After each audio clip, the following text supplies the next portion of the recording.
Sweets of Fire by Wendy Meadows. Narrated by Lily Jane.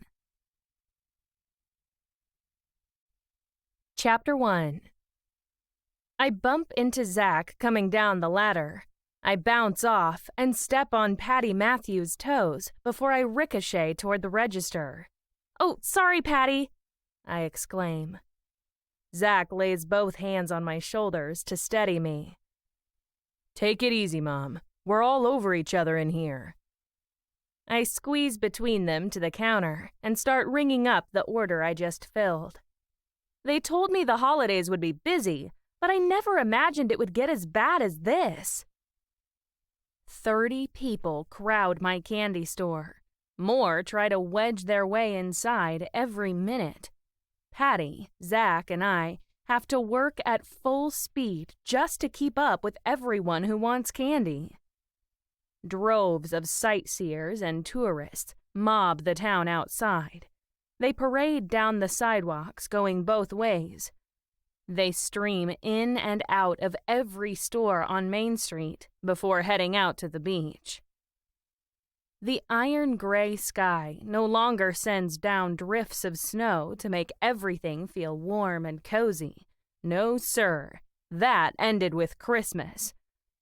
Now, with New Year's inching closer every day, a deep, bone-chilling cold settles over the world. The ground, the trees, the very air feels frozen with no hope of ever getting warm. The tourists either don't notice or they're too excited to care. Their happy chatter fills the town. I ought to be happy about all that loot flowing into my cash register, but for some reason, it only makes me more seasonally depressed. What's wrong with me? I liked West End better when it was nothing but a forgotten corner of nowhere that only the locals knew and cared about. All these strangers ruin its charm, but I don't have time to worry about that. I'm too busy bagging Skittles and running credit cards through the ATM machine. My next customer wants jujubes. I portion out one scoop and empty the jar.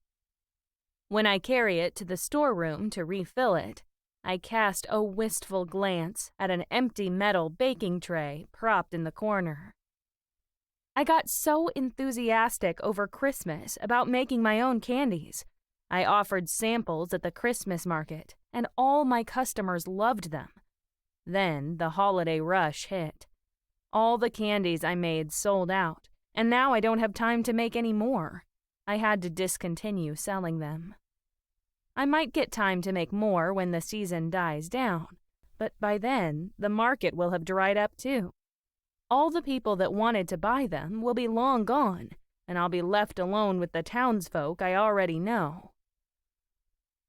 I thought, in my infinite wisdom, that Zach and Patty and I could run the store in shifts of 2 while the third person took their days off. I never dreamed the town could get so busy that all 3 of us would have to work simultaneously just to keep the doors open.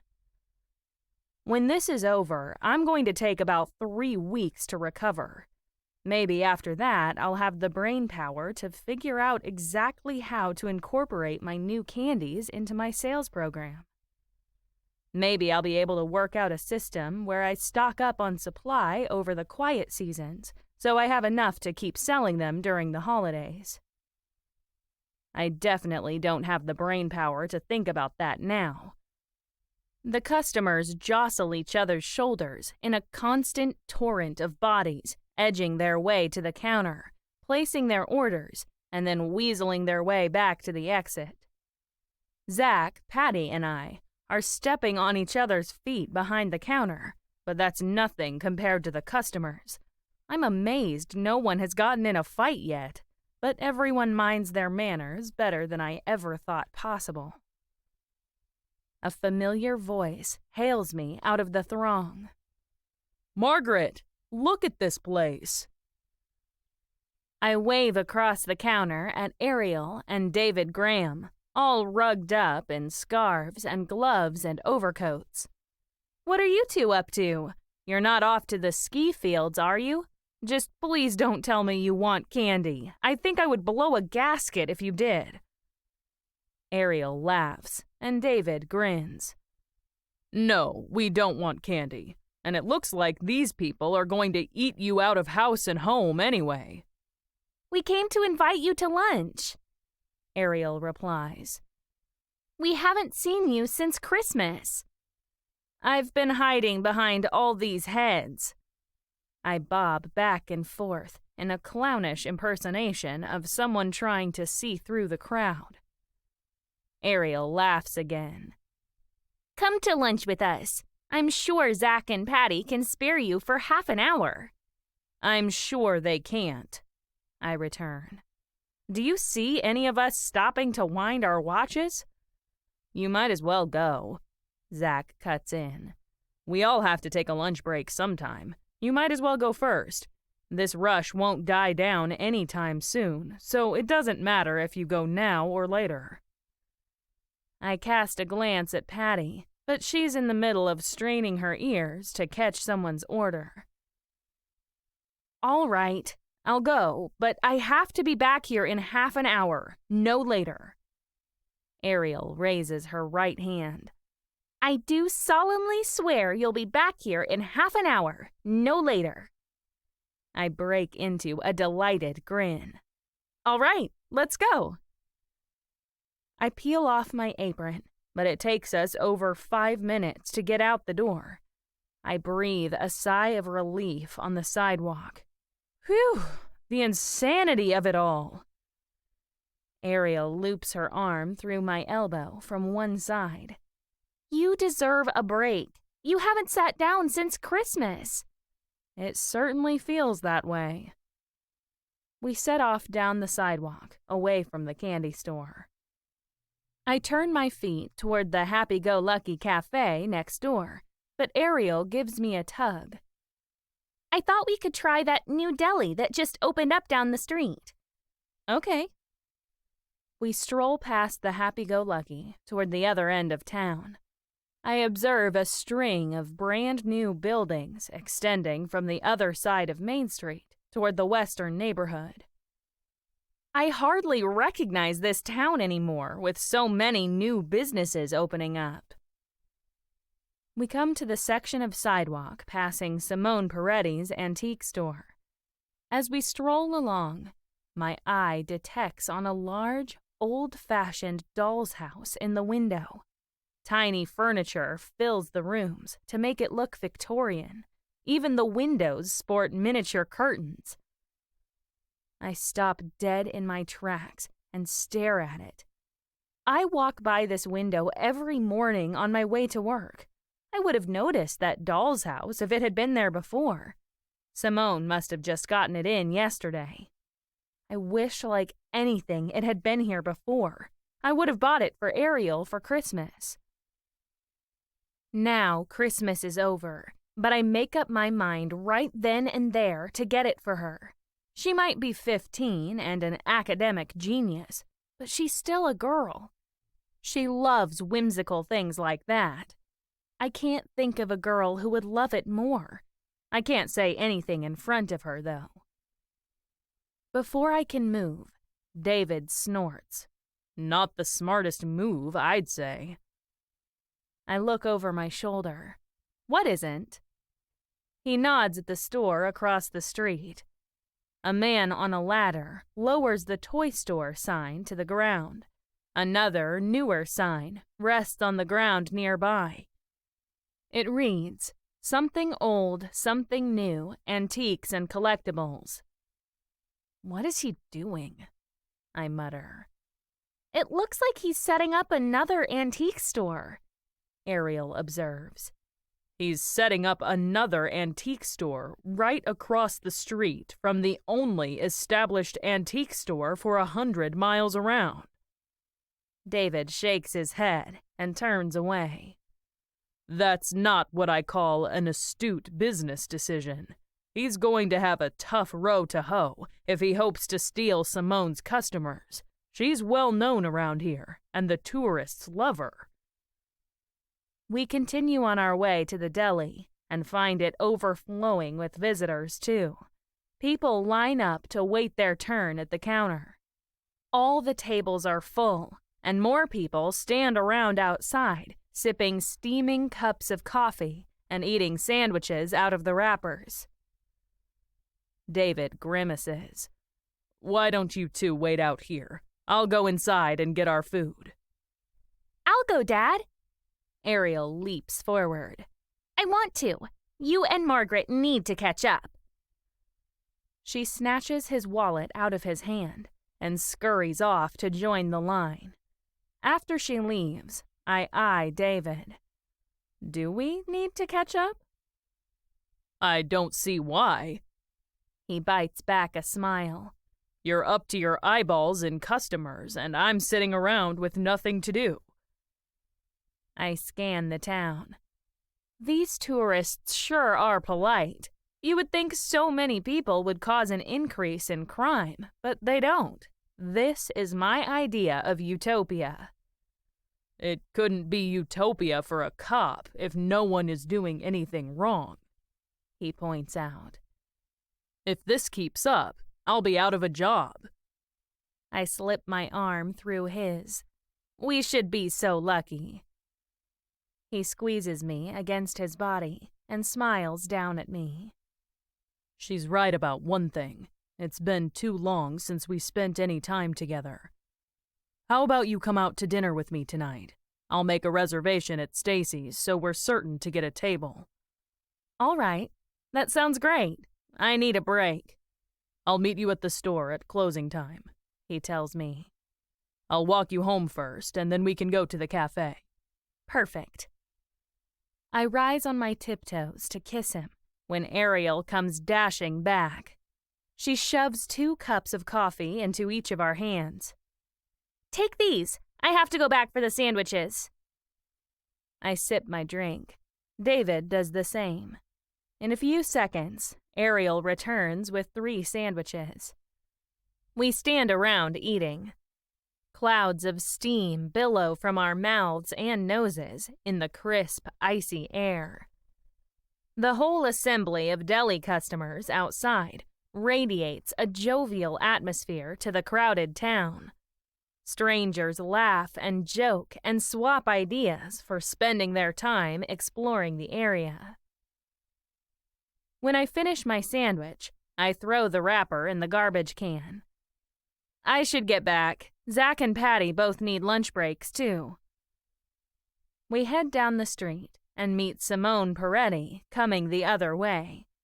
To my astonishment, she walks arm in arm with a tall, slim, dapper gentleman dressed in a sporty tailored suit with no tie.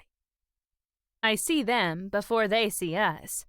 I can't believe my eyes when Simone gazes up at the man and beams. I've never seen her smile like that. She almost looks like she's in love with him, but I've never seen him before. He certainly doesn't live in West End, but something is definitely going on between them.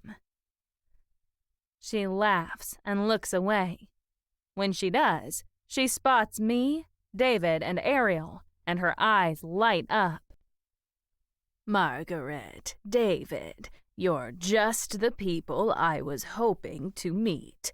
This is my best friend in the whole wide world, Christopher Partridge. He's visiting for the holidays and staying with me at my house. Christopher's cheeks glow when he smiles down at her. It's always a delight to spend time with you, my dear. Now that Simone explains their relationship, I can understand why these 2 best friends act like a smitten couple. They don't need a romantic relationship to think the world of each other. Anybody can see that. Simone steals a glance around me at the deli. I can see no one is getting into that place any time soon. The happy-go-lucky cafe is just as busy. So we better go back to the house and make our own lunch, Christopher. Your wish is my command, my dear, he intones. Simone blushes. She bats her eyelashes and shoots me a salacious grin.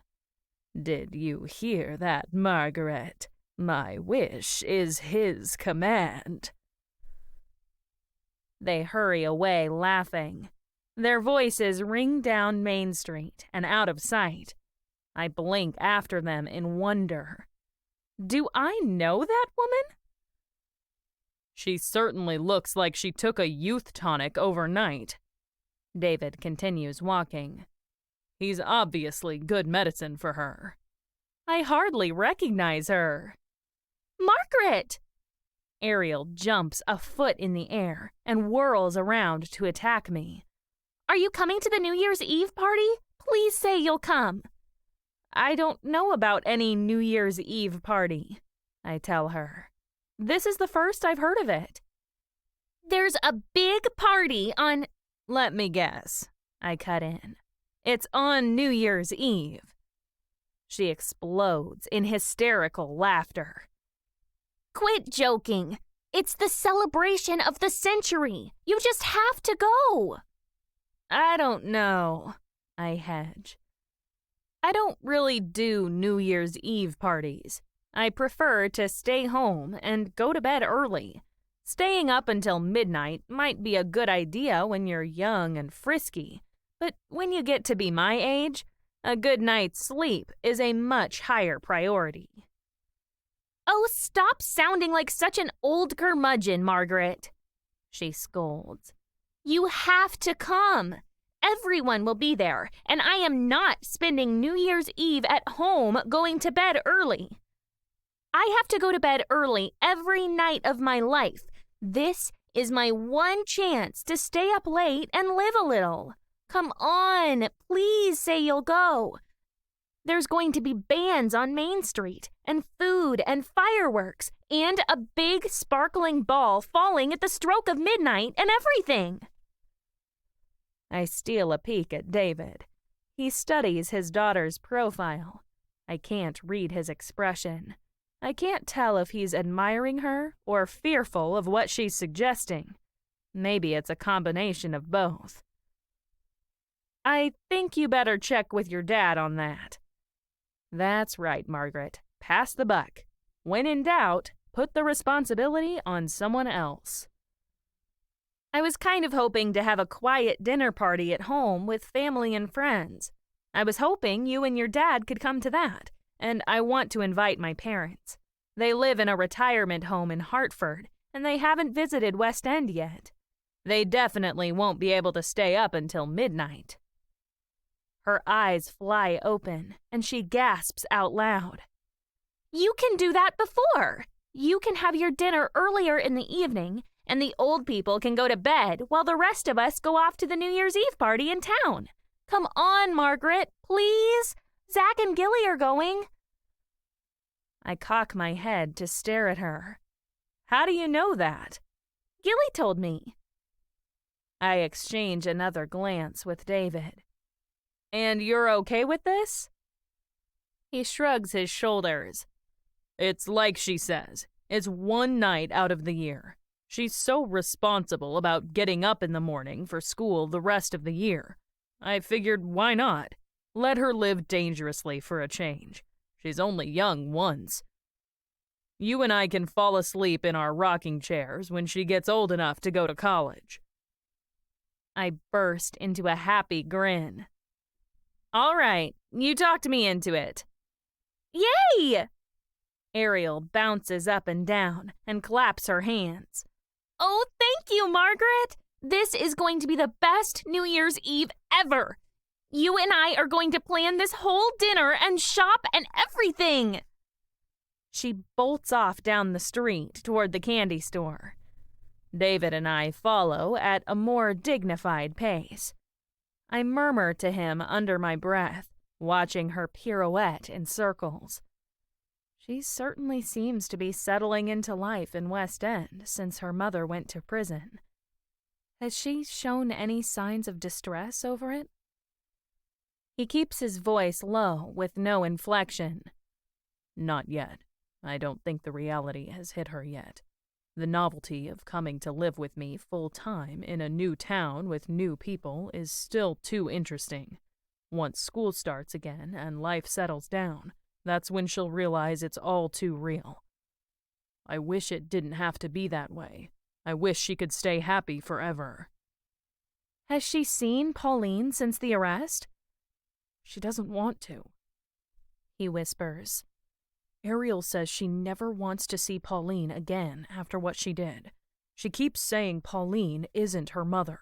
She says no one who did what she did could be her mother. I understand how she feels. I'm just trying to brace myself for the day Ariel decides she does want Pauline to be her mother again, and she can't have her because Pauline is in prison. I dread that day more than anything. I slide my hand through his arm one more time and give him a little squeeze. I know what you mean, but you're going to be a good parent to her. Pauline did a good job, and now it's your turn. I'm sure Ariel has nothing to complain about when it comes to your parenting. Don't try to pull the wool over my eyes, Margaret, he mutters. She's a kid. She'll always find something to complain about. I laugh in spite of myself. You're right. I'm a single man who has never lived with anyone since my early 20s, he goes on. I couldn't possibly do a better job than Pauline. She was a champion. She had 15 years of practice, I remind him. She raised Ariel from infancy, and I'm sure she made her share of mistakes along the way. Before she wound up killing someone, I mean. He pats my arm. Thank you for the vote of confidence. I really appreciate your support. We stop in front of the candy store, and I turn to confront him. Listen to me. You can't screw this up. Trust me on this.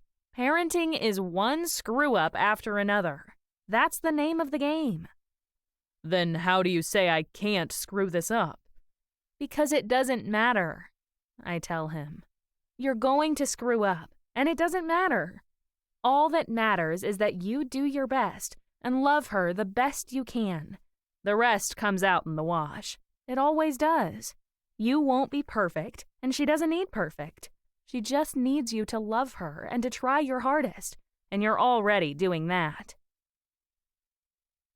He puts his arms around me and buries his freezing cold face in my warm neck.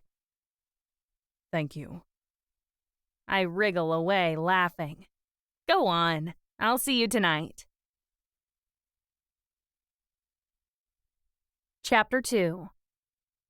I end up staying at the store long after closing. I'm so busy stocking up all the glass jars on my display wall, I forget all about our date until I come out the front door and twist the key in the lock. David comes up behind me. All finished?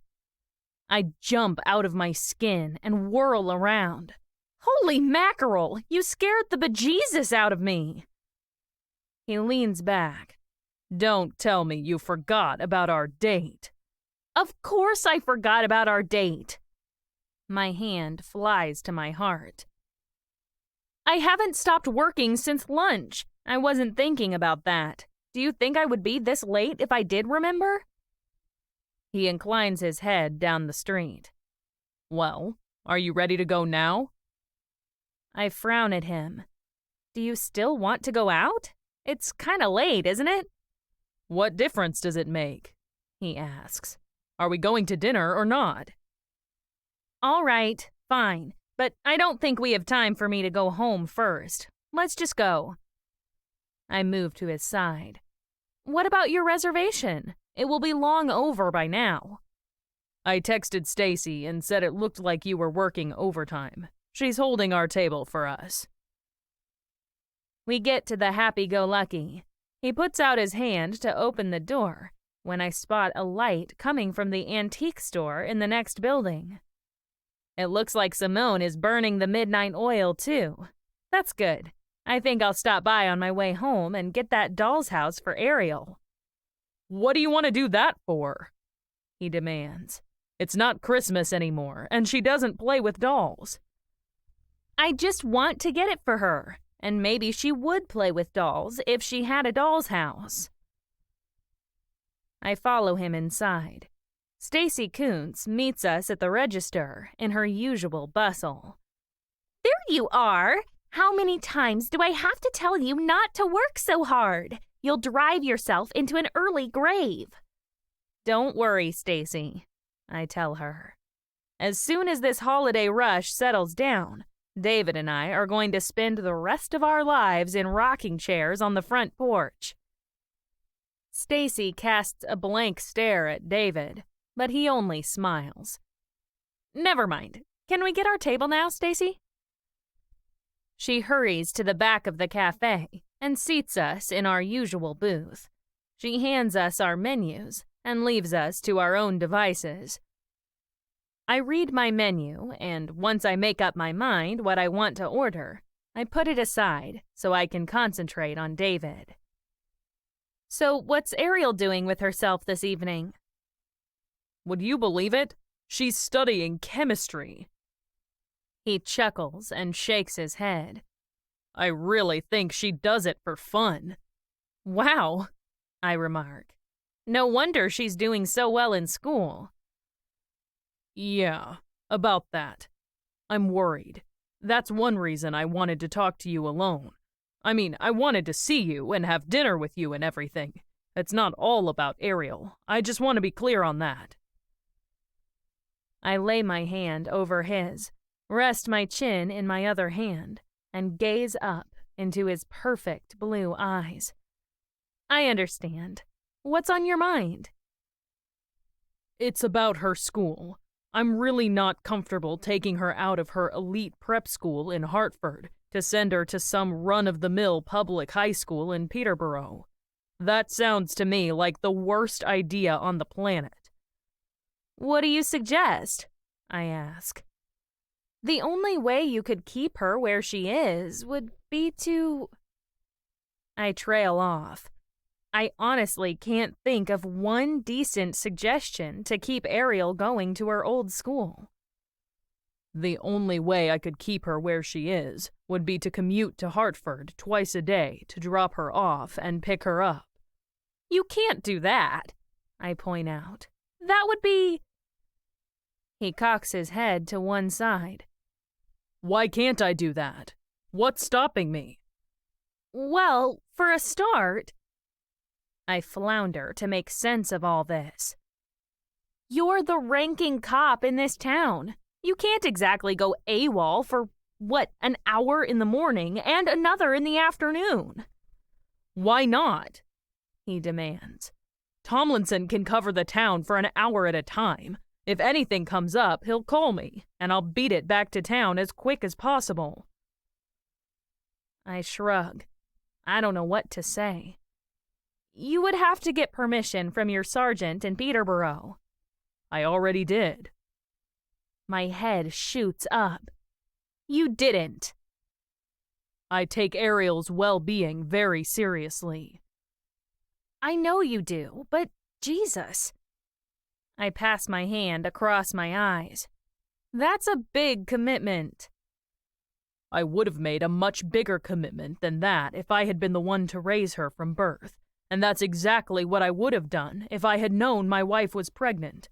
Ariel is my daughter, and she's the only child I'm ever going to have.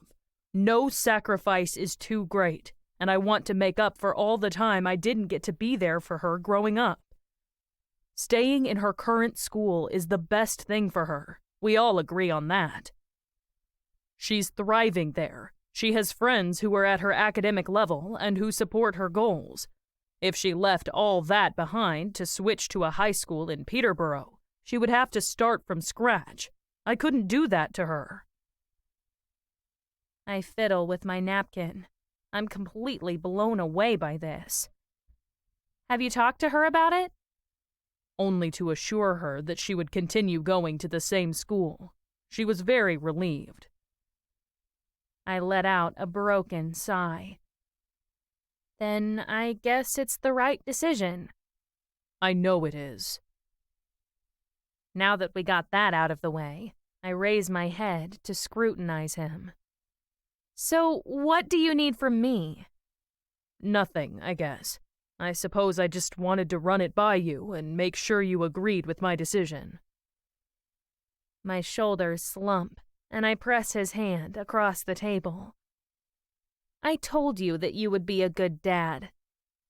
She already lost Pauline, and the only home she's ever known.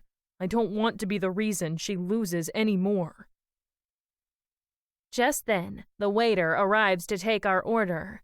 I wait until she leaves before I lean close to David and murmur, "You have 100% of my support on this. You're doing a great thing for her." He closes his eyes and bows his head. Thank you. That means a lot coming from you. We get through the rest of the meal without talking about Ariel. After we finish, he pays and we walk outside. The cold hits me like a truck and I shudder.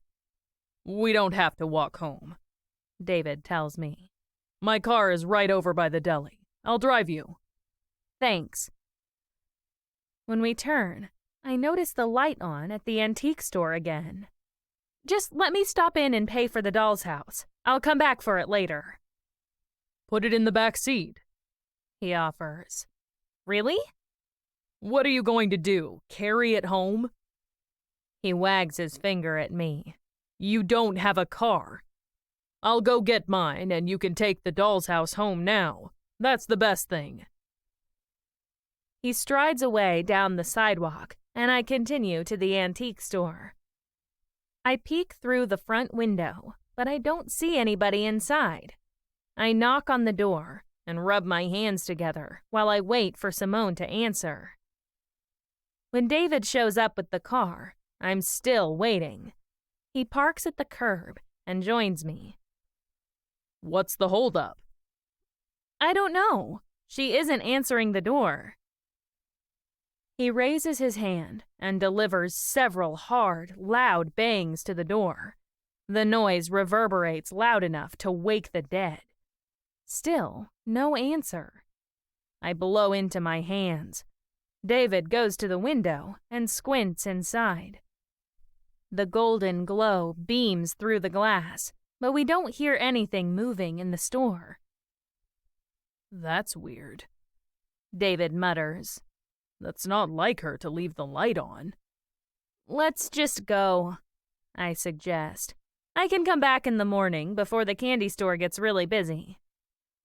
He nods and starts to turn away when a brisk, clipped footstep barks down the street. Our jaws drop when Simone comes marching toward us. Her countenance brightens when she recognizes us. Hello, Margaret, detective. What brings you out at this hour? I was just going to stop in and buy that doll's house for Ariel, but... I point to the window. If you're out here, who's inside? Christopher was helping out in the store today. She digs out her keys and moves to the door. He was supposed to meet me for dinner at 7, but he didn't turn up, so I figured he must have gotten distracted by something. Let's go inside. Then you can get your doll's house, and I can get Christopher. She laughs while she unlocks the door, and we all walk in. Furniture, knickknacks, and collectibles fill the store on all sides. Simone calls out, "Christopher!" the minute we get inside.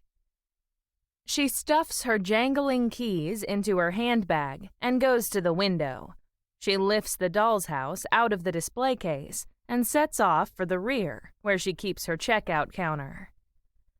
"Christopher, you're late again." Simone laughs and sets the doll's house on the counter. She chirps over her shoulder, and I see her face all lit up with glowing happiness the way it did this afternoon.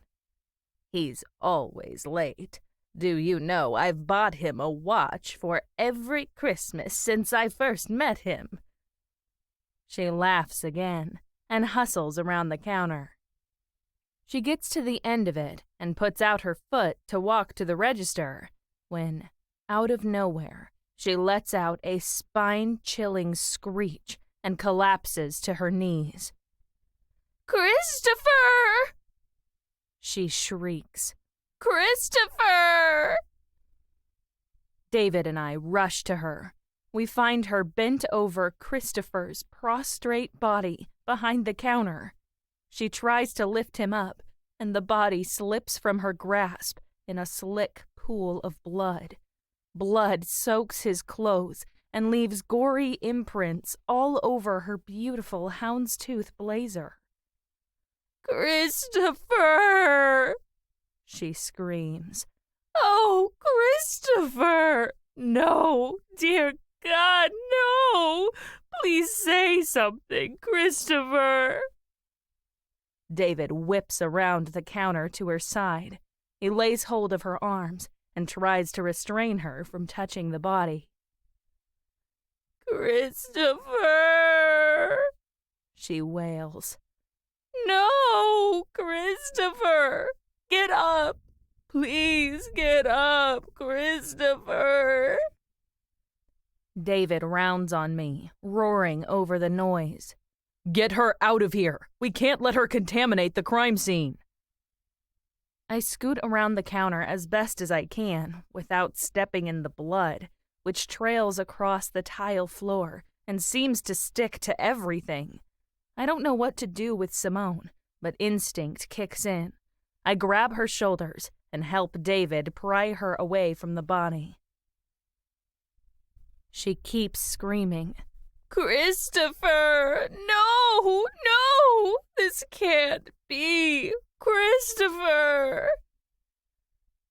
Between the two of us, we manage to wrestle her out from behind the counter to a wooden bench set up not far away. Simone sinks onto it, moaning. "Oh, Christopher! Dear God, this can't be happening!" I brace myself and put my arm around her shoulders. I've already got blood all over my clothes, so what difference does it make now? I might as well give her what comfort I can. David pulls out his phone and barks down the line to call out the forensics team. My mind goes into hyperdrive, trying to figure out what the devil is going on. Simone rocks back and forth, still crying for Christopher, but at least she's not screaming anymore. A few minutes later, red and blue lights flash through the window. David goes out to talk to the crime scene people.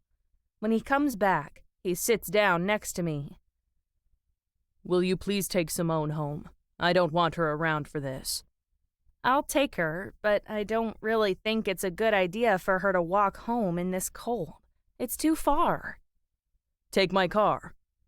He shoves his keys into my hand. My eyes widen. Are you sure? "Of course." He shoots me a sidelong glance. "And would you mind coming back here afterward?" It takes me a fraction of a second to realize what he's saying. You want me to help you work the case? "Please." I'd be happy to. That's the understatement of the year. What will I incline my head to one side. What should I say about...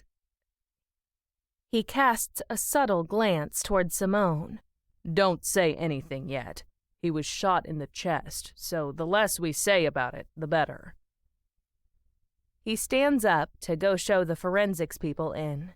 That leaves me alone with Simone. She hugs her arms against her stomach, and an agonized moan comes through her compressed lips. In a matter of seconds, that happy, elated woman who let me into this store vanishes, maybe forever. Now I'm sitting next to a broken old lady who just lost the one person in the world who meant the most to her. I put my arms around her. That's the least I can do for her right now. Come on, Simone. I'll take you home. Chapter 3. Simone cries all the way to her house. I park David's car in the driveway and steer her into the house before she snaps out of her despair. I open the front door and push her inside. When I shut the door, she grabs my arm. You have to understand, Margaret. I loved him, not as a lover, you understand. You have to understand it's possible to love someone as much when they're only a friend. Maybe more so. I take her hands. Her fingers still feel sticky from the blood. It's okay, Simone. I understand you loved Christopher. Friends can be family, too. Her lip quivers. You have no idea what he means to me. I take a step toward her and pull the door closed behind me. I think I might have some idea. Now come upstairs with me. We need to get you cleaned up and into some clean clothes. I guide her up the staircase to her bedroom. I wash her hands under the tap in the bathroom. When we return to her room, she sinks onto the bed. She sits limp and dejected while I hunt around. I find a pair of pajamas and help her get off her bloody suit. She doesn't offer any resistance until I fold down the bedclothes and move her over to tuck her in. She sits down next to the pillows and clasps my hands. She lifts her watery eyes to gaze at me. You'll find out who did this, won't you, Margaret? I trust you to solve this case. You'll find out who did this to Christopher. I need you to say you will. I try to be gentle, prying her clenched fingers off my hand. You know I will, Simone. I'm going straight back to your shop to talk to Detective Graham about this. We'll find out who did this. You leave it to me. Thank you, she croaks. She leans back on the pillows, and I tuck her in. The minute her head touches the pillow, she breaks into silent sobs. She buries her face in the pillows, and I take the opportunity to slip out of the house. In the silent dark, my resolve comes back. Someone killed Christopher in Simone's shop. Why? I get into David's car and drive back to town. By the time I park, I know what I have to do. Someone took a man's life and robbed Simone of the friend she loved. The killer may have ruined her life along with Christopher's.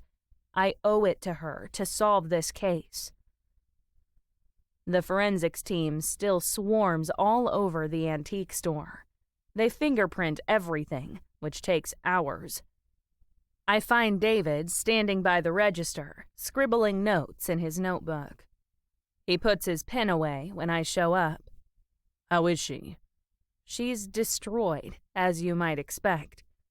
I glance down at the floor. What do we have here? We have a man with a bullet hole in his chest. He puts his notebook in his jacket pocket. Fortunately for us, though not for Christopher, the bullet didn't exit his chest, so we'll be able to retrieve it during the autopsy. We may be able to identify the weapon once we get that. We have a pool of blood and a bloody footprint heading out the back door. I suppose no one heard the gunshot, I remark. No one heard it at the cafe, but that's not surprising. They were all very busy, and the noise in the kitchen, which is closest to the crime scene, is loud enough to block it out. The killer could have used a silencer, which means no one would have heard it outside the building. I nod. I was at the candy store up until I met you, and I didn't hear anything. I wonder who killed him. He wasn't from West End, so if someone had a vendetta against him, they would have had to come from out of town. You're forgetting something, David points out. The killer didn't necessarily have to have a vendetta against Christopher to want to kill him. Maybe the killer was trying to get back at Simone by killing Christopher. Anybody who saw the two of them together in the last 48 hours would realize how much he meant to her. If someone wanted to hurt Simone, this would be the perfect way to do it. God, that's cold, I exclaim. I can't imagine anyone doing something so cruel. You can't imagine anyone wanting to kill anyone, he returns. I find it hard to believe anyone would come all the way to West End to kill a man. I'm more inclined to believe someone local harbored a complaint against Simone and was just itching for a way to hurt her. When they saw her with Christopher, they saw their chance. Bang, bang. End of story. I shake my head. I can't argue with anything you're saying. So where do we start? Just then, a beeping noise attracts our attention to the counter. We hunt around in search of the source until we locate Simone's handbag on the floor behind the garbage can. She must have dropped it when she first spotted Christopher's body. David pops the snap and takes out Simone's phone. It rings in his hand until he pushes the button. He holds it to his ear. Hello? A tense silence follows. Then a male voice erupts from the earpiece. Who the hell is this? I swear to God, if I find out you're doing anything with Simone, I'll tear your ever-loving...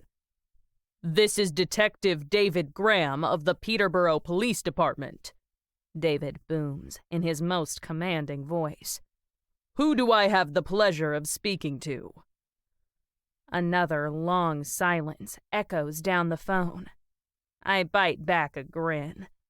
I sure wouldn't want to be the guy at the other end of that phone.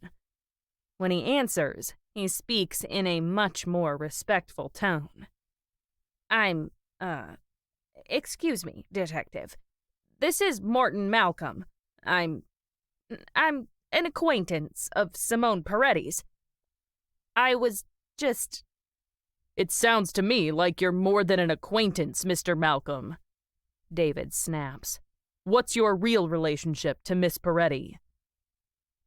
Morton pauses again. Now I'm really starting to feel sorry for the poor guy. He doesn't know whether to cry or scratch his ear. Well, we used to be, close, but she ended it about 2 years ago. If she ended it 2 years ago, David cuts in, why are you still threatening other men for doing anything with her? If she's moving on, it's none of your business. Morton mumbles into the phone. Yes, sir. David gets out his notebook. What's your address and phone number, Morton? Do I really have to answer that, sir? Morton stammers. Yes, you do. I'm investigating the murder of Christopher Partridge. Do you know him? Yes, sir. I know him very well. Were you on good terms with him? I wasn't on bad terms with him, sir, if that's what you mean. Morton gabbles. He was Simone's best friend, but they never had anything going. Anybody could see that. If you ask me, Christopher was always sort of, the other way around. Do you mean gay? David asks. Yes, sir. I see. David gets out his pen. I need to question you, Morton. It's nothing serious, but since you had a personal relationship with Simone, that is obviously still an issue between you two. I need to question you. Give me your address and phone number, and I'll get in touch with you about having a formal interview. Yes, sir. Poor Morton. He walked straight into that one. When David finishes taking Morton's details, he sticks Simone's phone in his pocket and turns to me. He sounds like a first-class jerk. No wonder she loved Christopher so much. I study him. Do you still want me to help you with the investigation? More than ever, but there's nothing we can do tonight. I'll take you home. We make our way back outside, and he opens the car door for me while I get in. He stops in front of my house and faces me in the seat. Do you want me to come in and explain to Zach why you're covered in blood? I smile down at my stained hands. Thanks, but I think I can handle the explanations. If he has a problem with anything, I'll tell him to call you. Make sure you do. Are you okay?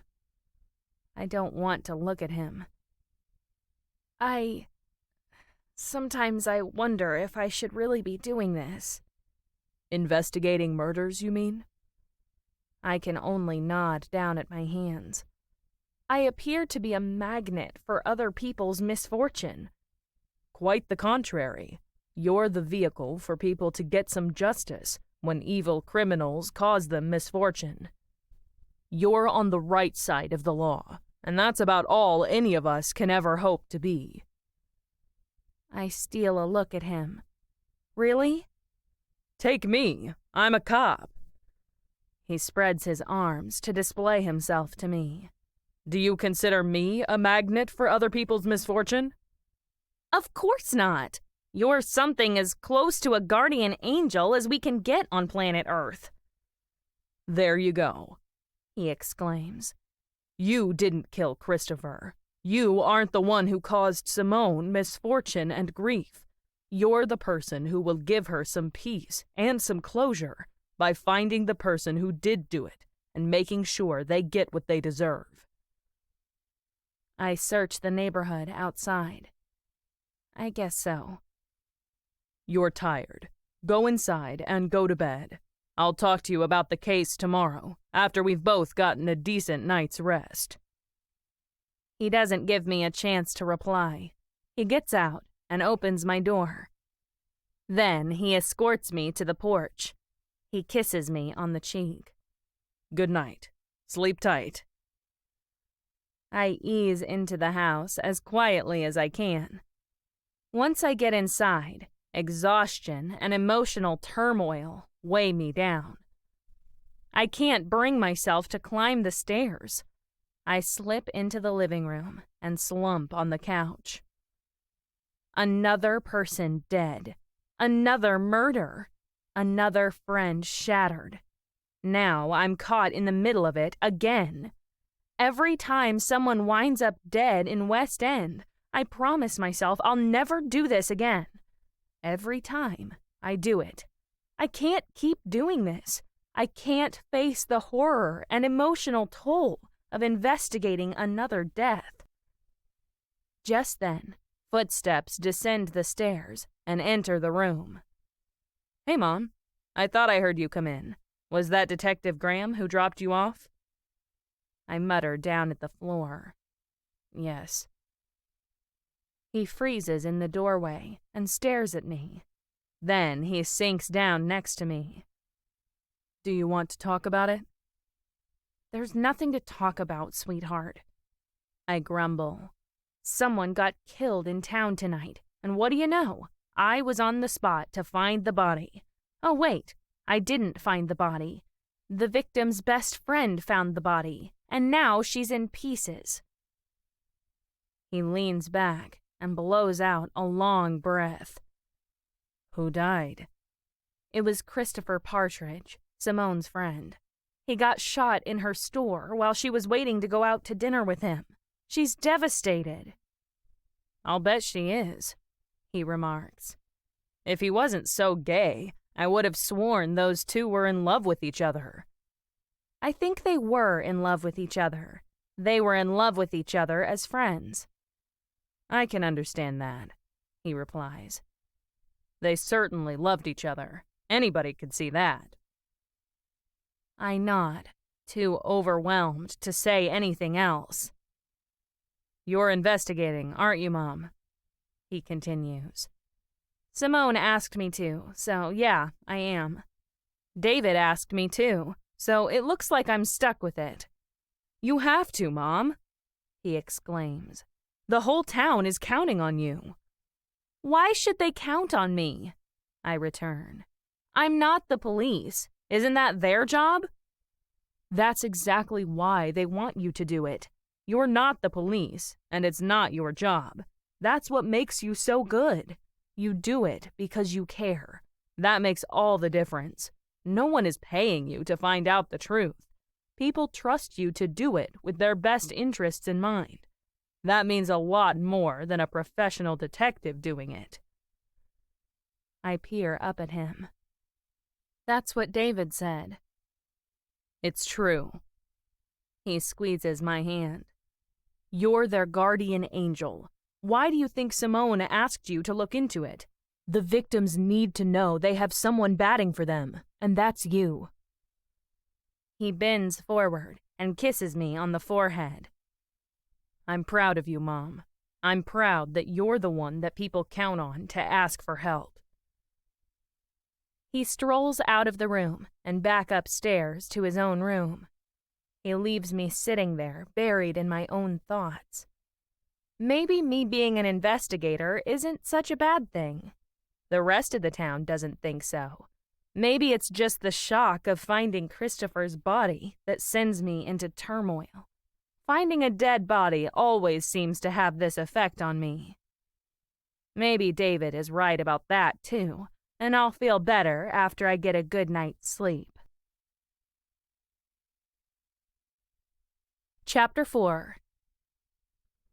I find Zach hard at work in the kitchen the next morning. He puts a plate of scrambled eggs and a cup of coffee in front of me. We've got a busy day ahead of us today, Mom. No, we don't. I called Patty earlier. You and I are taking the day off of work today. He whips around fast, and his jaw drops. We can't, Mom. This is the busiest time of the year. Patty can't run the store by herself. That's why I got Simone Peretti to come in and help her out. I take a swig of my coffee, as much for effect as to bolster my nerves for what lies ahead. She can't work in her own store with it cordoned off as a crime scene, and a day working in someone else's business will help take her mind off Christopher's murder. Patty agreed to show her what to do, and you and I have something more important lined up. What's that? We're going down to Hartford to see your grandma and grandpa. His face goes as white as a sheet. No, not that. Anything but that. Yes, that. I shovel the last bite of egg into my mouth and stand up. We haven't visited them since we moved to West End, and I want to invite them to this New Year's dinner I'm having. He gapes at me in stunned horror. Can't you do that without me? I square my shoulders at him. This is your grandmother and grandfather we're talking about. They won't be around forever.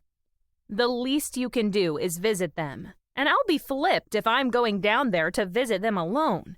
You're coming with me, young man, and you're going to like it. Now get your keys, 'cause you're driving. I grab my coat. He follows in silence with his head bowed. I can't blame him. I don't really want to do this either, but it has to be done. When I'm elderly and living in a retirement home, I want my children and grandchildren to come and visit me and invite me to their holiday events. We get in the car and don't say anything all the way to Hartford. When we get out in front of the home, Zach throws back his shoulders. All right, let's go. I hope you understand why I'm doing this, sweetheart. I murmur as we walk down the halls. I understand, and it's a good thing to do. We put off visiting them for too long, and now that we're here, I'm glad you made me come. I missed them. It will be good to see them for New Year's Eve. Didn't you have plans to go to the party with Gilly? I ask. Is that why you didn't want to come? We did plan to go, but this is more important. I'm sure Gilly will agree. You can still go to the party, I tell him. I'm planning to go with David and Ariel after the dinner. He brightens up. Oh, good. Thanks, Mom. We arrive at my parents' apartment. It smells of disinfectant and powerful soaps. I don't like that smell. I hope I never end up in one of these places. I hope I die in my bed at home. My mother spins around in her recliner when we walk in. Her mouth drops open, and she throws out her arms. Look who's here, my girl.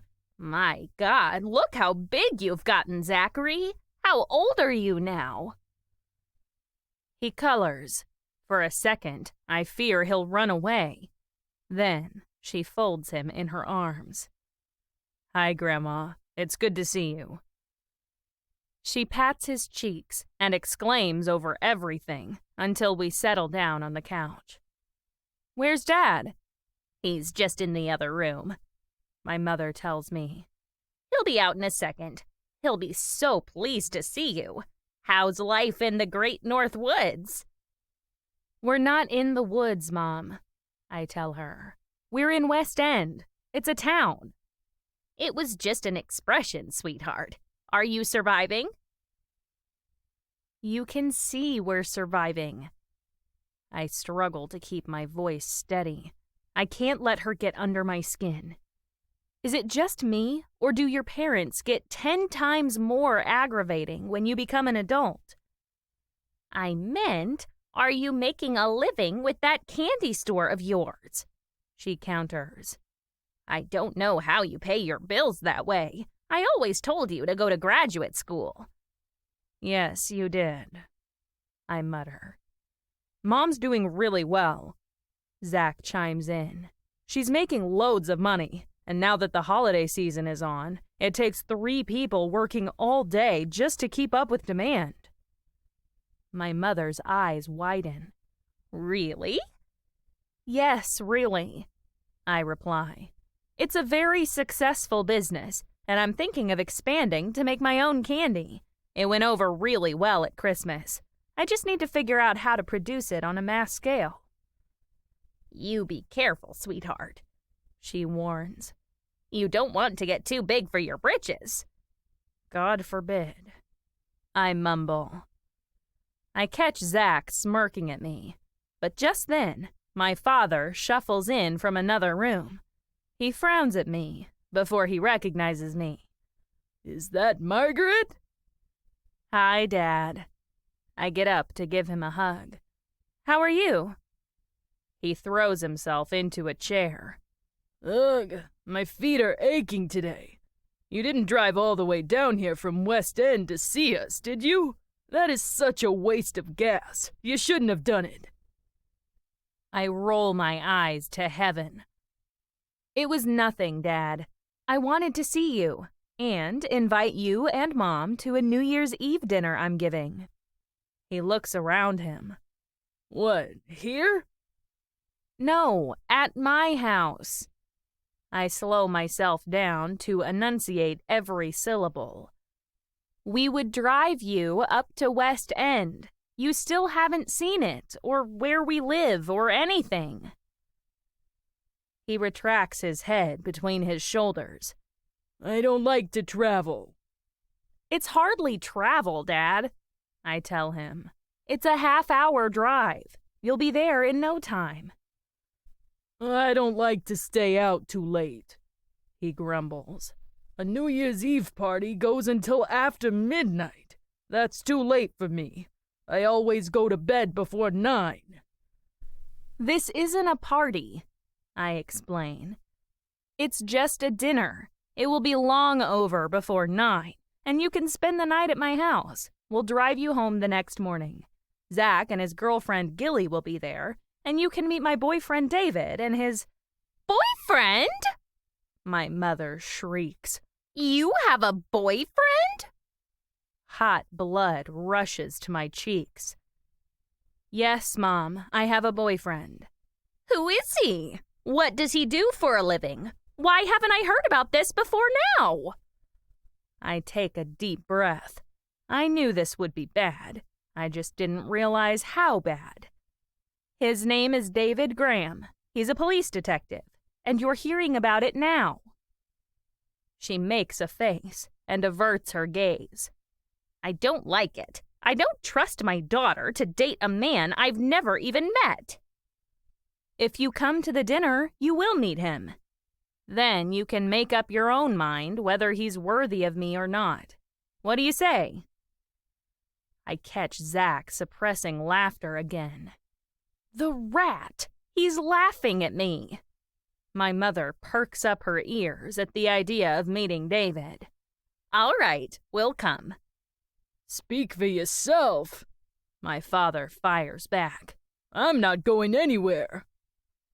My mother extends her hand to me. Don't worry, sweetheart. We'll come. Just call me to arrange the time to pick us up. I will. Zach and I beat a hasty retreat. He pauses in the car with his hands on the steering wheel. Boyfriend? You have a boyfriend? He chuckles and shakes his head. Mom, you Jezebel. I punch him in the shoulder. Knock it off. You were just as bad when I first started seeing David. He coughs to cover up his laughter while he starts the motor and backs out of the parking lot. Boyfriend? You have a boyfriend? Will you stop saying that? Jesus, you sound like a parrot. He snickers one last time. I'm gonna be laughing about this for weeks. Just wait until I tell Gilly. Don't you dare, I snarl. He merges onto the highway. I think I better give Detective Graham a call when I get back to West End. I think he needs to know about this. I think you've got a death wish. That's what I think. I spend the rest of the trip staring out the window and fuming. Now that I stuck my foot in it and set my mind on having a New Year's Eve dinner, I better start planning. It's only a few more days until New Year's, and I'm working almost every day at the store. I have to get cracking, inviting whoever I'm going to invite. Holy cripes, who am I going to invite? I already invited my parents, and Zach and Gilly, and David and Ariel. That makes 6, plus me is 7. If I invite anyone else, it will turn into a pre-party party at my house before everyone troops off to town to see the fireworks. Everyone except my parents, that is. I'll invite Simone. She'll need people around her to smooth over Christopher's absence. She probably intended to spend New Year's with him, and now he's gone. I could invite Patty Matthews, too, just in case she isn't spending it with her own family. I don't really want to invite anyone else. I don't want this to turn into a massive extravaganza of excitement and mayhem. That would be my worst nightmare. This dinner is already turning into something way bigger than I intended, and I haven't even started planning it yet. Zach creeps down Main Street, and we both strain our necks to look into the store. We can't see Patty or Simone through the sea of heads. I better get in there, Zach murmurs. They might need help. Are you coming, Mom? I spot a police cruiser parked in front of Simone's shop. I think I better go check in with David first and see how the case is coming along. He asked me to help him after all. Go on then.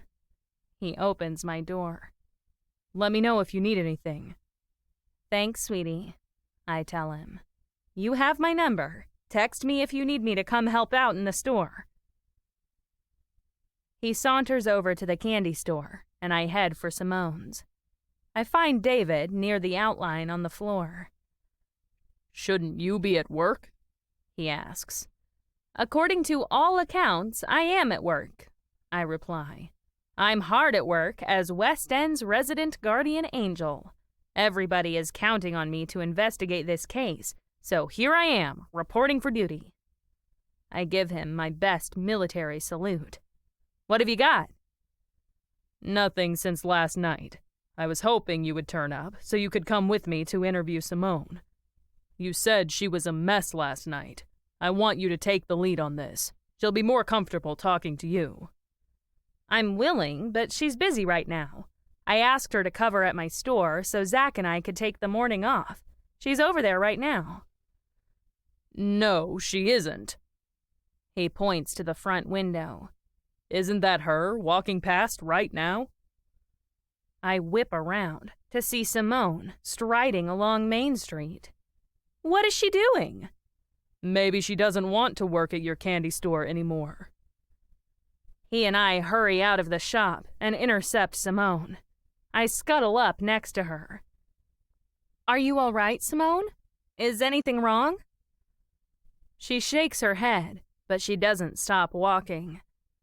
"I'm sorry, Margaret. The store wasn't as busy this morning, and I kept crying in the middle of taking customer orders, so Zach told me to go home." "That's all right. We were just going to come see how you were doing." "Let us give you a ride home," David suggests. "My car is right over there." She looks around the town without seeing anything. "Oh, all right." Between the two of us, David and I guide her to his car. We put her in the back seat and drive to her house.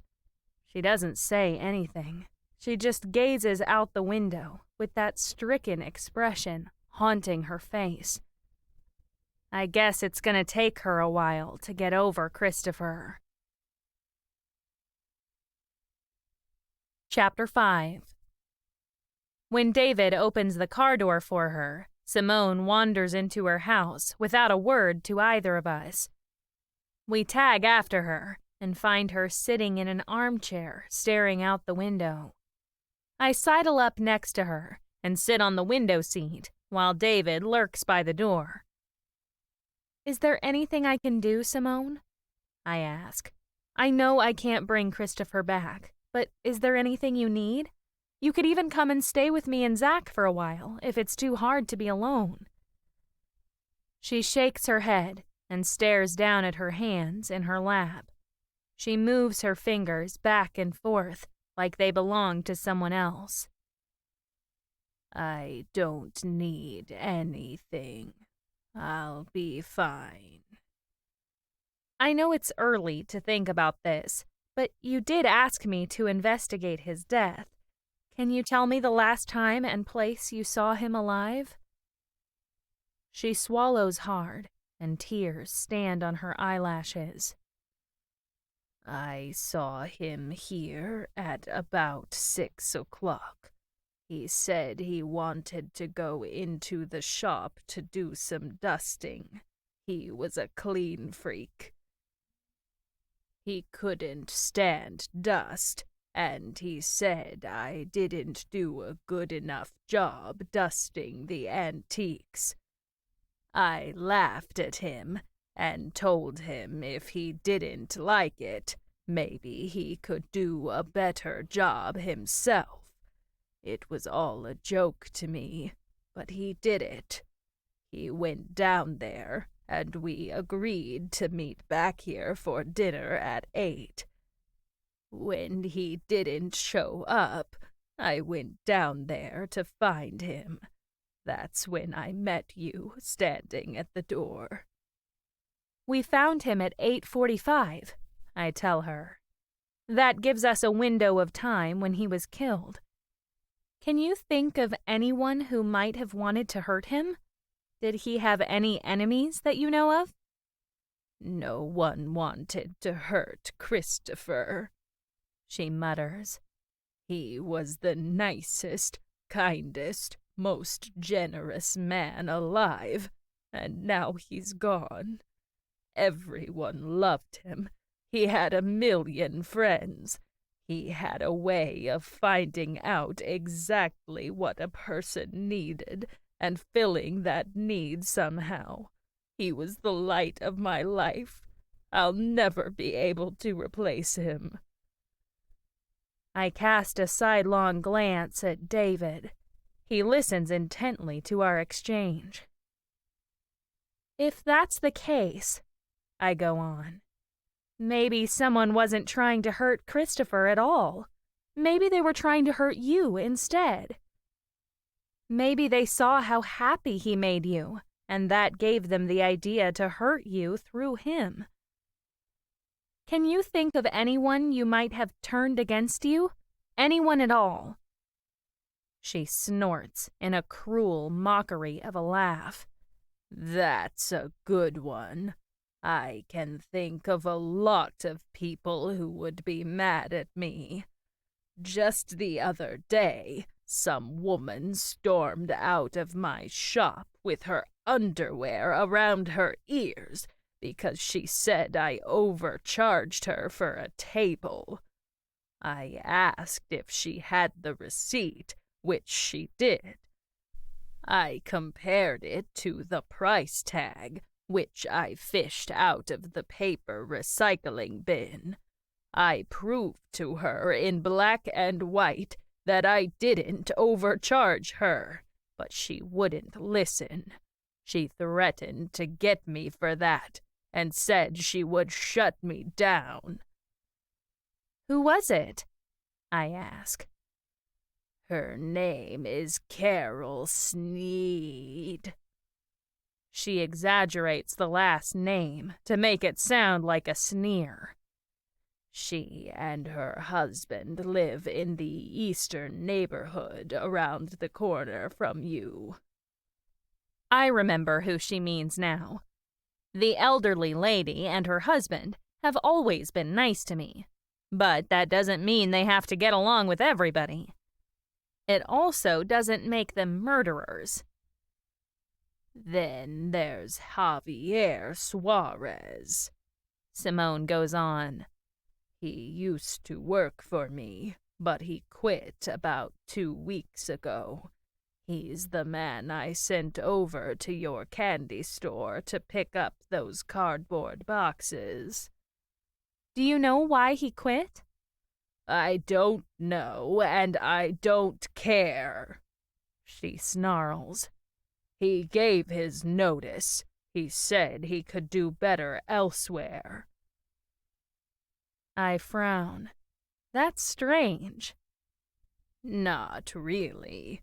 He only ever did the bare minimum, and he was always demanding a pay raise. For what, I asked him. He certainly didn't deserve a raise.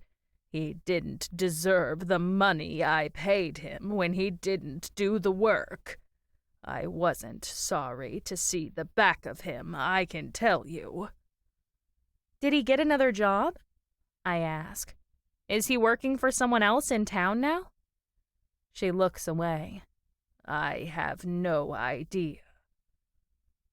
A subtle movement in the corner of the room makes me look at David again.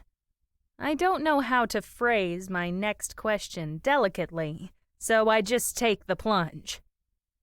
"Do you know Morton Malcolm?" Her head whips around fast. She stares at me in horror. "How do you know about him?" David steps forward. He pulls her phone out of his pocket and lays it on the coffee table in front of her. "He called you last night after Margaret took you home from the crime scene. He got all hot under the collar when a man answered. He started to threaten me for having anything to do with you. Then he pulled his head in quick when I told him who I was. He sounds like he fancies himself some kind of authority figure in your life. Are you sure you don't want to include him in your list of people who might want to hurt you?" She bows her head and studies her fingers again.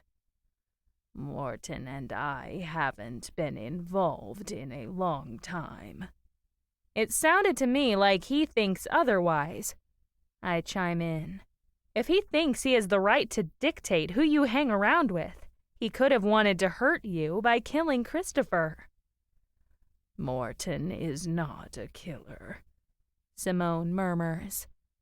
"He might be a lot of other things.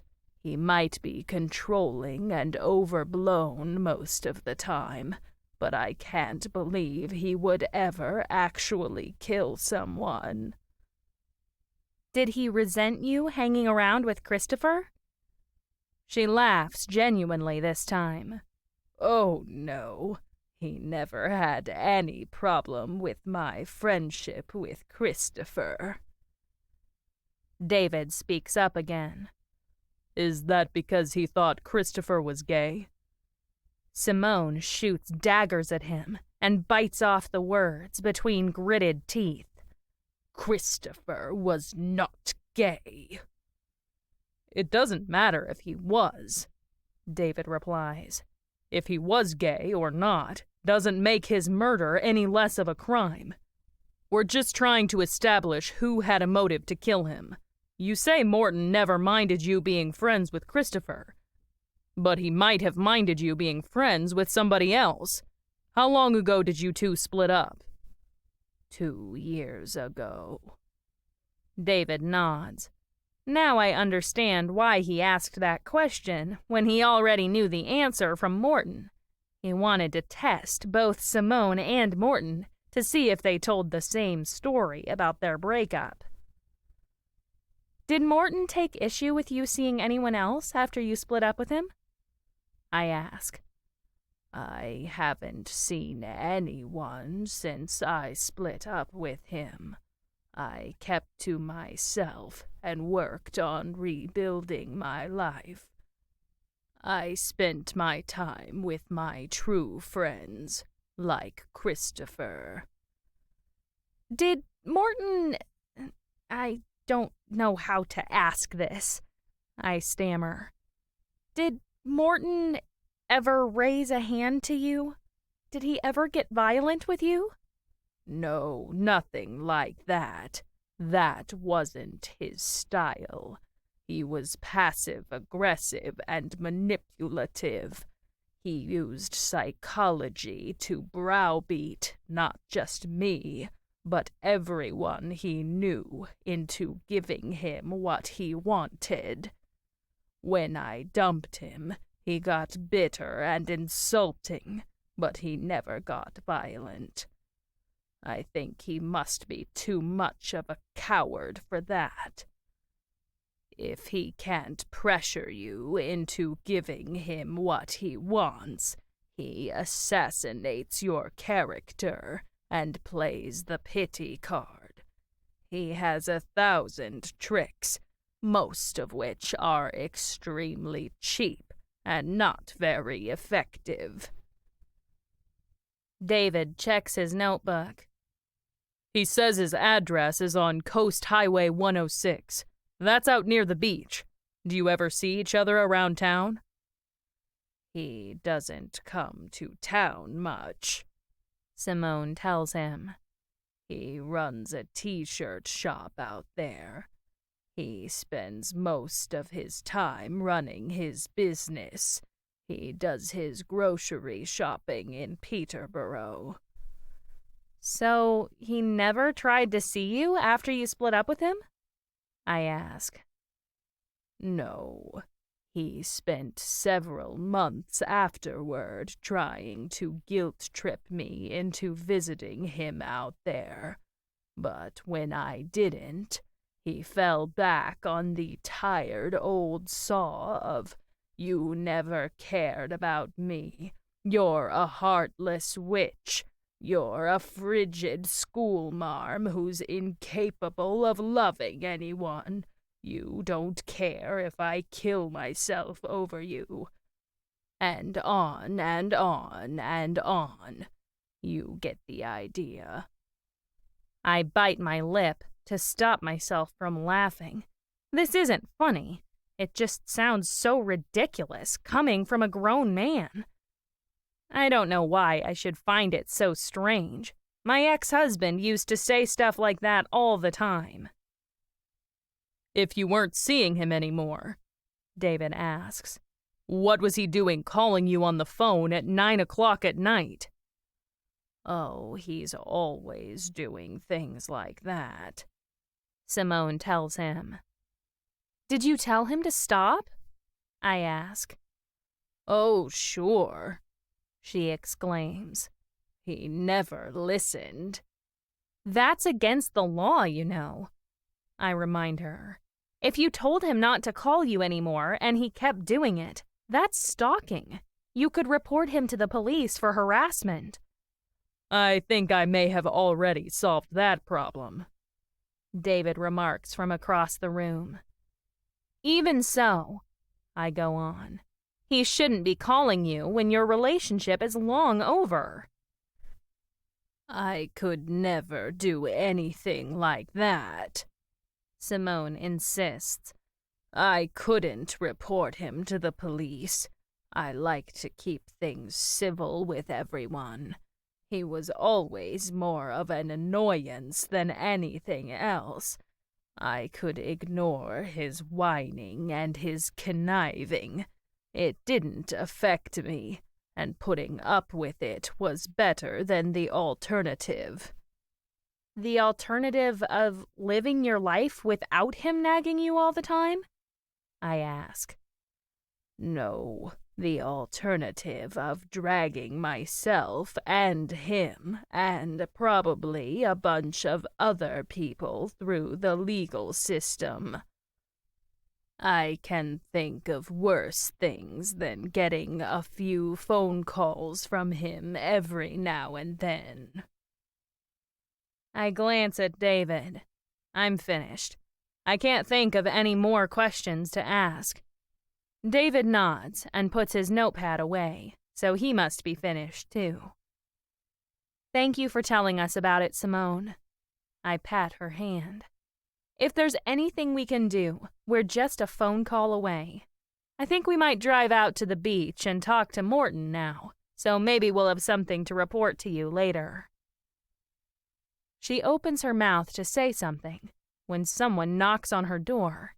She hurries to the entry, and David and I watch from behind while she opens it. The three of us stare out at a rotund man with short, dark hair. His leather belt stretches and sags around his stomach and barely does the job of holding up his jeans. He holds a rectangular Pyrex baking dish balanced on one hand like a waiter. Tin foil covers it to conceal what's inside.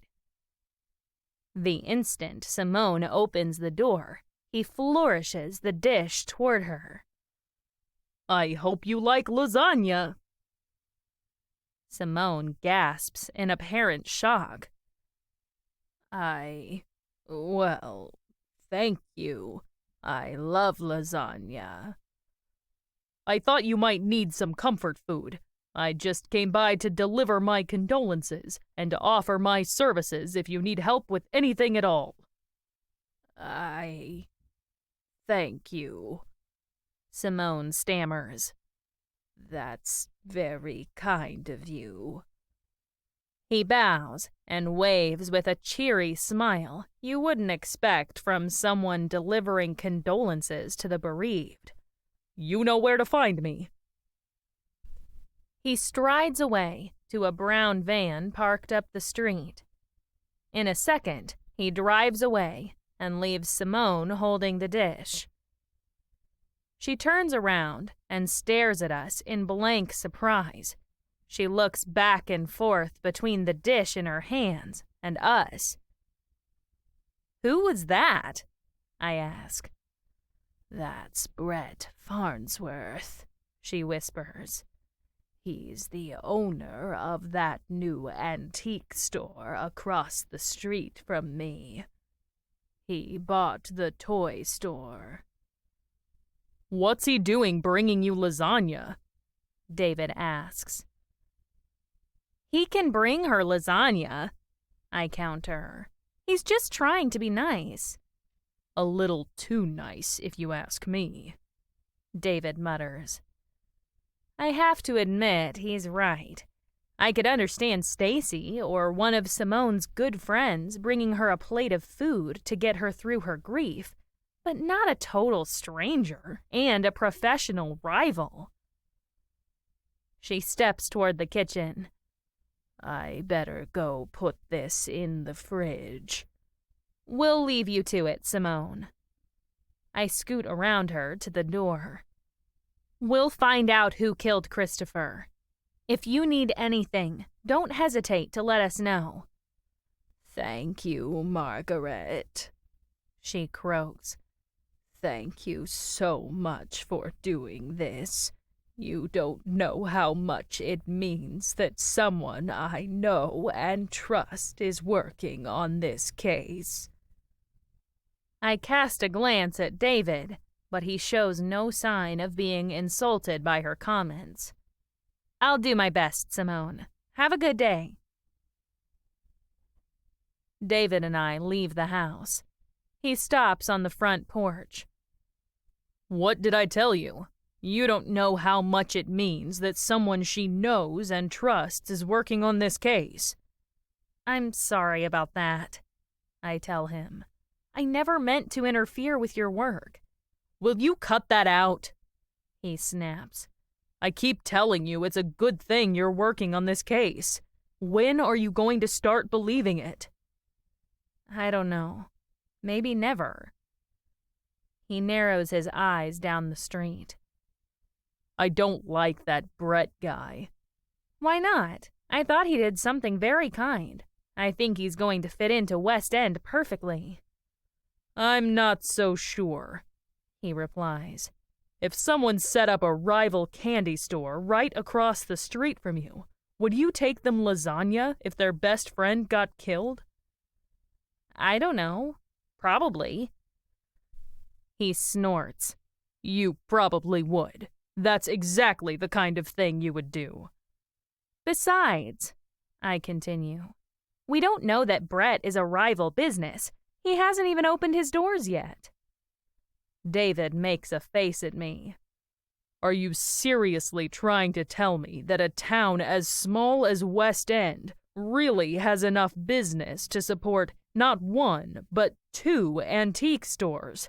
That's stretching it a little, don't you think?" "Not really," I reply. "I've seen tourist towns in New Jersey and Pennsylvania that have dozens of antique shops lining the main road for miles. A steady stream of tourists comes along day after day, shopping from one antique store to the next all year round. I've seen it happen." He shrugs.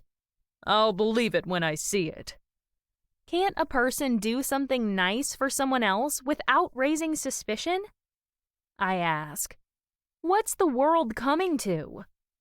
"I could believe it of you," he replies. "I've seen you do stuff like that 1,000,000 times for people you never met, but I don't believe it of him." "Why not? What made you suspicious?" Probably just that he was too darned pleased with his own kind gesture. Imagine if you did something like that. Imagine you just moved to a new town and you were really busy opening your shop and getting in your stock and putting up your signs and everything. Then, lo and behold, your rival across the street, or whatever you want to call them, their best friend winds up getting shot. You decide, hey, I'll stop by their house and take them a dish of lasagna. Are you with me so far? I smile up at him. I'm enjoying this. So far. Now, imagine exactly how you would greet the person and offer your precious dish. We're talking about you, Margret Nichols. I can just picture it now. You would crunch up your forehead the way you do when you're really concerned about someone, and you would lean in close and press their arm and say, I am so sorry for your loss. Is there anything I can do? I made you some lasagna. I hope you like it. Do you have everything you need? Do you need to stay at my house so you're not alone? I burst out laughing. Yeah, I can see me saying something exactly like that. You most definitely wouldn't wave your hand around and crow at the top of your lungs. I hope you like lasagna. People offering their condolences on a death don't say that.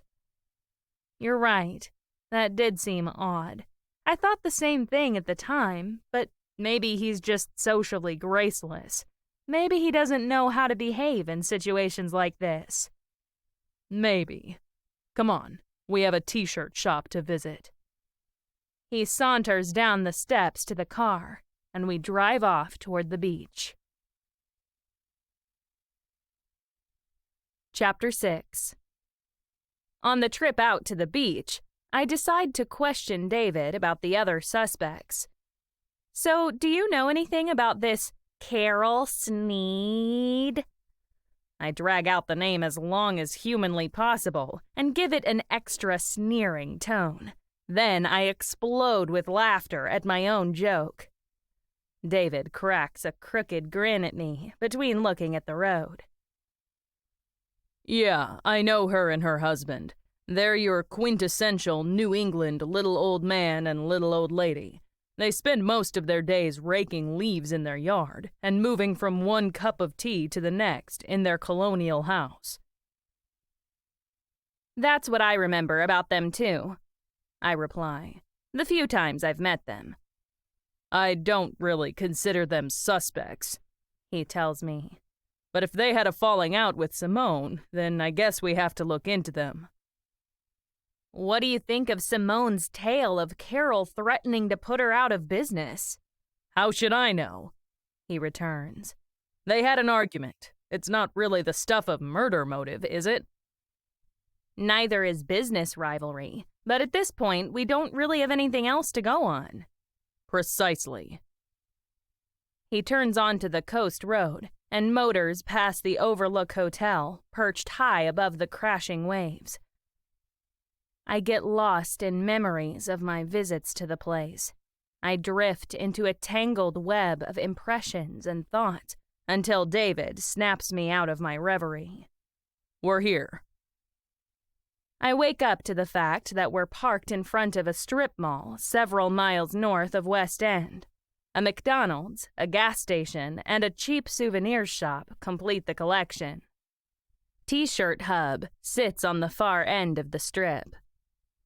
David and I let ourselves in.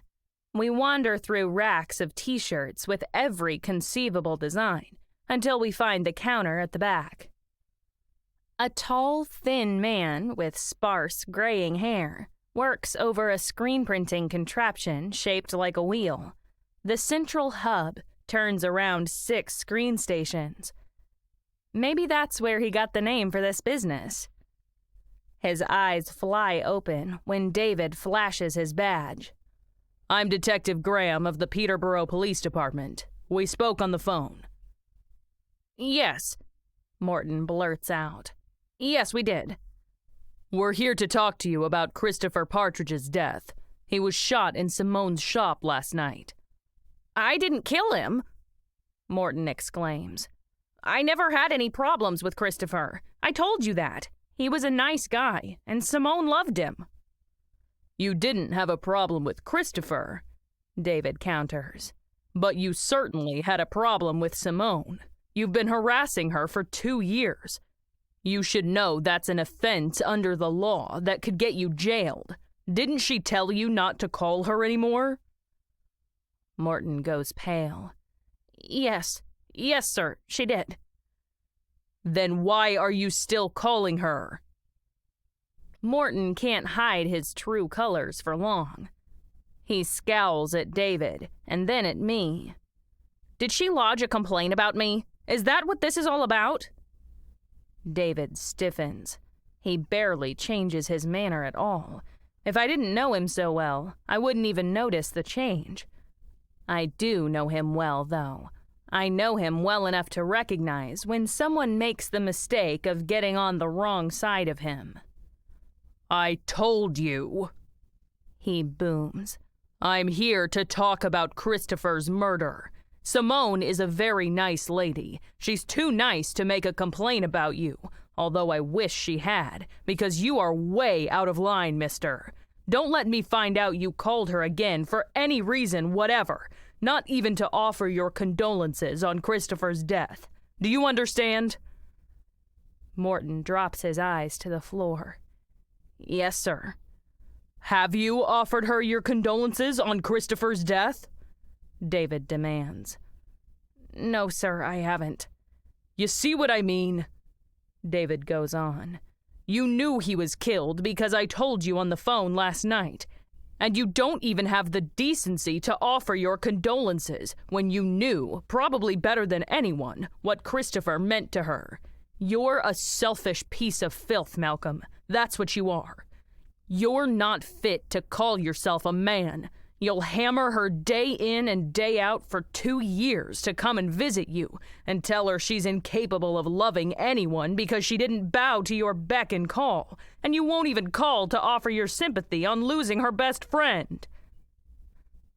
Morton keeps his eyes down. Man, I wouldn't want Detective David Graham talking to me like that. David shrugs his jacket into place. Now we're going to talk about the murder. I don't think I have to tell you that you're a suspect. Morton's head shoots up in a flash. I can't be a suspect. I didn't do anything. Then you won't mind telling us everything you know, David reminds him. You had a motive to kill Christopher because you held a grudge against Simone for breaking up with you. You tried to control her, and when she didn't bend, you went after her using the means you knew would cause her the most damage and distress, by killing her best friend. Morton opens his mouth to argue, but David cuts him off. Where were you last night between 6 o'clock and 8:45 in the evening? I was here, Morton squeaks. I never left the house. David raises his eyebrows and looks around. House? What house? I have a house behind the store. Morton jerks his thumb over his shoulder. That way I can get back and forth in a few steps. Can anyone confirm your alibi? David asks.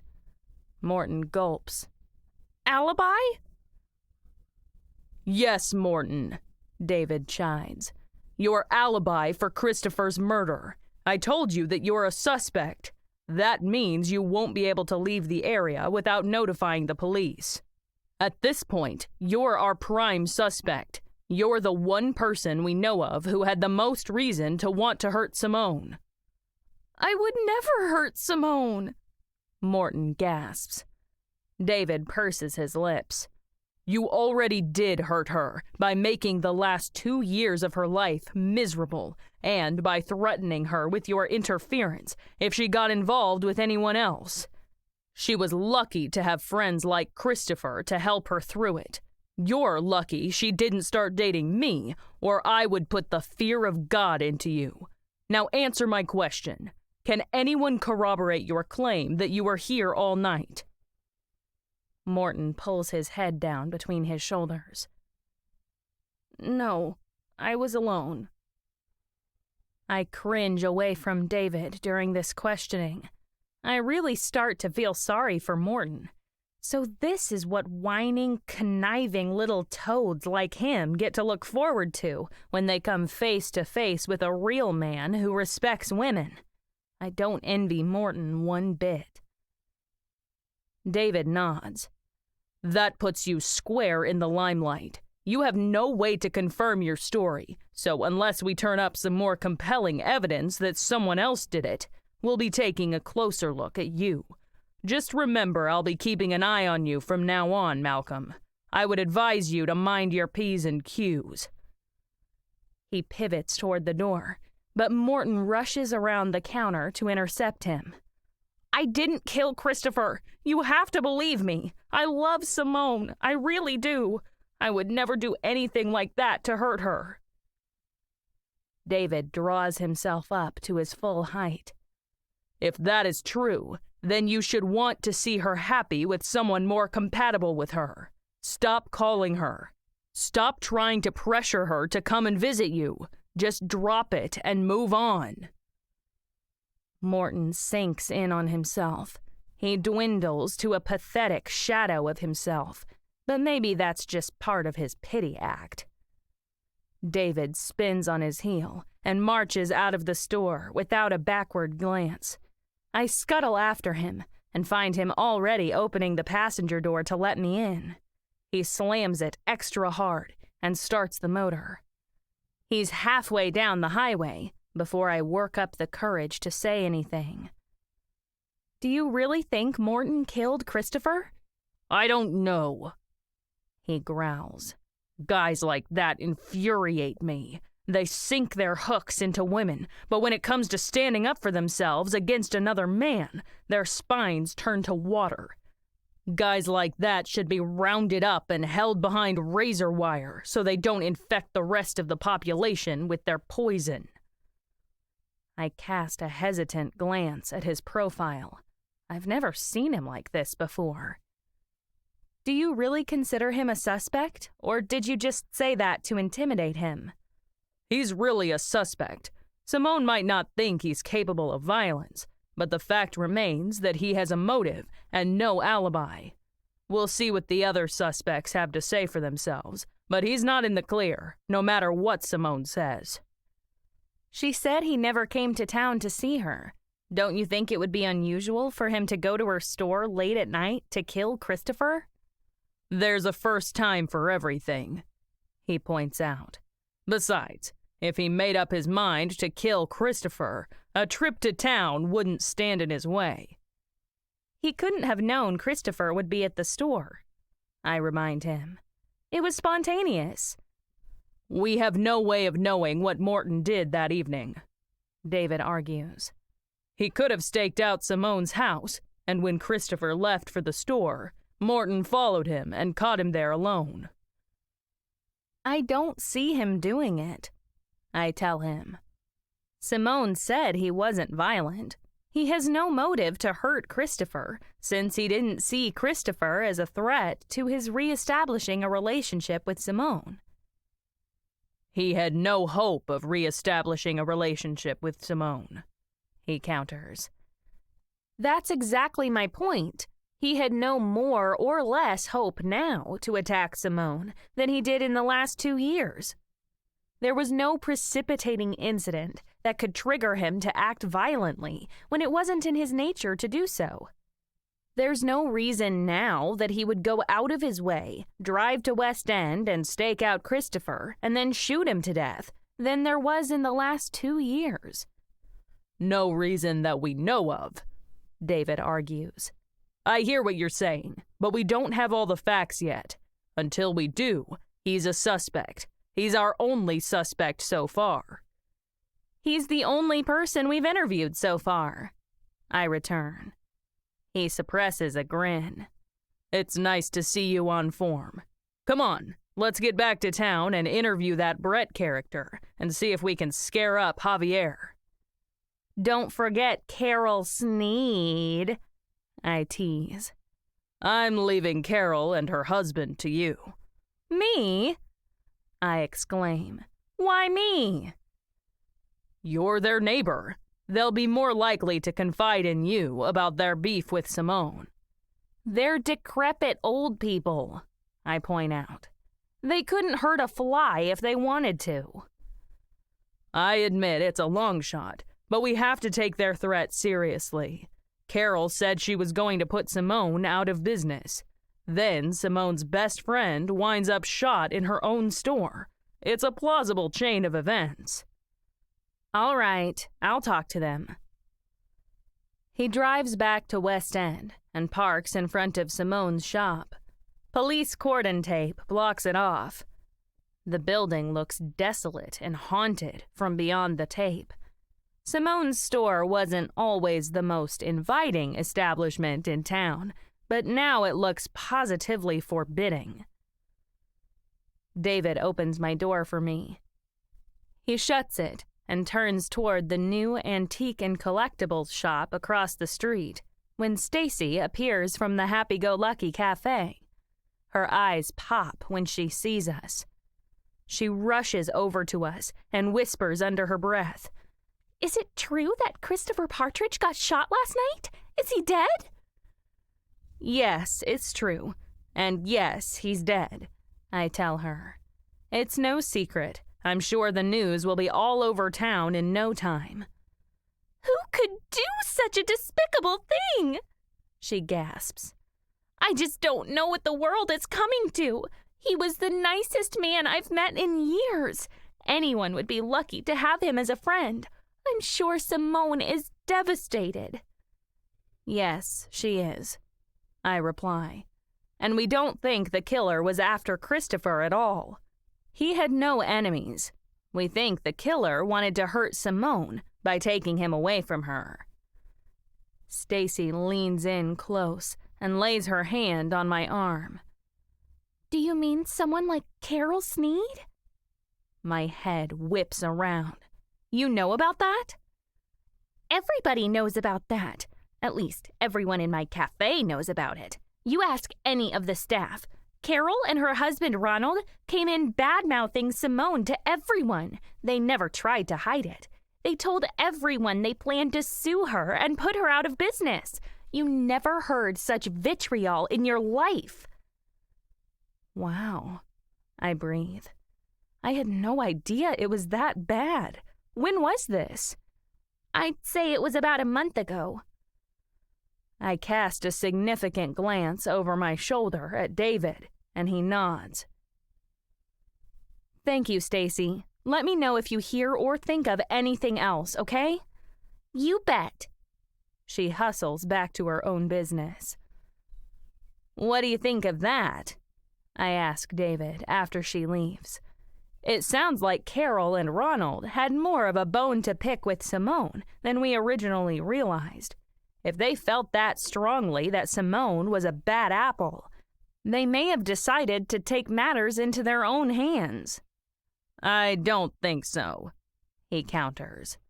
If they hated her enough to sue her and put her out of business, if they hated her enough to broadcast their feelings all over town, they wouldn't have gone and killed her afterward. If they planned to kill her, they wouldn't have told everyone they planned to sue her. It's like Hercule Poirot says, either they were planning to sue or they were planning to kill. You can't have it both ways. I slip my hand into his elbow and squeeze him. So now you're Hercule Poirot? No, that's you, honey bunch. You're the sleuth here. I'm just a flat-footed cop.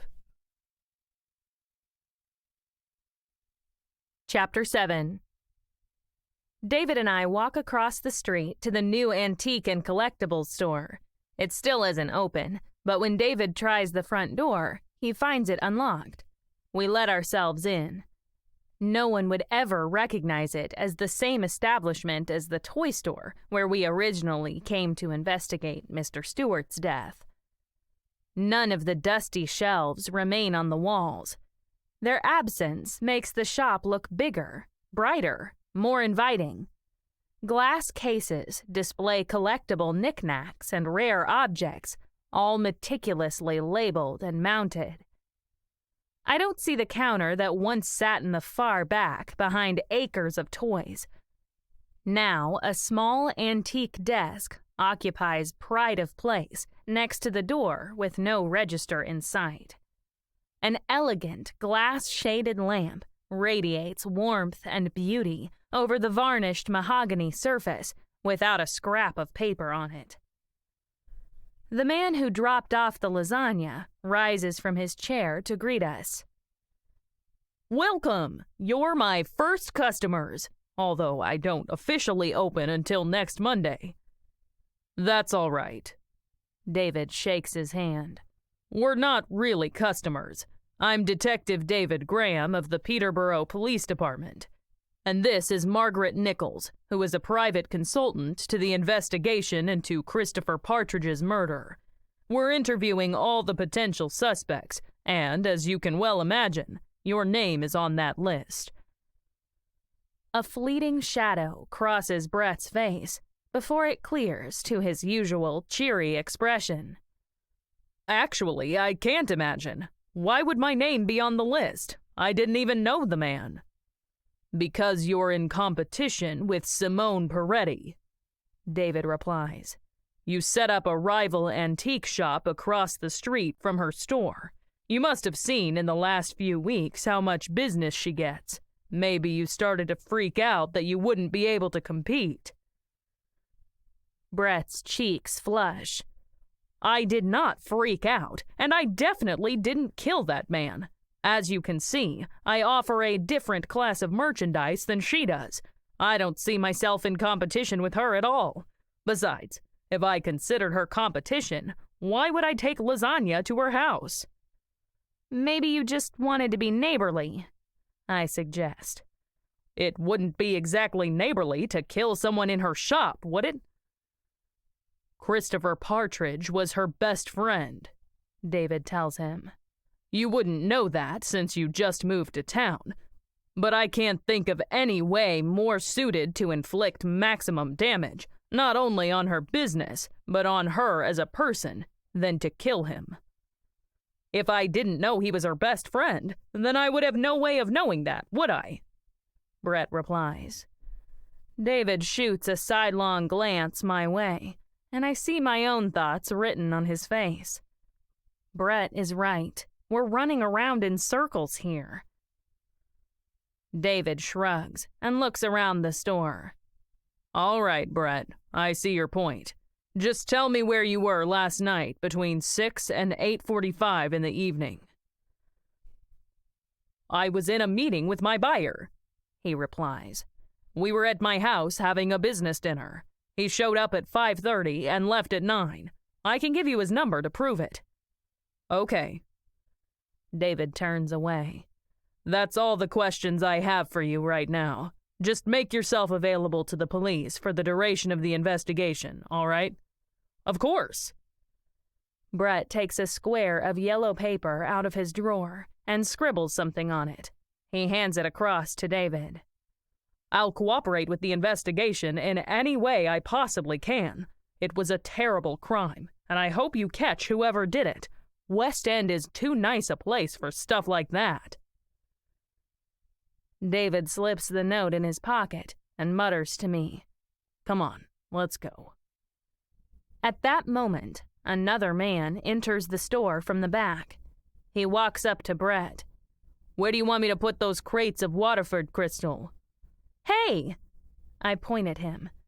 You're Javier Suarez, aren't you? He frowns at me. Who wants to know? You used to work for Simone Peretti, didn't you? I recognize you from when you picked up those cardboard boxes from the candy store. You're the ex-employee that just quit, and now you're working here. I look around this new, glamorous store.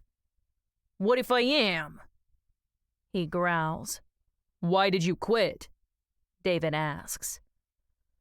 She refused to give me a raise, Javier replies.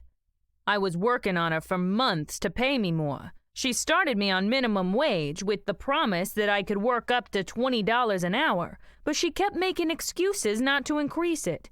She also wouldn't let me take breaks. Every time I went on one of my lawfully required lunch or coffee breaks, she would come along and demand I do some job right away. I never got to break for the full time. Not ever. After a while, I just got sick of all the BS, you know? Now I'm working here, making a lot more. Did you know her best friend Christopher was murdered last night? I ask. I study his face for the slightest reaction, but he doesn't bat an eyelash. No, I didn't know that. What does that have to do with me? You're a suspect in his murder, David replies. You had a reason to want to hurt Simone. Javier snorts. I wouldn't kill a man over that. I quit, and now I have a better job. End of story. I don't have any reason to hurt her. I'm just happy not to be working for her anymore. I believe him. I don't see any hint of subterfuge or hesitation in his expression. He speaks with a blank, open countenance and doesn't guard himself at all. Did you have any hostile interactions with Simone after you quit? David asks. I never had any interactions with Simone at all after I quit, Javier replies. I never spoke to her again. That doesn't seem like much of a way to deal with someone you worked for over a long time, I chime in. Didn't you see her around town? Did you avoid her? Did you cross the street to get away from her? He bursts out laughing. I didn't avoid her, and I didn't see her. I didn't come to town much after I quit working for her. I never really had much call to hang around Main Street, and since I live outside of town, I didn't see her. What would you have done if you did see her? Who knows, he replies. I definitely wouldn't have crossed the street to avoid her. It's not like we weren't on speaking terms or anything. I just didn't like her. She's a tight-fisted harpy. I hated working for her, and I'm glad I don't anymore. I read the same acceptance in David. I understand it doesn't exactly fit the profile. I just need to check out everyone's alibis to make sure you weren't around during the time the murder took place. Can you tell us where you were last night between 6 and 8:45 in the evening? In the blink of an eye, Javier's face changes. His mask of frank geniality falls away, and he flips to being terse and suspicious. I was home all night. I wasn't doing anything but watching TV. Was anyone with you? David asks. Can anyone verify that you were there? Javier shifts from one foot to the other. His eyes dart toward the front window overlooking Main Street. No one was there. It was just me and my dog. David's voice takes on a tight, hollow tone. Uh-huh. Well, thanks. He marches to the door and out into the droves of tourists wandering around. He doesn't stop until he gets back to his car. Well, that's a suspect if I ever saw one. Javier, you mean? I ask. He certainly changed his tune when you asked for his alibi. It was just me and my dog. David snorts. I wish I had $1 for every time I've heard that one. He looked clear up until then. I don't believe he held a grudge against Simone after he quit. I agree with you, but he definitely has a reason to hide whatever he was doing last night. What about Brett? I ask. What did you think of him? He counts off on his fingers. For one thing, he has an ironclad alibi. For another, I don't think he killed Christopher. He isn't exactly a rival to Simone. I see that now. I know what you mean. He does offer a different class of antiques than Simone. They cater to different buyer types. And he's right that he can't be in competition with her when he hasn't even opened his doors yet. David goes on. He has no reason to think of her as a threat when he doesn't know if the customers prefer her to him. So you only consider Javier a suspect because of the way he acted when you asked about his alibi? I ask. Is that all you have on him? At that moment, his phone beeps. He studies the screen. Then he points at it. Now I have another reason to suspect him. He has a rap sheet. He's been in prison for armed assault and reckless endangerment. What does that prove? It proves that he's capable of doing it again. He puts his phone away. He's done it before, which Morton hasn't done. He doesn't have to overcome a lifetime of passive behavior in order to pick up a weapon and hurt someone if it serves his own interests. I don't know, I tell him.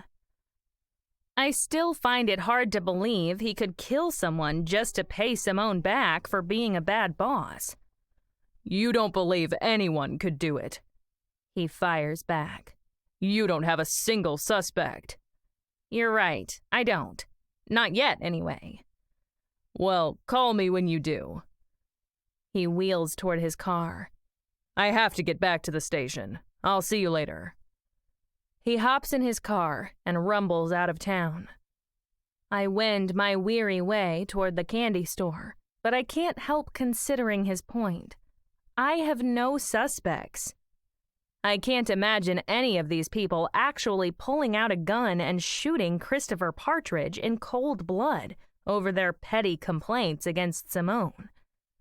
None of them seem to rise to the level of murder, but maybe they're just putting on an act. Maybe they're playing reasonable to fool us, to fool me. From down the street, I see a solid mass of people packed into the candy store. A pang of guilt stabs my heart. Here I've been playing detective all day while Zach and Patty handle the crowds. I should be in there minding my own business instead of sleuthing. I quicken my pace to get in there. when my phone rings.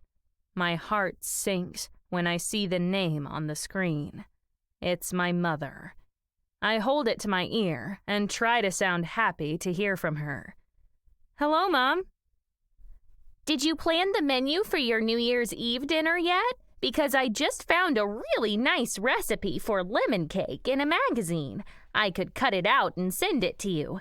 I think it would go really well with New Year's drinks. I heave an almighty sigh. That's all right, Mom. There's no time to send it before New Year's. She doesn't use the internet. She thinks it's too complicated for an old brain like hers to comprehend. How about I read it to you and you write it down? It calls for 3 cups of flour, 2 cups of sugar, a teaspoon of baking powder, 6 eggs. Don't worry about it, Mom. I interrupt. I hear the bite in my voice, but I can't help it. I'm not anywhere I can write down a recipe right now, and I have my own recipes I can use. I'll handle the dinner. You don't need to check up on me or help me. Just leave it all to me. You know how complicated these things can get, sweetheart, she whines. I only want to make sure it goes off smoothly. I'm only thinking of you. Thank you. I say it, but I don't sound like I mean it. Maybe that's because I don't mean it. I appreciate your concern, but I can handle a dinner party. I really can. I better be able to handle it at the age of 45. I couldn't stand to throw a dinner party if I needed my mother to help me with it. What about the drinks? She asks. What do you have planned? Where will you buy all the ingredients? Do you have enough glasses and freezer space for all the ice? I smack my lips in exasperation. It's the middle of winter in Connecticut, Mom. I don't think we'll be using ice. Now, I have to get back to work. I'll talk to you later about picking up you and Dad on New Year's Eve day. Bye. I hang up quickly before she can squeeze one more word into my ear. I groan again when I put my phone in my pocket. Maybe I made a big mistake inviting them. Chapter 8. Zach backs up into me at the same moment Patty steps away from the register and treads on my foot. For a second, they squash me in a sandwich of bodies before Zach rotates to take Patty's place at the register. Sorry, Mom. It's madness in here. I put down my pen and move to the next customer waiting. Hi, what can I get for you? A little girl stands on tiptoe to peer over the counter. She raises her voice to call over the noise of dozens of other customers waiting to be served. Can I have half a pound of Reese's Pieces? I lift the jar down from the shelf and start weighing out the candy. Zach frowns at my notepad sitting on the counter. What's this, Mom? What are you jotting down now?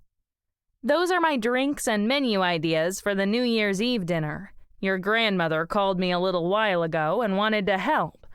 I have to get it organized so I can assure her in all truthfulness that I have everything under control. He smirks and jabs Patty with his elbow. Mom's worried she won't make a good impression on her parents when they come up to meet her boyfriend. He drags the word out in a sing-song tone to make it sound ridiculous. Then he bursts out laughing. You better cut that out, I warn him. If you don't mind your manners on New Year's Eve, you'll be sleeping in your car this winter. He lays his hand on his heart and closes his eyes.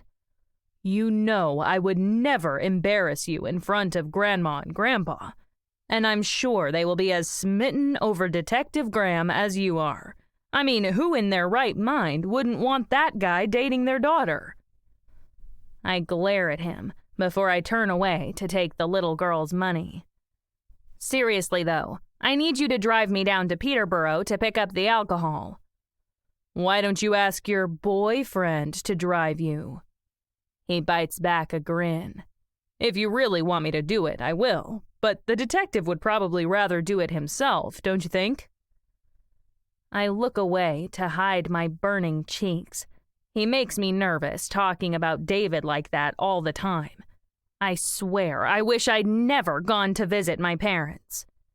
I storm over to the register and rip the sheet off my notepad. I stuff it into my pocket and resolve not to conduct any preparations for New Year's where anyone can see them. I just have to do this myself. I've got 4 days until New Year's. That doesn't give me much time to do everything and make everything and decorate and... I force myself to think about something else. If I let myself get bogged down with everything I have to do, I'll panic. Zach is right about one thing, though. I have to find a way to get down to Peterborough to buy the alcohol. I don't want to spend the trip hearing about my boyfriend, and I don't want to ask David. I put my shoulder to the wheel and concentrate on work for the rest of the day. When I'm not thinking about serving customers and making sure to reorder all this outgoing stock, I think about the case. That takes my mind off my own problems.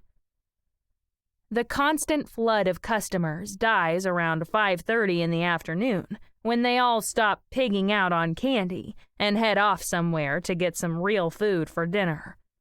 Zach wipes his hands on his apron. "Why don't you go home, Mom? Patty and I can close up." "Are you sure?" I glance from one to the other. "You guys have been here most of the day. I just showed up at..." "Just go," Patty orders.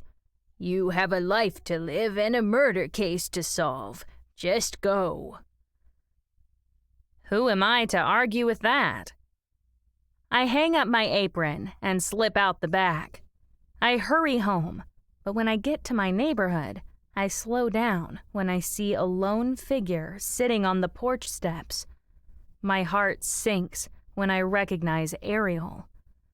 She cowers in the freezing cold and smashes her hands between her knees. When I get close enough, I see tears streaming down her cheeks. "Ariel!" I rush to her side. "What's wrong? What are you doing here? Does your dad know where you are?" She bows her head and snuffles back sobs. "I'm sorry to drop in on you like this, Margaret. I didn't know what else to do. My dad doesn't know I left the house. He's still at work, but I had to talk to someone.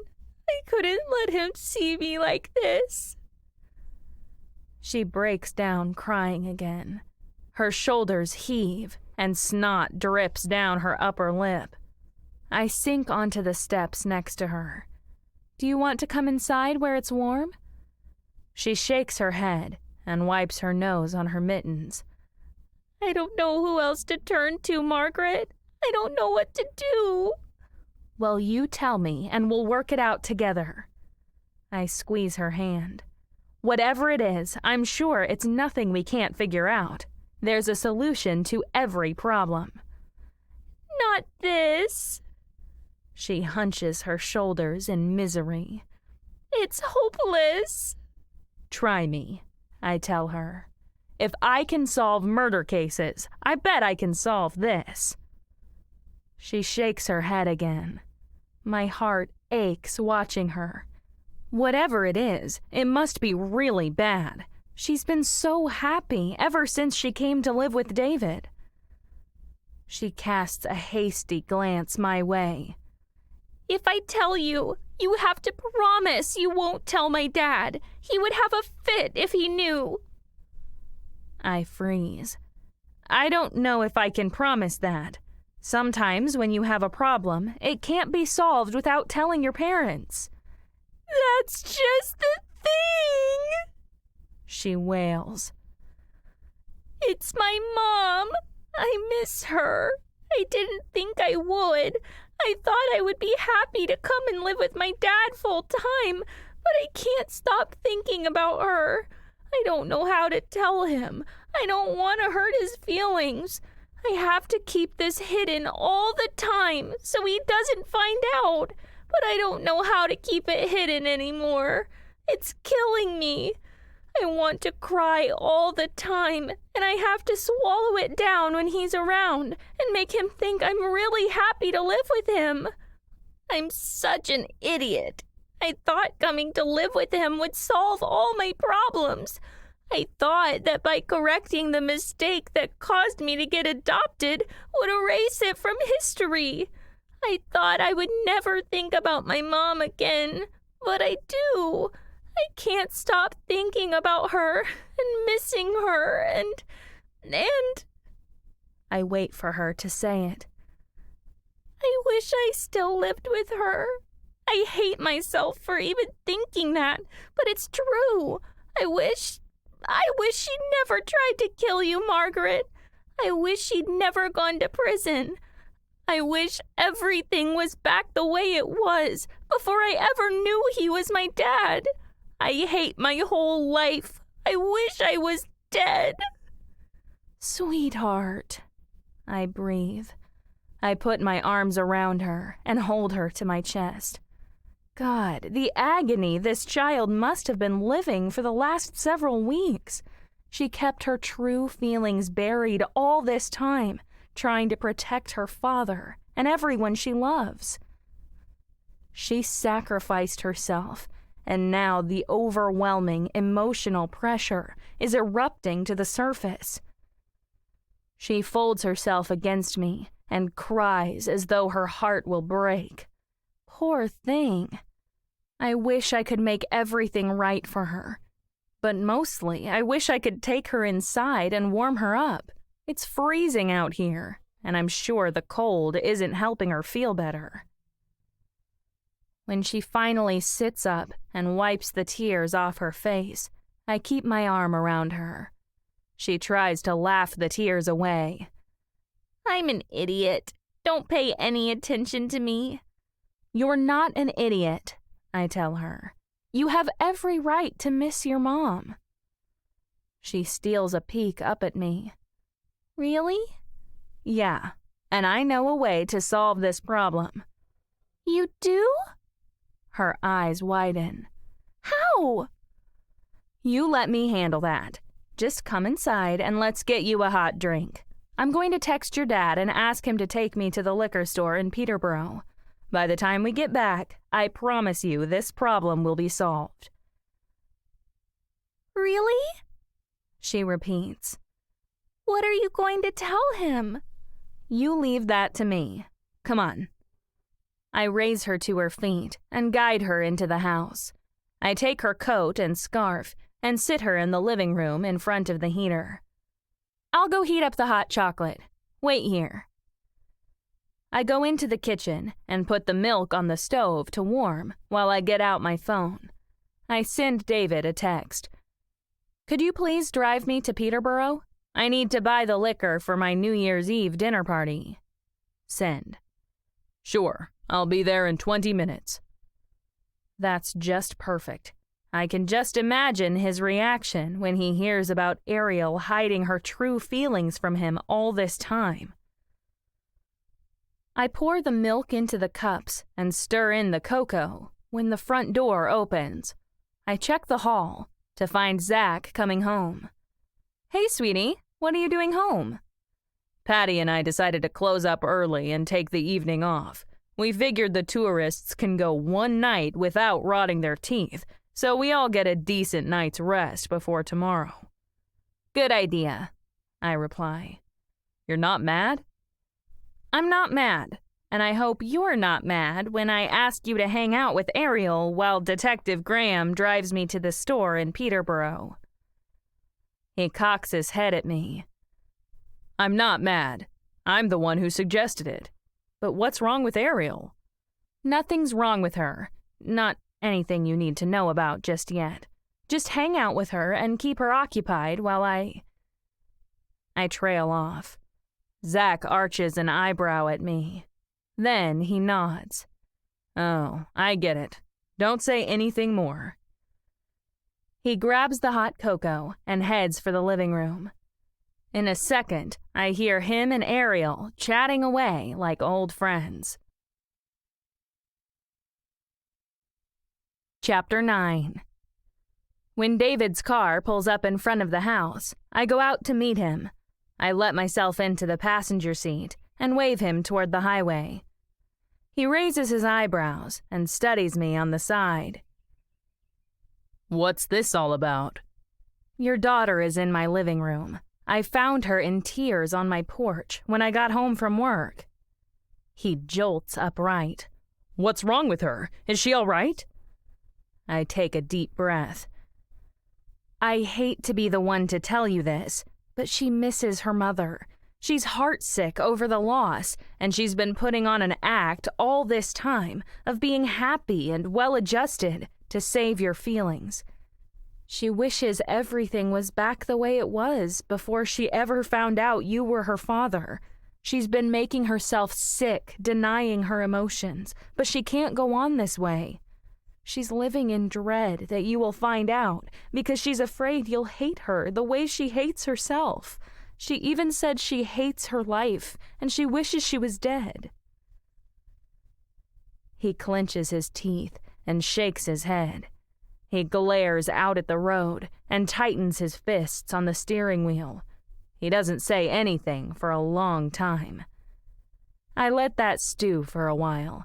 I knew it would hit him like a bomb, but at least he knows the truth now. Now he can deal with it head on, instead of it sneaking up on him from behind. We get all the way to Peterborough and park in front of the liquor store before I touch his arm. Are you all right? I'm fine, he snaps. What do I have to not be fine about? I'll take her to see Pauline if that's what she wants. I never wanted to supplant Pauline in Ariel's heart. Ariel never had to put on an act for my sake. I don't care if she still loves Pauline, or if she's broken up because she wants to live with Pauline and now she can't. I understand how she feels. Hell, I would feel the same way if I was in her position. I only wish she could have told me herself, but I don't even mind that she told you instead. I'm just glad I know the truth now so I can do something about it.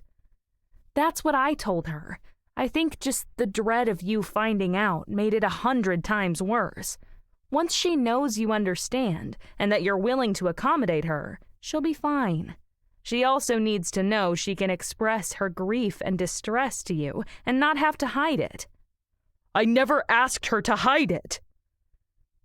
He sounds mad, but I know him well enough to recognize that he's actually hurting. I know I'm nothing as a parent compared to Pauline. Pauline did an amazing job of raising Ariel, and now she's gone. Ariel has every right to be upset about that. I'll never be able to live up to that standard. You can't talk about yourself that way, I tell him. You can't put yourself down as a parent. Her feelings about Pauline have nothing to do with how good a parent you are. Pauline came first. Pauline was there for all the formative years. That's the only thing Pauline has that you don't. You're just as good a parent as she is, maybe even better. He guffaws with mock laughter, but it sounds more like anguish to me.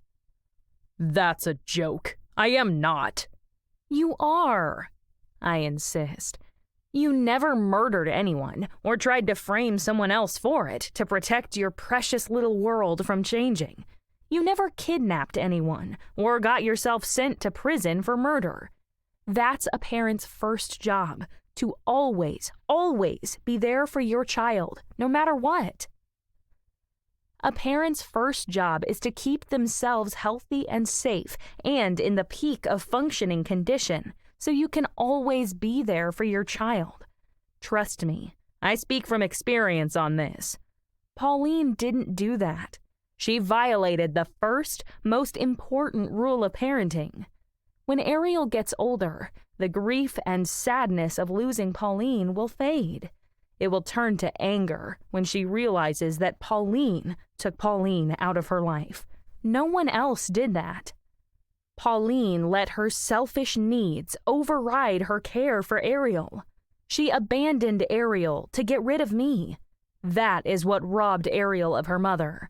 Ariel just isn't old enough to understand that yet, but she will be one of these days. That's when the pigeons come home to roost. His eyes flash, scanning the parking lot. I could kill her for that. I could rip Pauline's guts out for hurting Ariel that way. And do you want to know the worst part?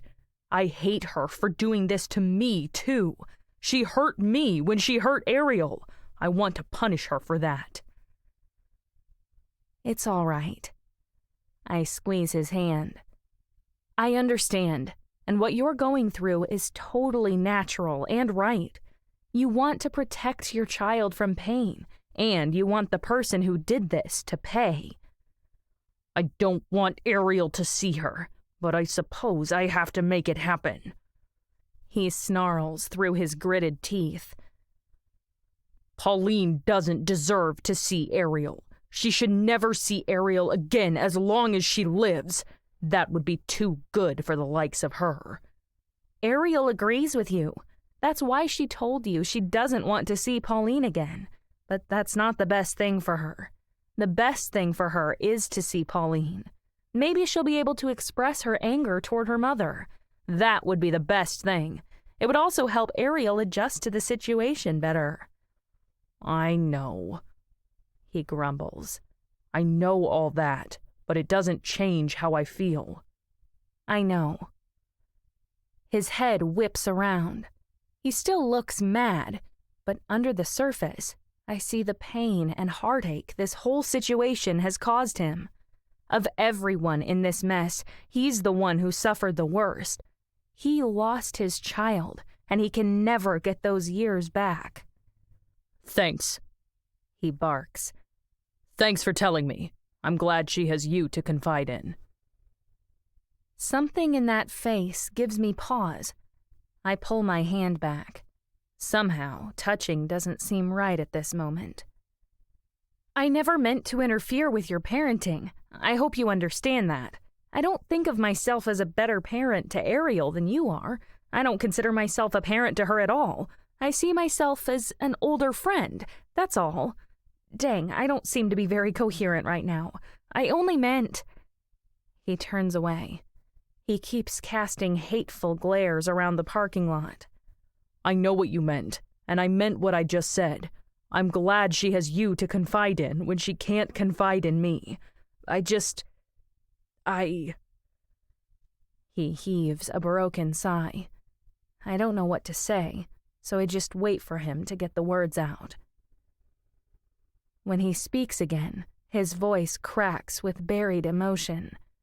He keeps his head turned all the way around, so I can't see his face at all. I can only stare at the back of his head.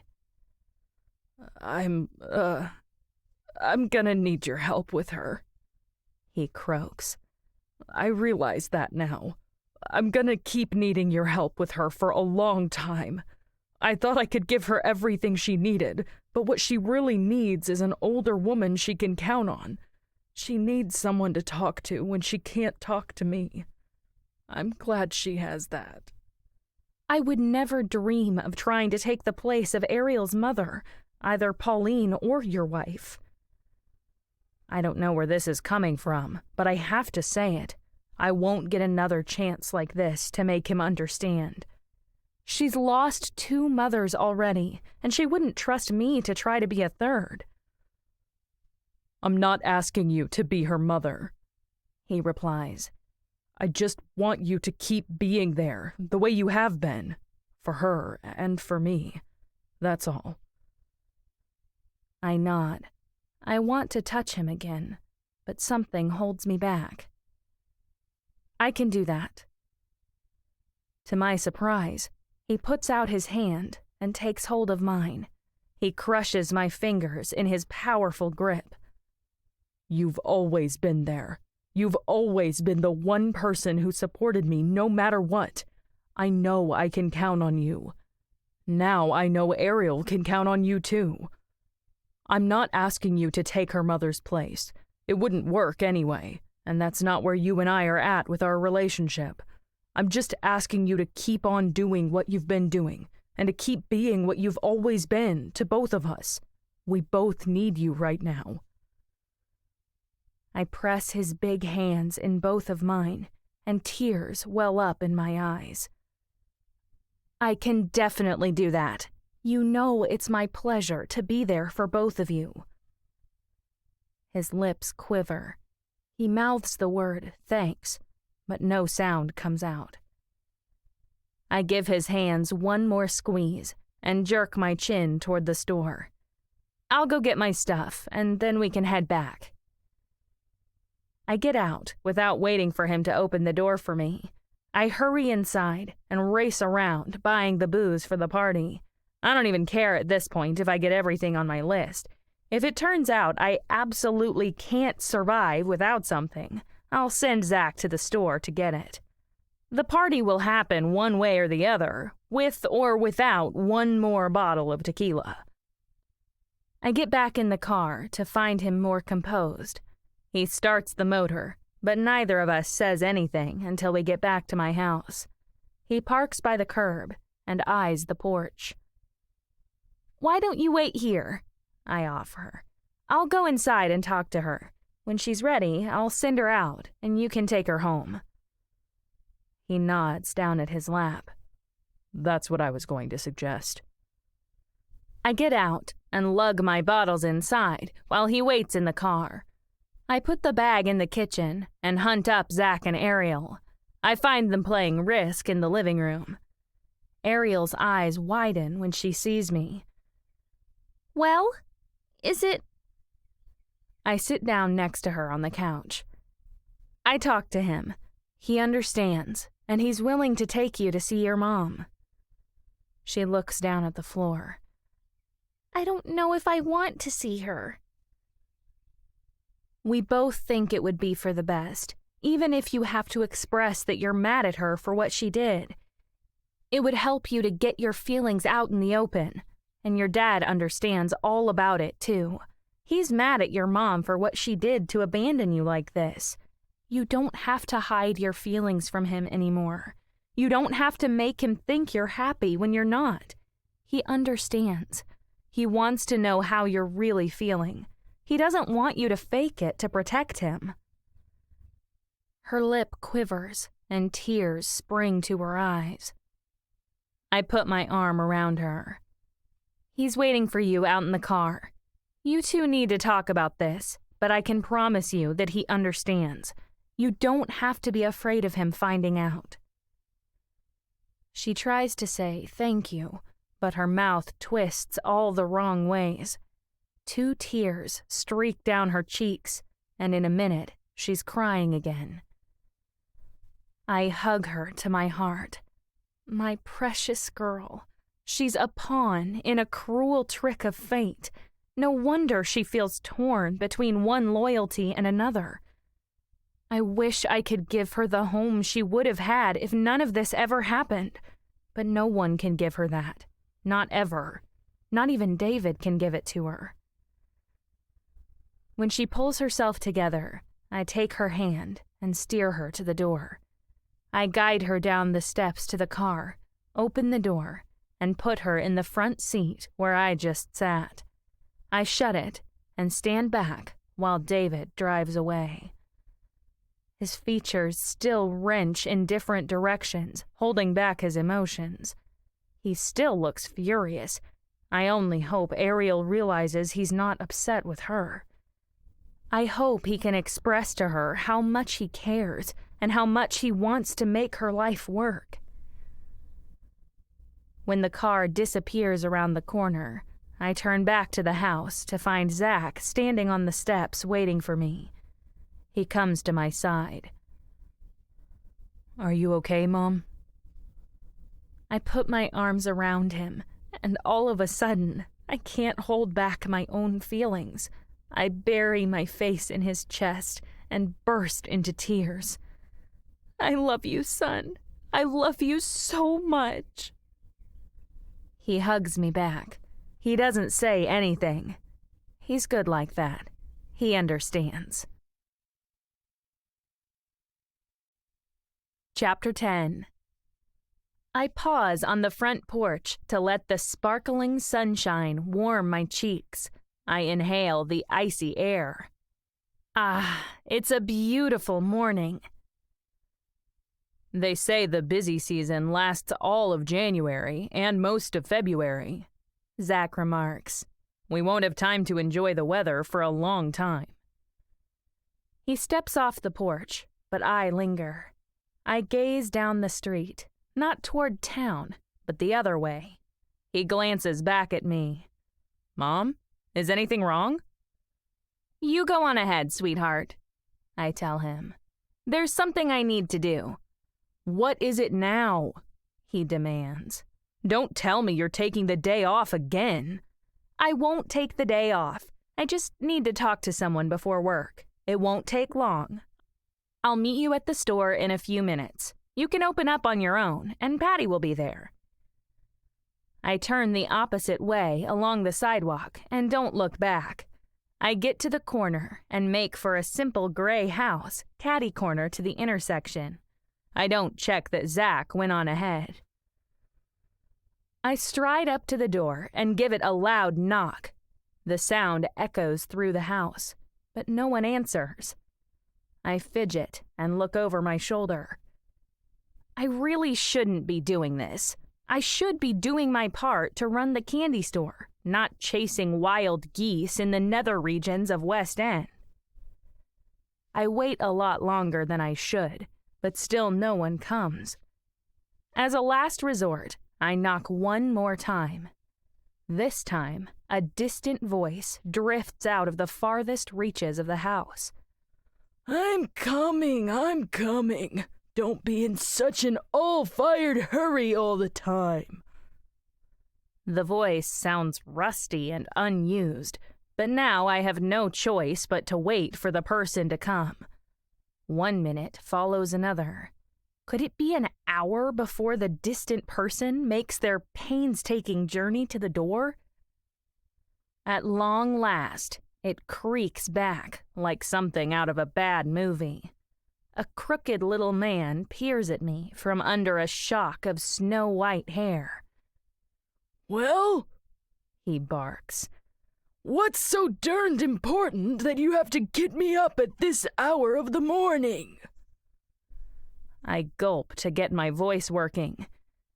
Mr. Sneed, I'm Margret Nichols. I own the candy shop in town, and I live around the corner from you.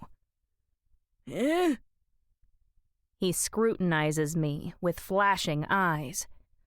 Well, I hope you didn't come around selling candy. I never touch the stuff. Actually, I came to talk to you about your argument with Simone Peretti. I understand you had a disagreement with her over the cost of some furniture? Huh. He huffs. That's my wife's thing. You have to talk to her about that. I cast a wary look into the house. Is she here? Of course she's here, he snaps. Where else would she be? He turns his back on me and begins the painful trek back the way he came.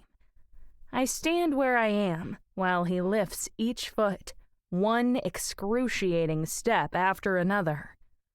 I wait a long time before he gets far enough down his hallway for me to follow. If I had known this visit would take so long, I never would have come over before work. Now I'm stuck here, and Zach is probably cursing my name while he and Patty open the store for me. Ronald Sneed leads the way all the way down that interminable hall to a tiny sitting room at the very back of the house. When we get there, we find his equally old wife seated in an armchair. Ronald eases himself into an identical seat next to her. These two look like they haven't moved in 50 years. No wonder it took so long for him to answer the door. The last time I met Carol, she was friendly and welcomed me to the neighborhood. Now she raises her twinkly eyes to my face. Ah, it's Margaret from the candy store.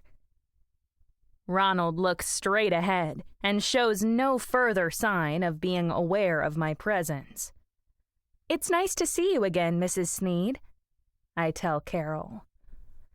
"What brings you to our humble home?"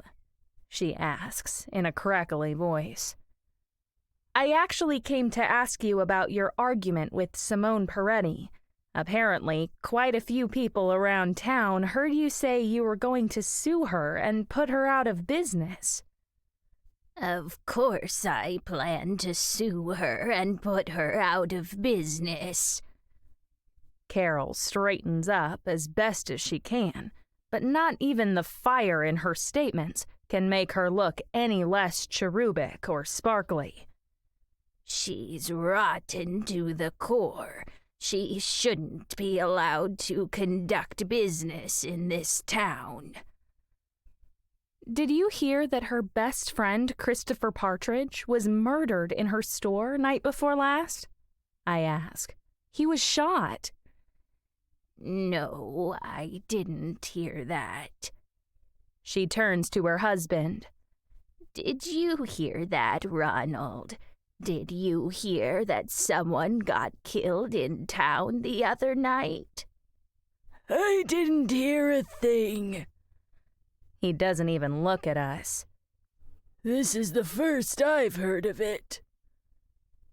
"What of it, dear?" Carol asks me. "What does this have to do with my argument with Simone?"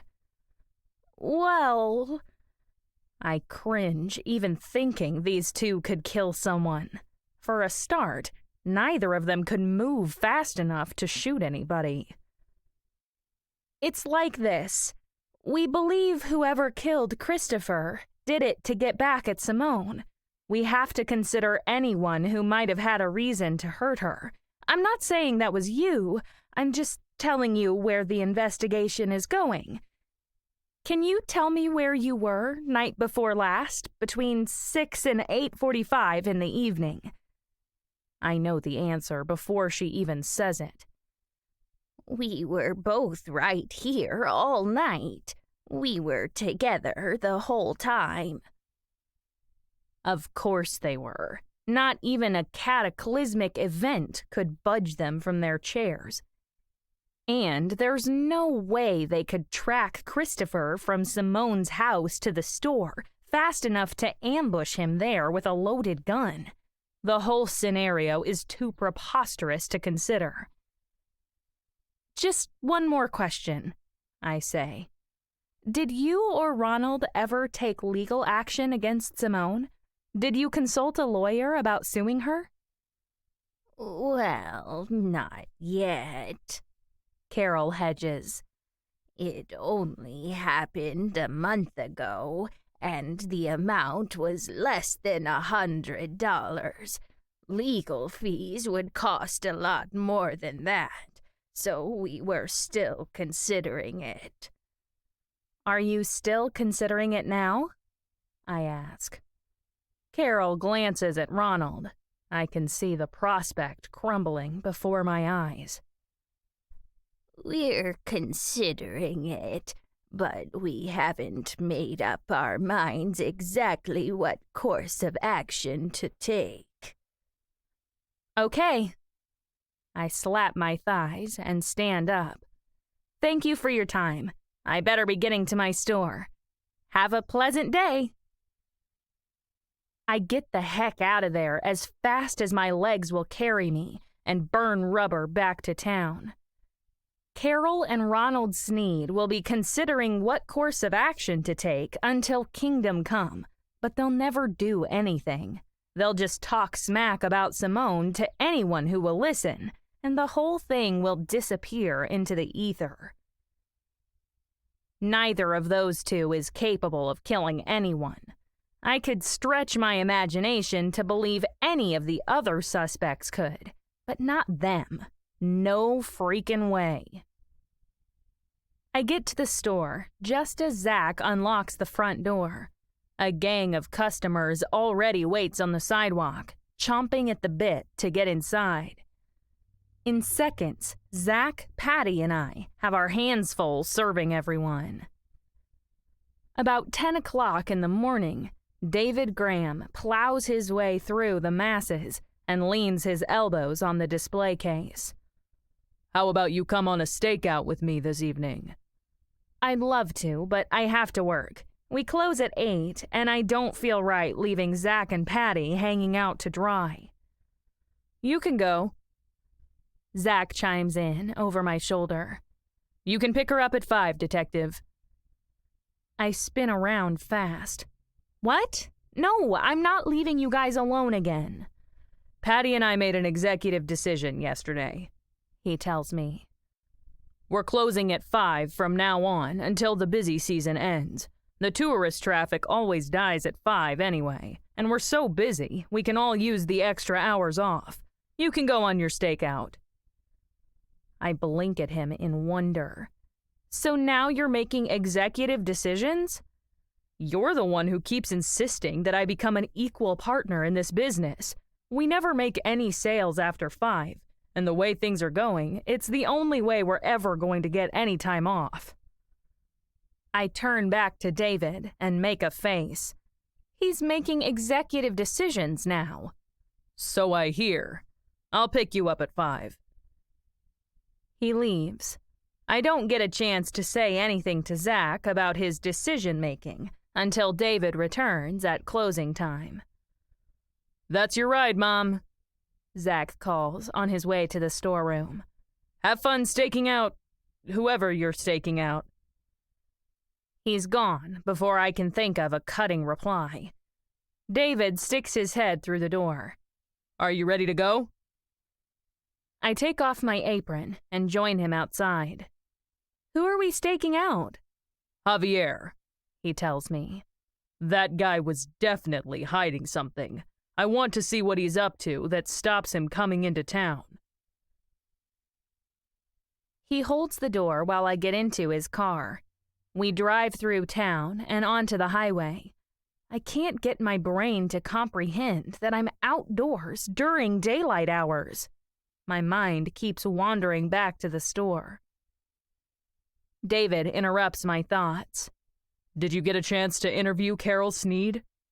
Yeah, I talked to her and Ronald this morning. And? He asks. What did you think? I chuckle to myself. I think there's no way on God's green earth either of those two killed Christopher.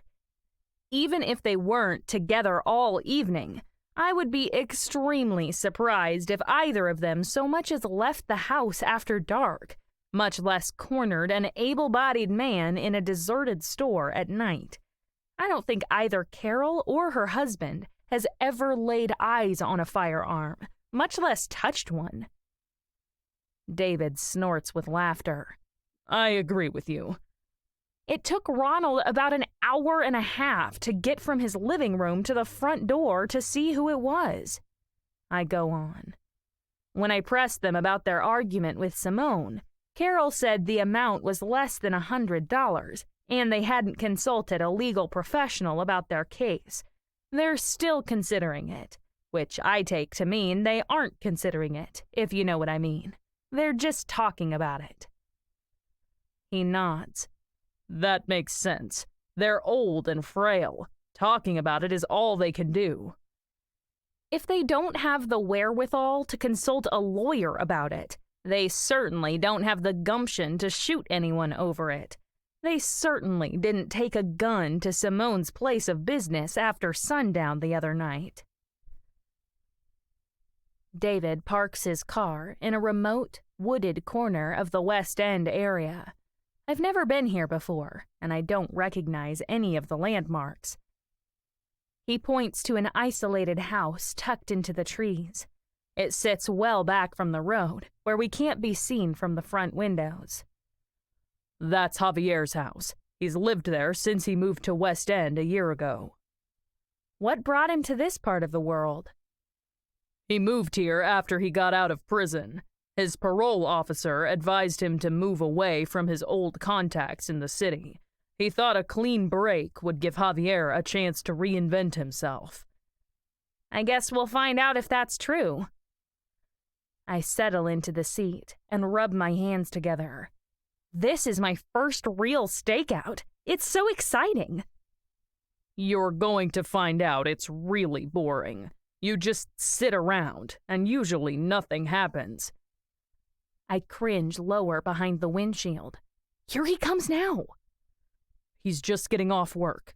Now we'll see where he goes and what he does in his free time. Javier drives down the street in a restored Coupe de Ville. He parks in the driveway and enters the house. The neighborhood falls still and silent. No sound disturbs the evening falling into dusk. I hold my breath, but when nothing happens, I start to wonder if David wasn't right. Maybe stakeouts are the most boring job ever. I feel cheated. All this time, I thought cops and detectives got to do all the exciting stuff. Stakeouts always look so thrilling in the movies and on TV. I could be having a hot dinner at home instead of sitting here in the cold. I scan the neighborhood. Other than David and me, no one else is foolish enough to spend a winter evening on this nonsense. I'm just about to throw in the towel and tell David to take me home when Javier comes out of his house. He hops into his car and glides away. David waits a short time before starting the motor and tailing him. I don't dare make a sound, even though Javier can't hear me from here. I don't want to give away our position. David drives with maddening slowness to keep Javier's taillights in view, but never gets too close. Javier gets on the highway and drives to the other side of West End. He passes the police station before he turns off onto a lonely dirt road. David takes the same exit. This is bad news, he mutters to himself. Why? I ask. What's down here? Lights shine through the trees. David veers his car into a parking lot packed with wall-to-wall vehicles. A blazing neon sign shines into the dark over what looks like a barn. It reads, Woody's Roadhouse. It's hardly a roadhouse, I remark. It's not even on the main road.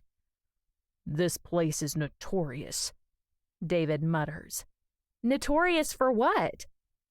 It's a meeting place for thugs and criminals. He spits out the words with venom. If Javier is hanging around here, I can guarantee you he isn't turning over a new leaf. He stalks around the car and yanks my door open. I stare up at him in horror. What are you doing? We're going inside. We have to find out what Javier is up to. You... I swallow hard, looking at the building. You want me to go in there? You can stay here if you want to. He lets go of the door and starts to turn away. Some rough, hulking characters hanging around the entrance are already scowling at us. If David goes inside, he'll leave me here alone. That would be worse than going in there. At least I'll be near him in case anything goes down. Christ, listen to me. I sound like something out of a bad teen drama. I can't even think clearly through the clouds of alarm and terror. I jump out of the car and hurry to catch up with him. He walks straight to the front door and confronts the biggest, baddest bruiser of them all. The guy wears his hair down to his shoulder blades and a denim vest with a big biker patch on the back. Tattoos darken his arms, and his eyes glitter with malice when he examines me. I cower close to David. He flashes the guy his badge. The bouncer doesn't even move when David barges right into the place. People fill the roadhouse. I don't know what else to call it. I can't see any bar between the bodies jammed in shoulder to shoulder. A band plays something that sounds like a mix of country and western and thrash metal. The deafening noise pounds over the mob. It numbs my ears so I can't hear a thing. David works his way into the crowd. I huddle in his wake, but I can't see anything beyond the 3 or 4 people right in front of me. They turn to frown at me. Then they go back to whatever they were doing. No one bothers me, probably because I'm so close to David. He works his way to the front of the building, where the band leaps and contorts on a low stage. The noise blaring from the speakers drowns out everything else, but from here, we can see a large open section of the room. A low parapet sections off the stage from the rest of the building. All the audience members very politely remain behind it when they could easily step over. David and I scan the crowd. I don't see anything at first until David stiffens. I follow his gaze across the parapet to the building's far corner. There's Javier in earnest conversation with 2 other nefarious-looking specimens. They wear biker attire like the bouncer at the door. One of them wears dozens of rings, festooning every finger and both thumbs. In front of my eyes, one of them sweeps back his black leather vest. He grabs his belt to hitch up his pants. When he does, I get a perfect view of a pistol grip protruding from his waistband. At that moment, Javier glances to one side and catches sight of Detective David Graham standing there for all the world to see. Javier's face goes white as a sheet. He freezes in his tracks for half a second. Then he bolts for cover. He leaps over the parapet and plunges into a dark corner behind the stage. I never saw David Graham move so fast. From the time I've spent with him since moving to West End, I could almost trick myself into believing he was just a good-looking desk jockey who pushed pencils around for a living. He proves me wrong tonight. He takes a flying leap over the parapet. Before I can blink, he's gone. He rushes around the stage in hot pursuit of Javier. A few audience members cry out in surprise that someone dared to violate their holy parapet. The next minute, it's all over, and no sign remains that any incident ever disturbed anyone.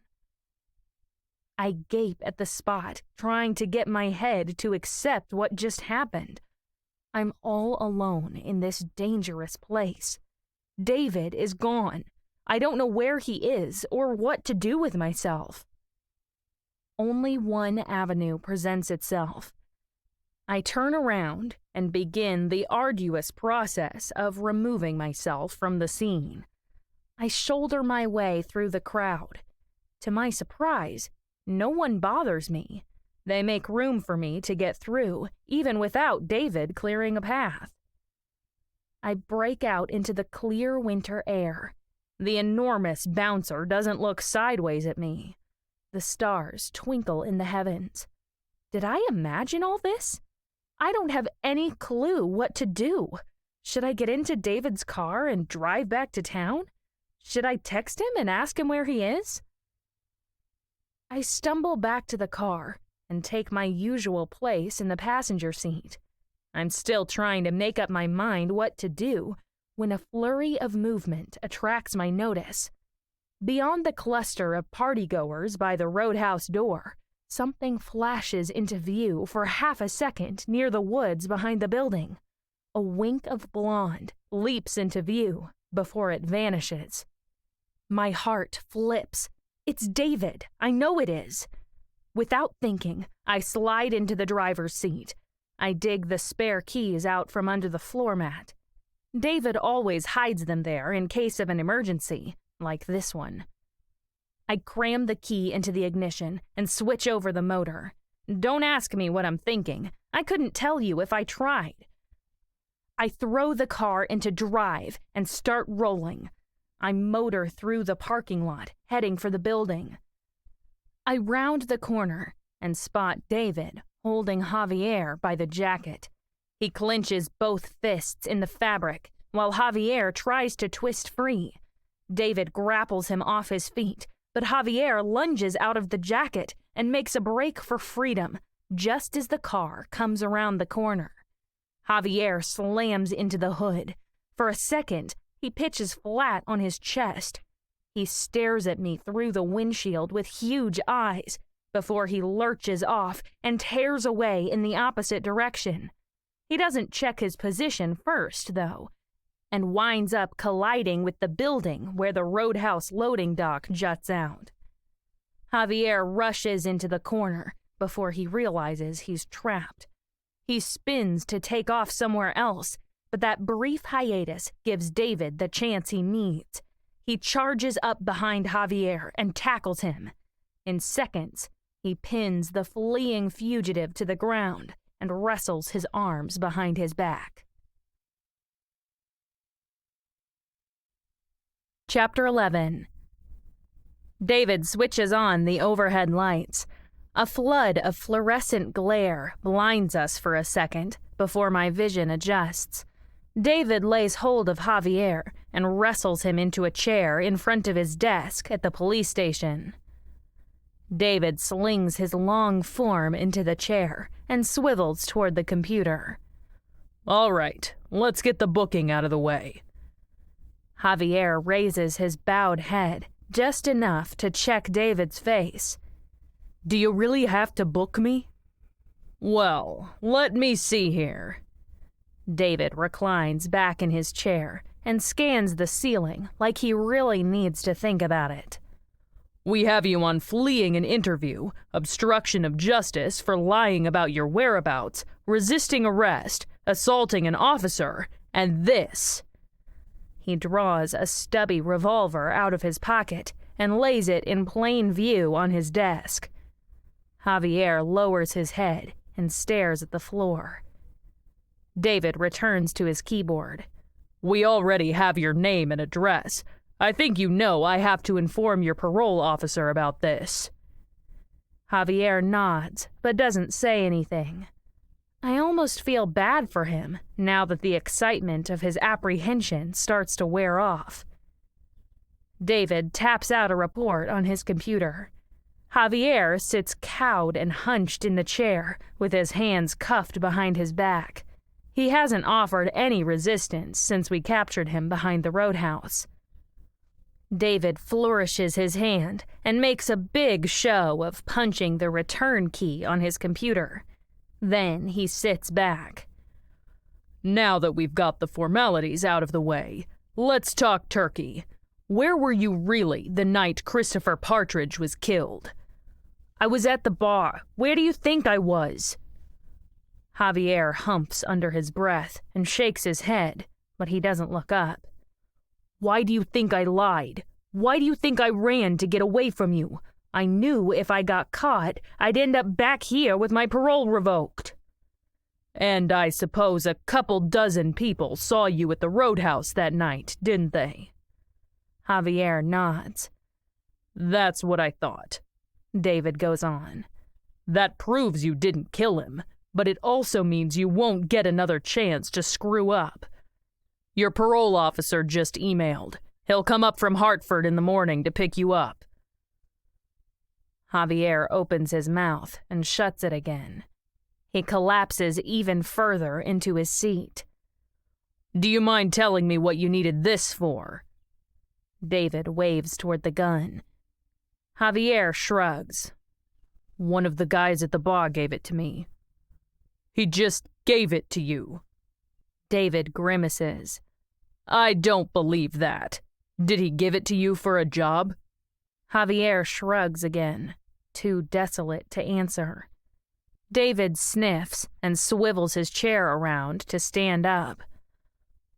All right, be that way. Let's go. Hopefully you can get some sleep in your cell before your parole officer shows up to collect you. He leads Javier away. They're gone an awfully long time. I wander around the office and read the posters for wanted criminals and missing kids tacked to the corkboard. David comes back almost an hour later and tosses his keys onto the desk. That's finished. He's going back to prison, but he's not a murderer. I don't blame him for lying about his activities, but he could have handled this better. So much for removing himself from negative influences. He just got involved with a different crowd in a different town. Other than that, nothing changed. I guess you don't have a choice about sending him back. No, I don't, he replies. Even if I ignore everything he did tonight, which I won't, I can't ignore him carrying a gun when he was on parole. That is strictly forbidden, and he knows it. I'll bet you any amount of money his friend didn't just give it to him out of the kindness of his heart. Javier was planning something, some job or robbery or something. That's the only reason he would need a gun out there. I know, I murmur. I just hate to see him fall like this. I don't take any joy in it either, he returns. The only upside is that he's no longer a suspect in Christopher's murder. He has a watertight alibi. That only leaves Morton as a plausible suspect. David fidgets for a second before he summons the courage to go on. Hey, I was thinking you might want to ask your business partner for the day off tomorrow so we can go check out Morton. My eyebrows fly up. My business partner? Ask him for the day off? David smirks. You know what I mean. Now it's my turn to fidget. I'll ask him. I don't know if he'll say yes. How about if I ask him? David suggests. Do you think he would be more likely to give me permission to steal you away for the day? I honestly don't know, I tell him. Ever since he became the managing executive of Nichols' candy store, I never know what to expect from him. He takes my hand and steers me out of the station. I'll ask him. If that doesn't work, you can put the mother screws to him. That's certain to make him cave. Mother screws? I repeat. What in the world is that? David opens the car door for me. Don't tell me you don't know. All mothers know what the mother screws are. Every man on the planet knows what they are. I swear women must get issued with them the minute they get pregnant with their first child. I wait for him to get into the driver's seat before I pick up the conversation. I really don't know what you're talking about. Don't try to pull that innocent act on me, lady, he retorts. You know exactly what mother screws are. I'll bet you've been using them on Zach since he was in diapers. I look out the window at the night sliding past my window. You're making it up. Ask Zach. He'll tell you. He parks in front of my house and takes my hand to help me out of the car. Instead of parting from me on the porch, he strides up to the door and delivers a firm rap. Zach pulls it open, and his eyes widen when he sees me and David standing there. Is there a problem, officer? Has she been vandalizing the neighborhood again? David grins at him. No, she was a big help tonight. I came to ask you if she can come with me on another stakeout tomorrow. It would mean she would have to skip work, I'm afraid. I suppose if it's a police matter, she'll have to. Zach casts another sidelong glance my way. All right, you can go. I start to smile up at him when David yanks the carpet out from under me. Will you please explain to her that you know exactly what mother screws are?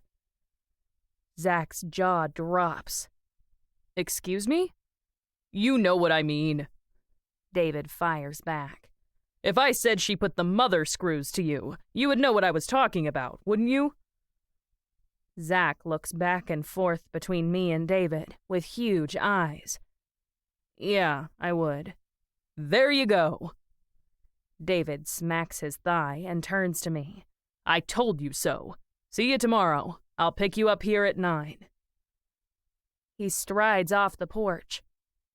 A second later, the car door slams and the vehicle glides out of the neighborhood, but I keep standing on my own front porch like a delinquent teenager.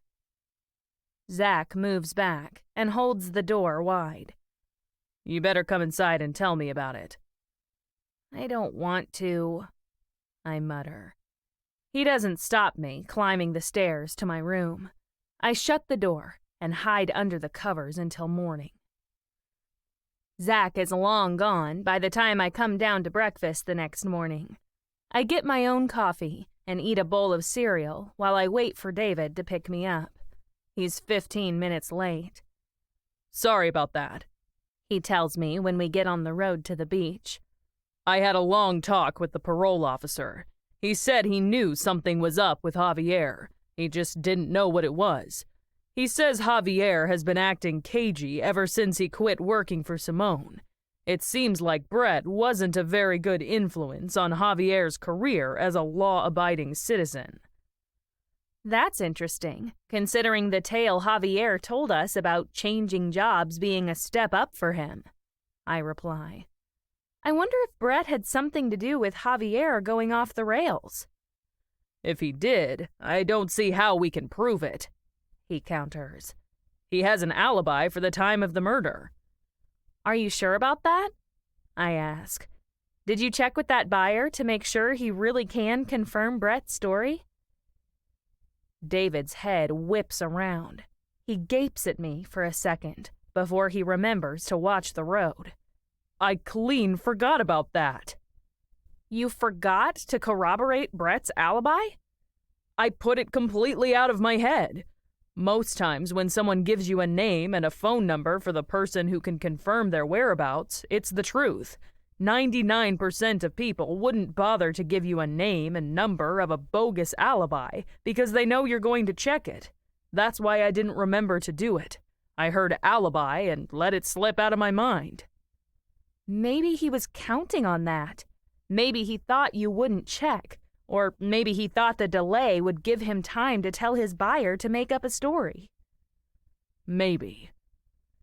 He surveys the countryside along the highway.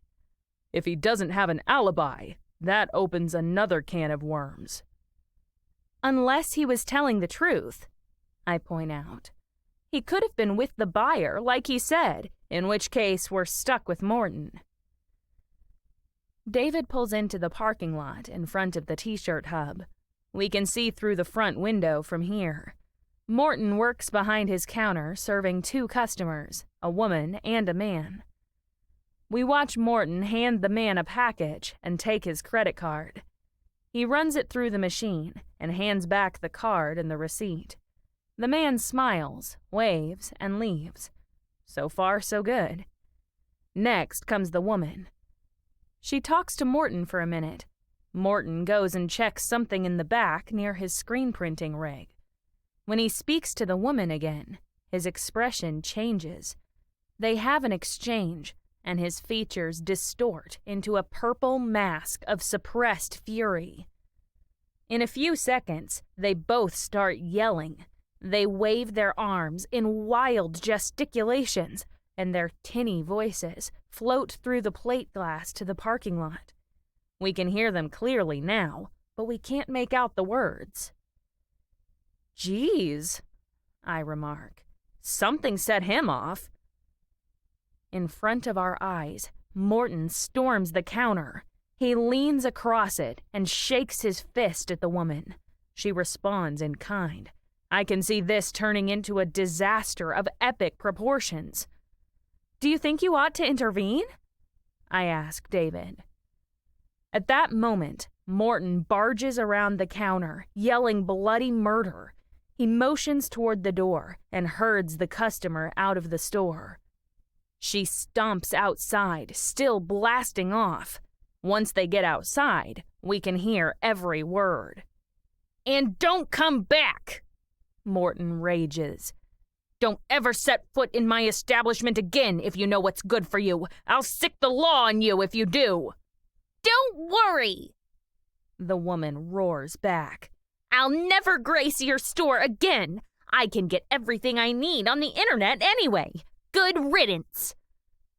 She marches off down the street and vanishes. "It looks like Mr. Morton Malcolm has a little bit of an anger problem," David mutters. "It looks to me like he's not as mild-mannered or passive-aggressive as Simone thinks," I add. "You're right." He takes hold of the ignition key. What are you going to do? I'm taking you back to town. The stakeout is over. He starts the motor and drives away. I meant, what are you going to do about Morton? He angles onto the highway, heading back to town. I'm going to drop you off at the candy store and bring him in for questioning. He obviously has some issues we don't know about. Why can't I be there when you question him? I try not to sound as petulant as I feel. He shoots me a crooked grin. Because I only got permission from Zach for you to go on the stakeout. I didn't get permission for you to sit in on a questioning. Come on, I chide. Don't use Zach as an excuse. All right. The truth is, I feel guilty about taking you away from the store when Zach and Patty are doing all the work, and I know you feel the same way. You have my word of honor I'll tell you everything Morton says. My heart sinks. You're right. I do feel guilty about it. We ride in silence for a while, until he breaks in on my thoughts. What's bothering you?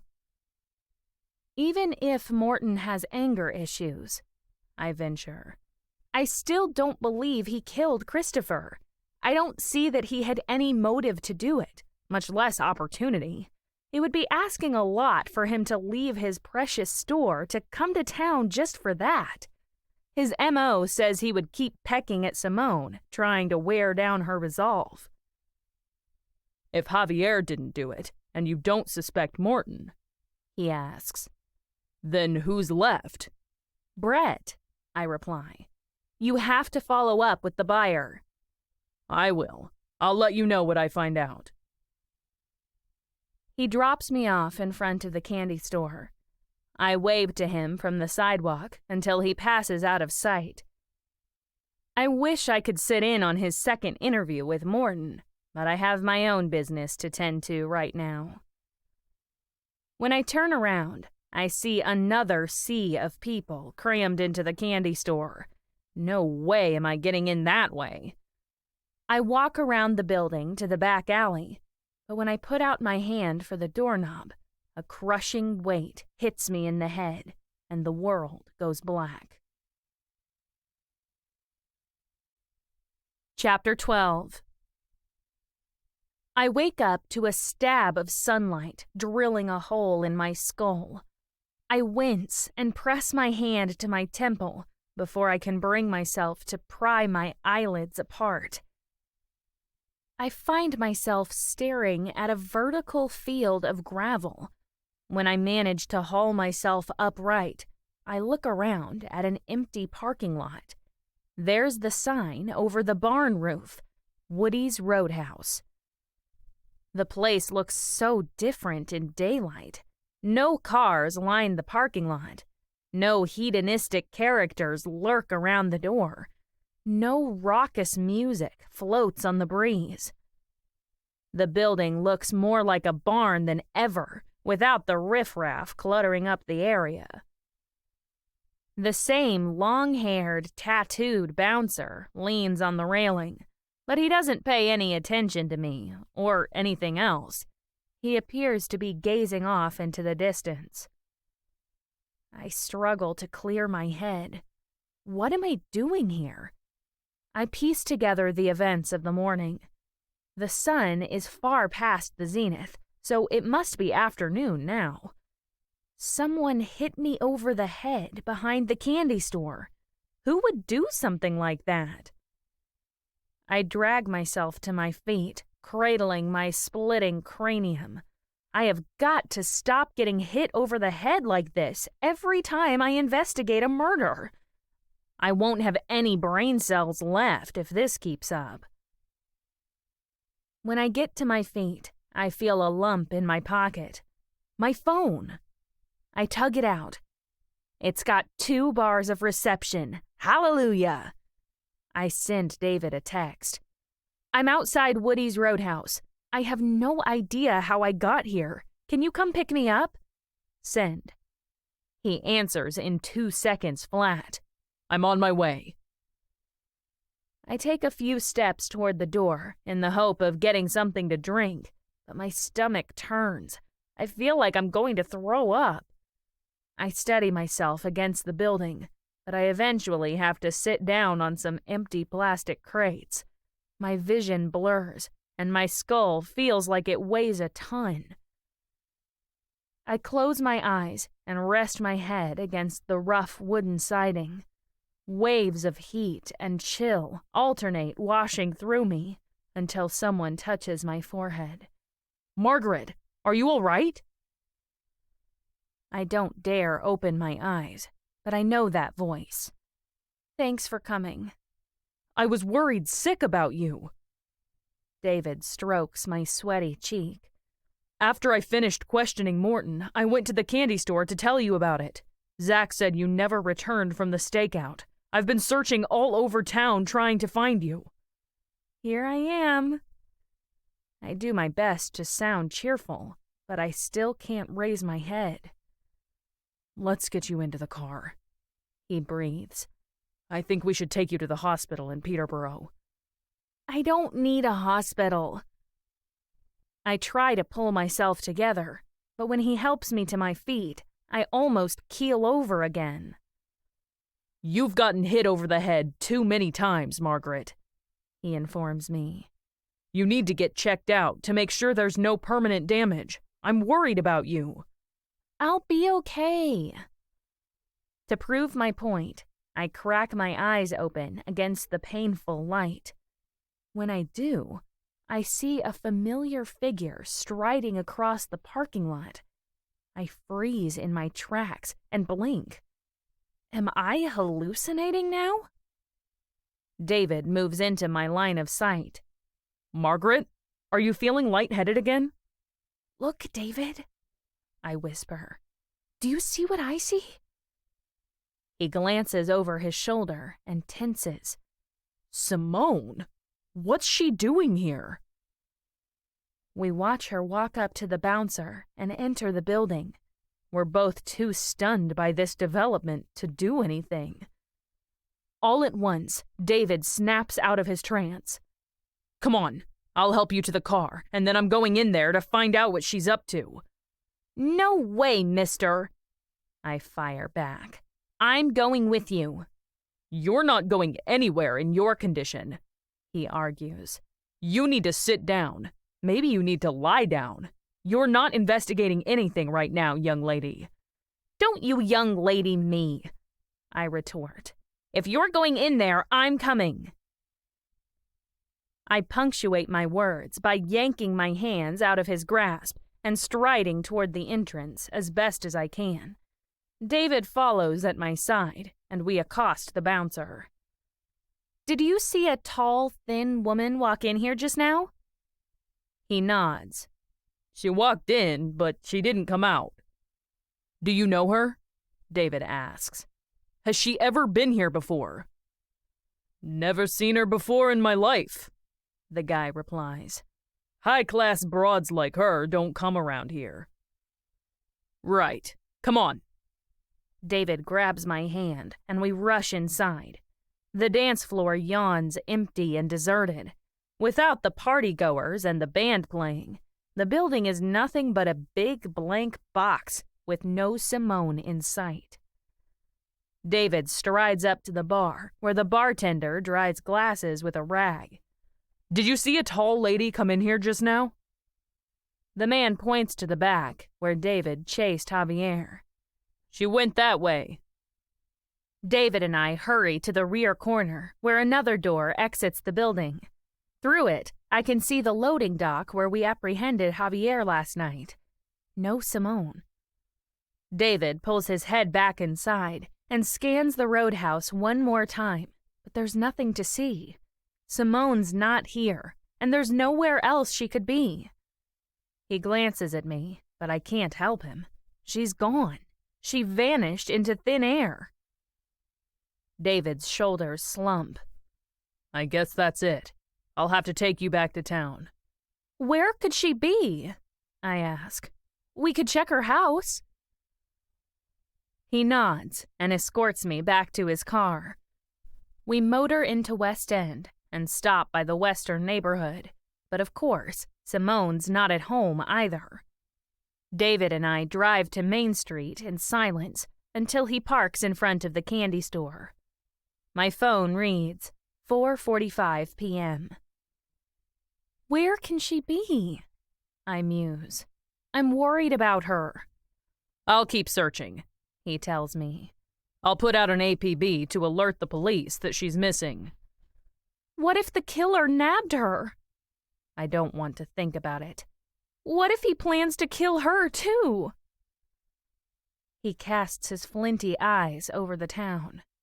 Whoever it is must be getting desperate. First, they attacked you.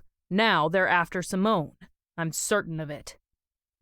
Why would they do that? I ask.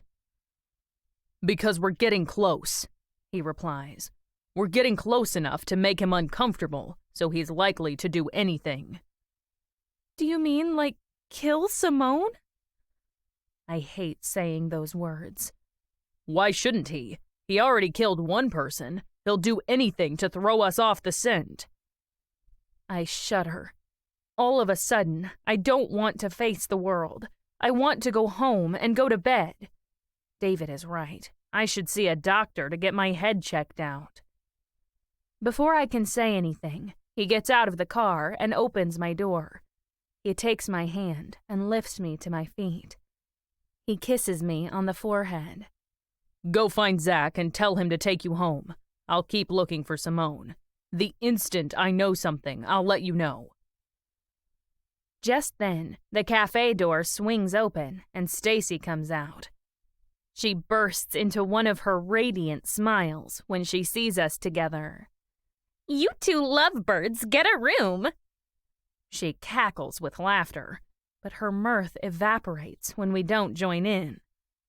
What's wrong? Simone is missing, I tell her. We're worried the killer might have kidnapped her. Stacy gasps in horror. Really? Let me help look for her. We have no idea where to start, David tells her. And Margaret's in no condition to go anywhere. Why not? Stacy studies me and furrows her brow. You do look like you're under the weather. At that moment, Zach walks out of the candy store. What a shock. He walks right over to us. What's going on? You three look like you're on your way to a funeral. We might be, I mutter. Simone is missing, Stacy tells him. We're just getting ready to go search for her. We already checked her house, David chimes in. That leaves just about every other building in town. I'll come with you, Zach offers. I need you to do something else, David tells him. I need you to... I cut him off quick. No, you don't. I'm not going to be sent home like a child when the rest of you are out searching. I'll go with you, David. Zach and Stacy can team up. We can cover more ground that way. David scowls at me. I refuse to take responsibility for your misguided decisions. You don't have to, I tell him. I'm an adult. I'll take responsibility for myself. He snorts, shakes his head, and turns away. All right. Zach and Stacy, you take the eastern half of town. Margaret and I will canvass the west. Go door to door if you have to. Find out if anyone saw Simone. She was last seen at 4 o'clock on the highway heading west, so if anyone saw her after that, make a note of it, and we'll track her movements. Got it, Zach shoots back. He and Stacy hurry off eastward. David cocks an eyebrow at me. You shouldn't be doing this. I feel responsible for her. If anything happened to her, it's not your fault, he interrupts. You're an adult responsible for your own actions, and so is she. Whatever induced her to go to the roadhouse in the middle of the day, she must have known the risks.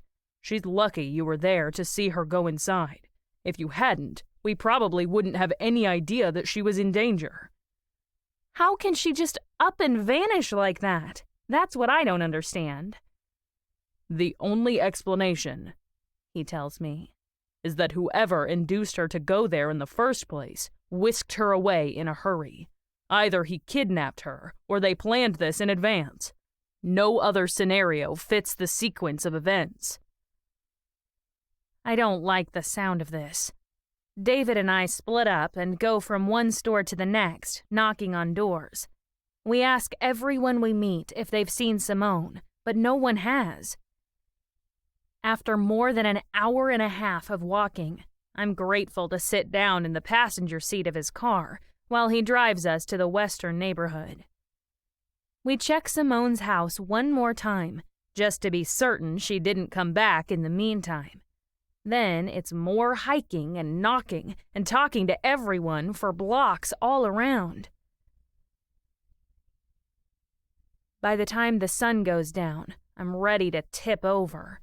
I sink into the passenger seat and let my head loll against the seatbelt. What I wouldn't give to curl up in bed right now. Just then, my phone vibrates in my pocket. I pull it out to see a text flash across the screen. "Found her, Mom. Bring the detective to Simone's shop right away." My head swings up to see David gaping at his phone. Zach must have texted him, too. David crams the device into his pocket and sprints back to the car. He dives behind the wheel. "Did you get that?" I nod, too excited to speak. We burn rubber back to town and skid to a stop in front of the antique store. We find Zach and Stacy flanking Simone behind the building, but I would barely recognize her from the stately woman I just saw a few hours ago. Black bruises surround her eyes and discolor her neck. Blood trickles from her nose and one ear. She stares at all of us with bleary, bloodshot eyes. "What happened? Where am I?" "Sit tight, Simone," David murmurs. "You've been beaten up. I'm calling an ambulance to come and pick you up." "Can you remember anything?" I ask. "You went to Woody's Roadhouse. What were you doing there?" "I got a text," she quavers. "I didn't know who it was from. The person said they knew something about Christopher's murder. And to make sure I came alone, I walked in the door, and that's the last thing I remember before I woke up here." "It's just as well you don't remember," David mutters. "Someone really did a number on you."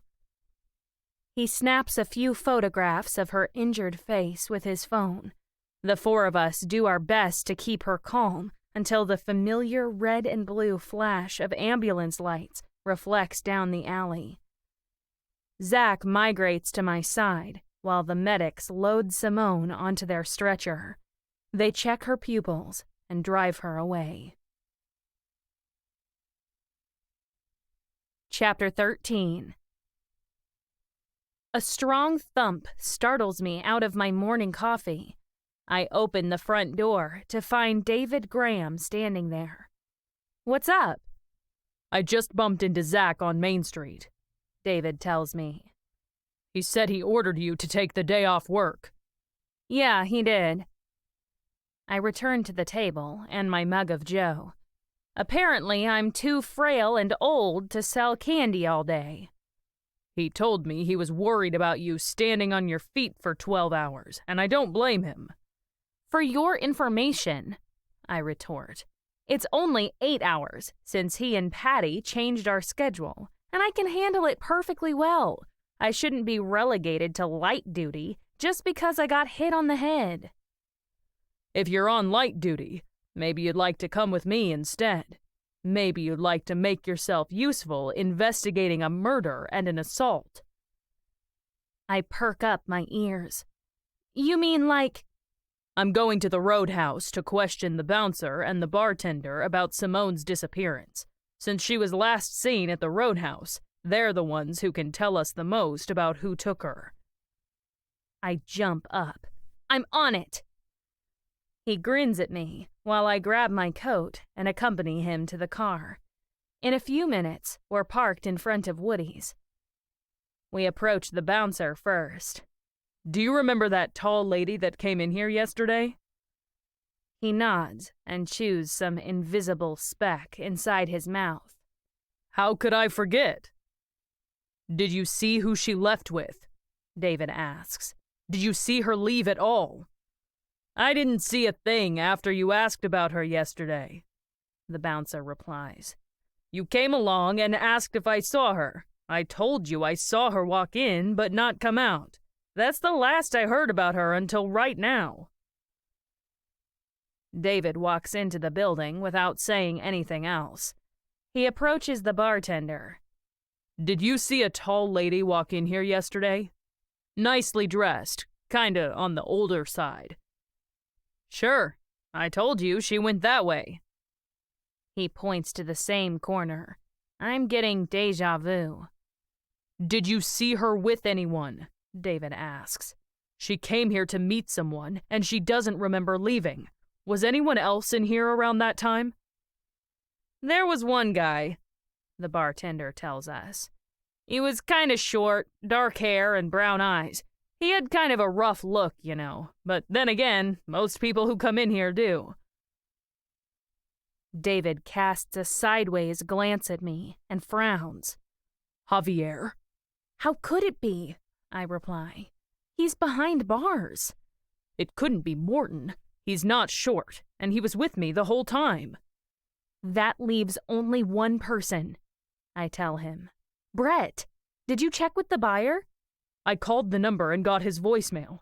I left a message, but I haven't heard back. It has to be Brett, I insist. He's the only suspect left, and I'm pretty sure Carol and Ronald Sneed didn't hit me over the head and kidnap Simone and beat her to a pulp. He nods, but doesn't smile. This is no time for jokes. He rounds on the bartender. So, did the lady go over to the corner with him? The bartender nods. She waltzed in here and saw him. She walked up to him, and they talked for about 10 seconds before they both went over there. That's the last I saw of either of them. David inclines his head toward the exit. Out in the parking lot, we hold a powwow. It had to be Brett. He's the only suspect left. Let's go to his shop and see if he's there, I suggest. Maybe he's got a perfectly plausible explanation for all this. I don't see how he could. We get into David's car.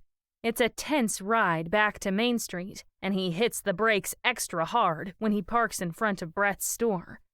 I can see through the windshield that the shop is closed. All the lights are off, and the sign on the door confirms it, but we get out and knock, just to make sure. Now what? I ask David, when no one answers. He bought a house over in the western neighborhood. It's not far from Simone's. Let's go check it out. We might catch him at home sipping a cold one. I snort. Yeah, right. Just then, my phone rings. I touch the green button and hold it to my ear. Zach's voice echoes over the airwaves, but at the same moment, David's phone rings. It drowns out Zach's words. All I hear is a garbled yelling on the other end. Hold on a second, sweetheart, I tell him. I can't hear you. Slow down. What's going on? David starts talking into his own phone. In the back of my mind, I hear his voice rising. Something must be wrong. That makes me concentrate extra hard to listen to what Zach is shouting to me from the other end. I'm telling you, Mom, he bellows. Simone is gone. She left the hospital against medical orders. What? I gasp. She can't have. She was supposed to get a scan this morning to rule out any brain injury. I just showed up, and she was walking out to her car with Brett, that sleazy antique store owner from across the street. I tried to talk her out of it, Mom, but she wouldn't listen. She looked scared, though. She kept looking around like a frightened rabbit. She just kept saying again and again, "I have to go, I have to go." Then they both got into her car and drove away. I raced into the hospital to check with the doctors. They all advised her to stay, but she wouldn't listen to them either. One of the nurses said Brett showed up and visited Simone, and she completely changed in an instant. He must have said something to her. I wouldn't be surprised if he threatened her mom, but he kept giving me this cheesy grin, like he was the nicest guy in the world. It was really creepy. My blood runs cold. So we were right. Now Brett has Simone again. I haul my addled brain into focus. "It's all right, sweetheart. David is here with me, and we're going to find her. You did everything you could. Why don't you come back to town now? I'll see you in a little while." I hang up. When I raise my head, I discover David staring at me with an ashen face. "Who was that?" I burst into action. "Get in the car, quick. It was Zach. Brett showed up at the hospital. He said something to Simone to frighten her and convince her to leave with him. She checked out against medical advice. Now he's got her somewhere." We leap into the car, and David hits the gas. He plows down Main Street, heading west. "Who called you?" I ask him on the way. "It was Javier's parole officer. He drove Javier down to Hartford yesterday and turned him over to the State Corrections Department. Javier was really depressed about being sent back to prison, so the parole officer went to visit him at the lockup this morning. They were talking, and Javier admitted to him that Brett hired him to attack Simone. Brett bought that gun and arranged for someone at the roadhouse to pass it to Javier the night I arrested him." "But that's impossible," I counter. "Javier couldn't have attacked Simone. She didn't get attacked until after Javier got arrested." "Exactly, which means someone else attacked her. We know Brett paid Javier to do it, and he paid for the gun he intended for Javier to use. When Javier got busted, Brett must have decided to do everything himself." "What about me?" I ask. "Why would he attack me and leave me at the roadhouse? Maybe he hired someone else to do it. Someone from the roadhouse, maybe." "I think it's more likely he did it himself and tried to make it appear that someone from the roadhouse did it. That was probably his plan all along, to deflect the blame off himself onto someone with a record. That's probably why he chose Javier in the first place. Then, if Javier got caught, Brett could play all innocent and say he was nowhere in sight at the time." "I still don't see why he would kill Christopher," I remark. "He had no reason to." "We'll find out. Look." He nods toward Simone's house. Her car sits in the driveway. David parks down the block, out of sight of Simone's house. We get out and sneak up to the window. We don't see anything. David and I crouch down in the flower beds. He moves his mouth close to my ear. "You check the front. I'll go around to the back door. See if you can find any sign of Simone or Brett." I nod, and he creeps off. I lose sight of him and make my way to the next window. It looks in on an immaculate library, decorated with antiques much nicer than the ones Simone sells in her store. I spot Simone inside, but she's not sitting on the window seat staring out the window this time. Nylon cinch straps hold her arms to an Edwardian armchair and her wrists to the legs. Brett looms over her with a gun pointed into her battered face. No one would recognize his features, transported with howling fury. He thunders at her full volume, and spittle flies from his teeth when he speaks. The sound pounds the glass in front of me. Simone cringes in abject terror. She shrinks to get away from him, but she can't move with those straps restraining. Her bruised eyes roll in their sockets, and her mouth contorts with sobs. In front of my shocked eyes, Brett seizes her by the neck. He gives her a brutal shake and stuffs the pistol barrel into her mouth. His fingers tighten around the trigger. Holy crap! He's gonna shoot her right in front of me! I have to do something. I don't know what, but I can't stand here and watch him blow Simone's brains out. My brain shifts into overdrive. In half a second, I raise my hand and rap on the window loud enough to attract Brett's attention. The instant his wicked little eyes train on me, my courage drains out through my heels. My knees tremble. For a minute, I fear I'll wet my pants. I'm so petrified. So slowly, painfully slowly, Brett turns his murderous visage on me. He pulls the gun out of Simone's mouth and swivels to face me. There I am, standing outside the window like a moron. I'm too stupid with fear to move a muscle, but at least he's looking at me instead of Simone. I can run away, if only I can get my legs working. Brett stalks one treacherous step toward me. He raises his gun to aim it at me through the glass. I give myself the command to run, but nothing happens. Run, Margaret! For the love of God, run! I blink at this homicidal maniac. I can't think. I can't uproot my feet from the flower bed to get the hell out of there. I'm not really going to stand here and wait for him to shoot me, am I? At that moment, a flying whirlwind rockets into the room. It hurtles at Brett from behind. He pitches forward, and the gun flies out of his hand. He buckles onto his face, and I recognize David Graham riding him to the ground. Simone screams in fright, but at least she's safe. David lands on Brett's back. He slams one mighty hand against Brett's neck to pin him down, and snatches the other by the wrist to wrench it behind Brett's back. The whole incident lasts less than 5 seconds, but it seems like 10 years to me. I can only struggle to breathe while watching David handcuff Brett. I snap out of my stupor when David gets to his feet and takes hold of the straps binding Simone.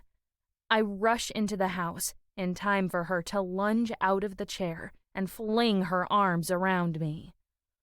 "Oh, thank you, Margaret. Thank you. I thought I was dead for sure. You saved my life." I pat her on the back. "It's all right. You're safe now. He won't hurt you." David takes hold of Brett's collar and hauls him to his feet. "You're under arrest for the murder of Christopher Partridge, 2 counts of assault with intent to cause grievous bodily harm against Margret Nichols and Simone Peretti, and 2 counts of attempted murder against Margret Nichols and Simone Peretti." "I wasn't trying to cause grievous bodily harm," Brett thunders. I point to Simone's face. "What do you call that?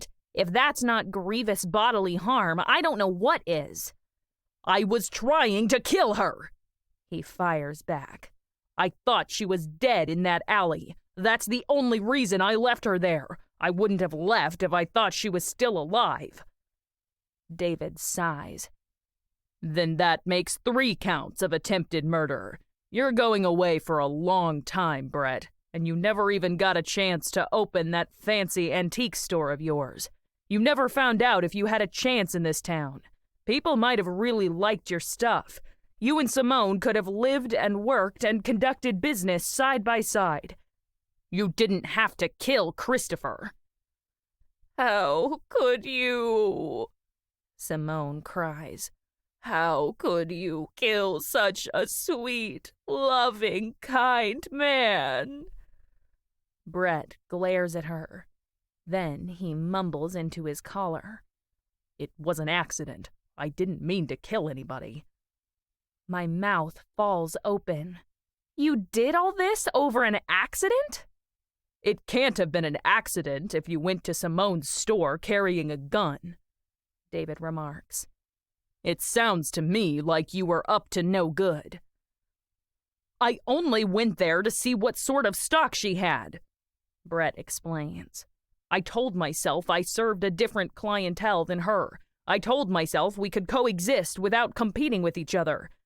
But the more time passed before I opened, the more I started to doubt myself. I just wanted to go take a look. I had no idea he would be there. You went to take a look with a gun, David reminds him. I always carry it after dark. I got mugged in the city. Since then, I always carry it. I never planned to use it, but he caught me. He said he was going to call the cops and get me arrested. I saw all my plans crumbling before my eyes. I pulled out the gun and pointed it at him. I didn't mean to shoot him. I only wanted to warn him to move away from the phone. But he decided to play vigilante. He charged me and grabbed the gun. We wrestled over it, and it went off in my hand.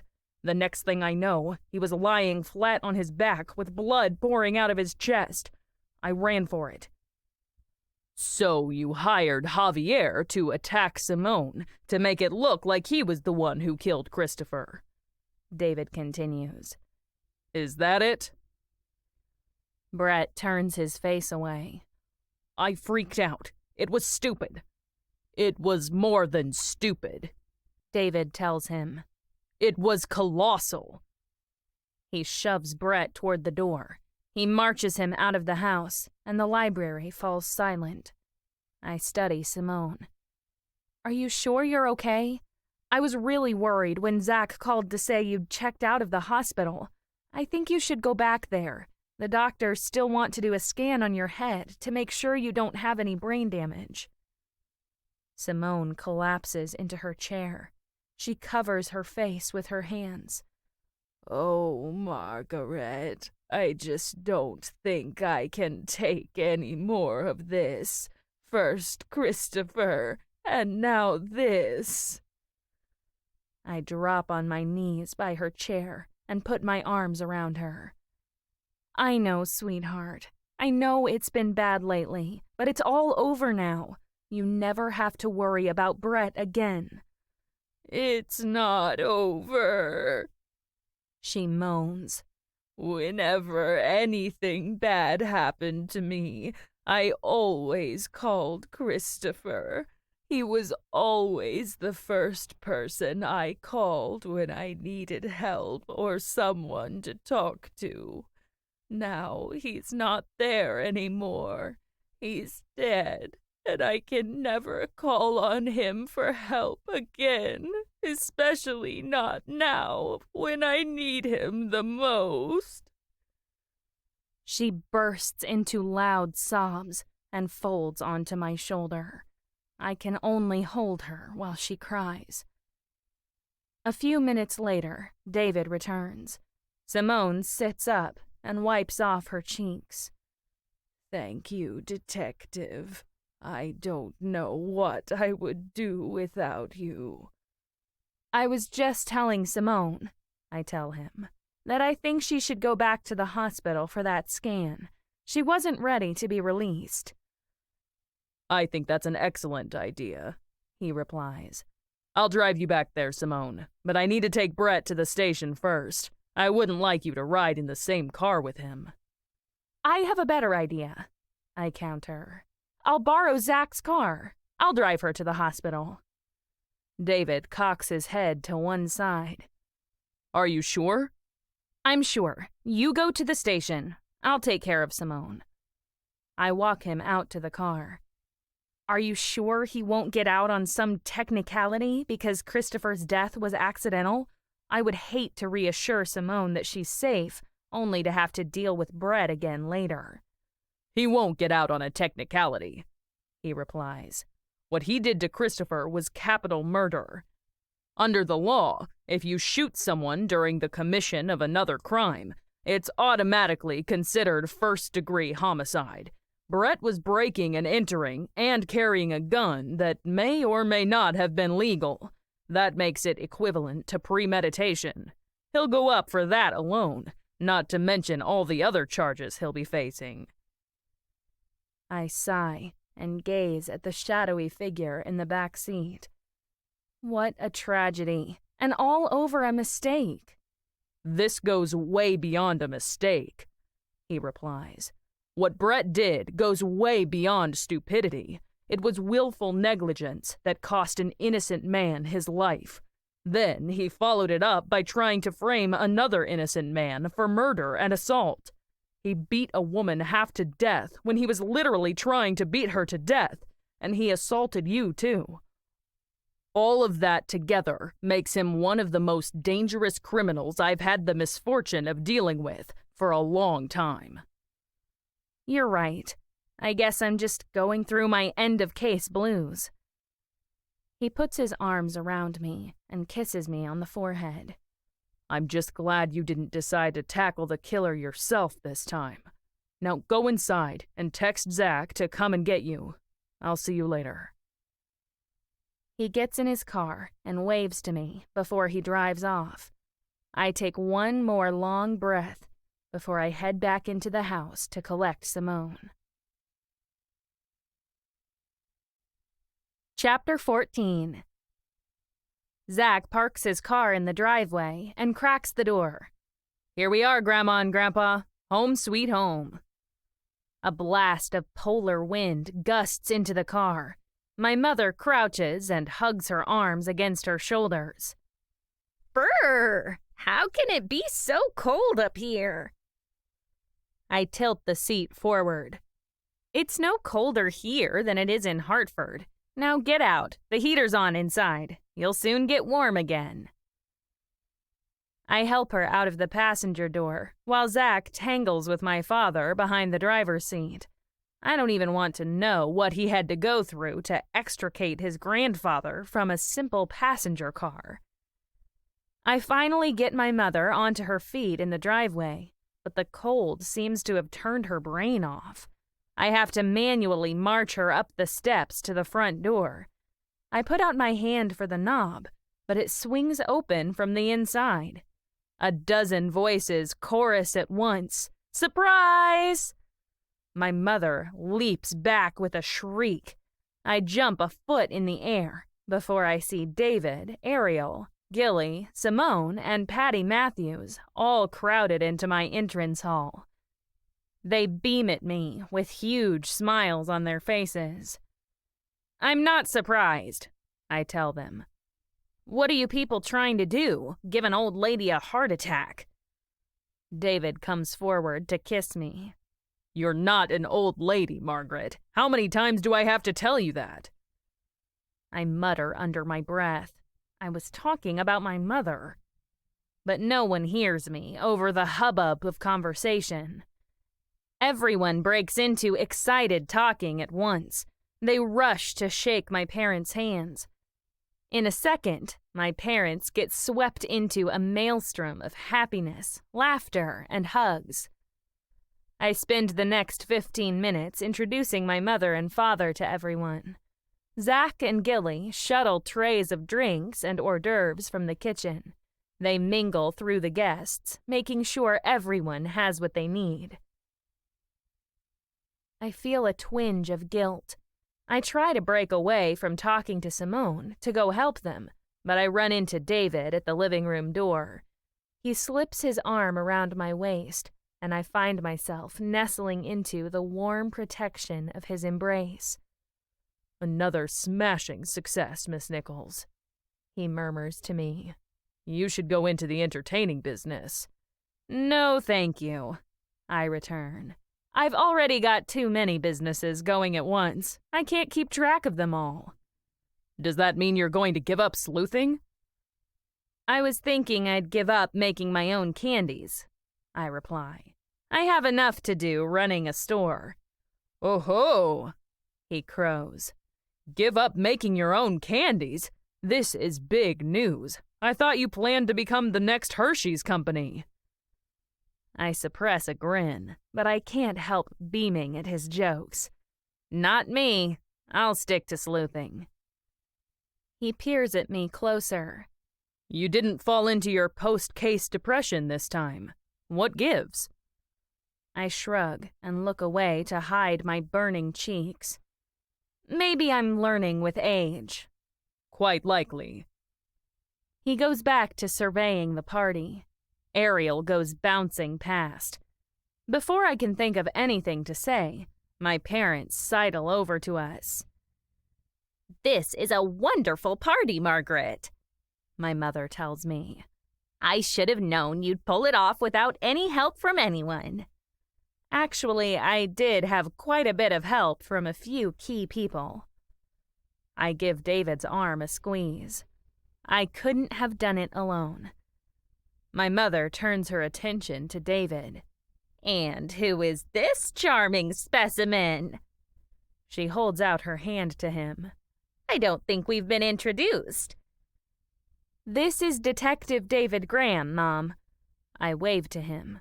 "I told you about him when I invited you to the party. He's my boyfriend," David cuts in. He shakes her hand and turns to my father. "It's a pleasure to meet you both at last. Welcome to West End." My father scrutinizes David up and down. "I hope you're treating my daughter like the queen she is. I would hate to have to come up here to straighten you out if you weren't." "Dad!" I gasp. David only smiles at him. "I worship the ground your daughter walks on, sir. I hope you do come up to West End to straighten me out if I ever slip up. It would be my honor." My father compresses his lips to hide how pleased he is with this response. I flounder for some way to change the subject when Ariel goes leaping back the other way. I grab her, drag her to earth, and park her next to me. "And this is Ariel Dunroy, David's daughter." Ariel lunges at my mother so fast, Mom staggers to get away from the assault. Ariel grabs her hand and pumps her arm off her shoulder. "It's so nice to meet you, Mr. and Mrs. Nichols. Margaret is such an angel. We all love her here. None of us would be able to function without her. Thank you so much for bringing her into the world. She's truly a light in the darkness." I blush to the roots of my hair, but not as much as when my mother frowns at Ariel and says, "If you're his daughter, why do you have a different last name?" A stricken pang clouds Ariel's features. For half a second, a pained silence holds all of us spellbound before I break the tension. "Ariel, sweetie, why don't you go help Gilly bring the extra chairs into the living room? Mom and Dad, you go take your seats at the table so we can start dinner." Ariel rushes off, glad to be free from explaining her convoluted past to strangers. My parents shuffle to the dining room, the question forgotten. After they leave, David murmurs in my ear, "Thanks." "She looks happier than I've ever seen her. Did you talk to her about her mother?" "I did more than that," he replies. "I took her to the state lockup to visit Pauline." My eyes pop. "You did? How did that go?" "About like you'd expect.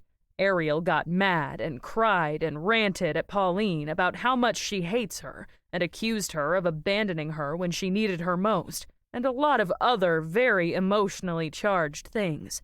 She made Pauline cry." "It's Pauline that made Pauline cry," I snap. "It's her own fault if Ariel is mad at her." "That's what I told Ariel. Pauline told Ariel too. She said she was sorry that she couldn't be here for her. She said it was all her fault, and Ariel deserved better. It was very cathartic for both of them. Since then, Ariel's been walking on a cloud." "Wow," I breathe. I never imagined she could get so much off her chest. "You were right about everything. It really is the best thing for her. I think I'll make a regular habit of taking her to visit Pauline so they can both express themselves freely on an ongoing basis." I gaze up at his glowing face. "You look happier than I've seen you in a long time, too."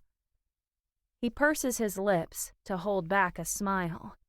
"I really think I'm getting the hang of this parenting thing. It's not as easy as it looks from the outside, but it grows on you after a while." I take his arm and turn him toward the dining room. You're right, it does. We wander to the table as Zach and Gilly direct everyone to their seats. I hang back while the two of them take command of the party. It really does my heart good to hand over the responsibility to the next generation. Zach places my parents at the head and foot of the table. I get relegated to a side position between David and Ariel, and I wouldn't have it any other way.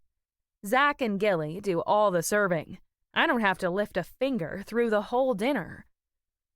Towards the end, when everyone begins to recline back in their seats to make room for their distended abdomens, Zach taps his butter knife against his wine glass. Can I have your attention, please, everyone? I'd like to propose a toast. He rises to his feet and lifts his glass. Conversation dies around the table, and all eyes train on him. He clears his throat. I'd like you all to join me in drinking health, long life, and happiness to a woman near and dear to all our hearts, a woman who never tires of making the lives of everyone around her richer, happier, and more meaningful. My mother, Margret Nichols. Just the day before yesterday, she saved Simone's life and apprehended a dangerous criminal in our fair town. She works day and night to make West End a haven for everyone who comes here, either as a resident or as a visitor. She is my role model, and I hope someday to accomplish a small portion of what she has achieved in a surprisingly short amount of time. She truly is a force for good, and I hope I can look back on a life that approximates hers. To you, Mom, your health. He holds up his glass, and a resounding call of "Hear, hear!" echoes around the table. I don't know what to say. I can only blink down at the table. I never expected anything like this. I never tried to be anything but a good person. If I can do good to the people nearest to me, that's all I ask. Dessert takes everyone's attention away from me until we're all sitting around the living room afterward. There's a stack of dirty dishes in the sink screaming to be washed, but I'm enjoying myself too much to leave. I catch Ariel checking the clock. It's 8:30, half an hour until the New Year's Eve party kicks off in town. She won't let us be a second late, so I better get this party moving on before I turn into a pumpkin. I sit up straighter on the couch, but my stomach won't let me move too fast. I'm really getting too old for this stuff. Everyone, I call. I have a surprise for someone in this room. Everyone turns to me. Who? What is it? They all ask at once.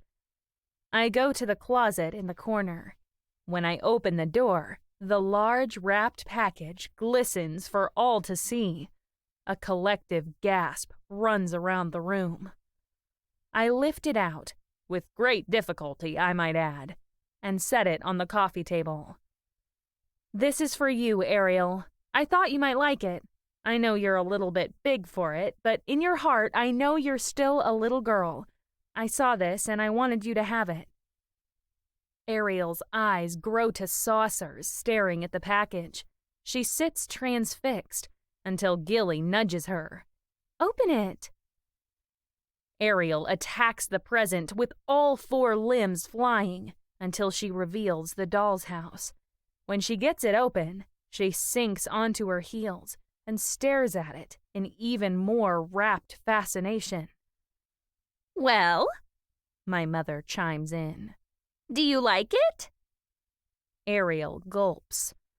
Margaret, you shouldn't have. This must have cost a fortune.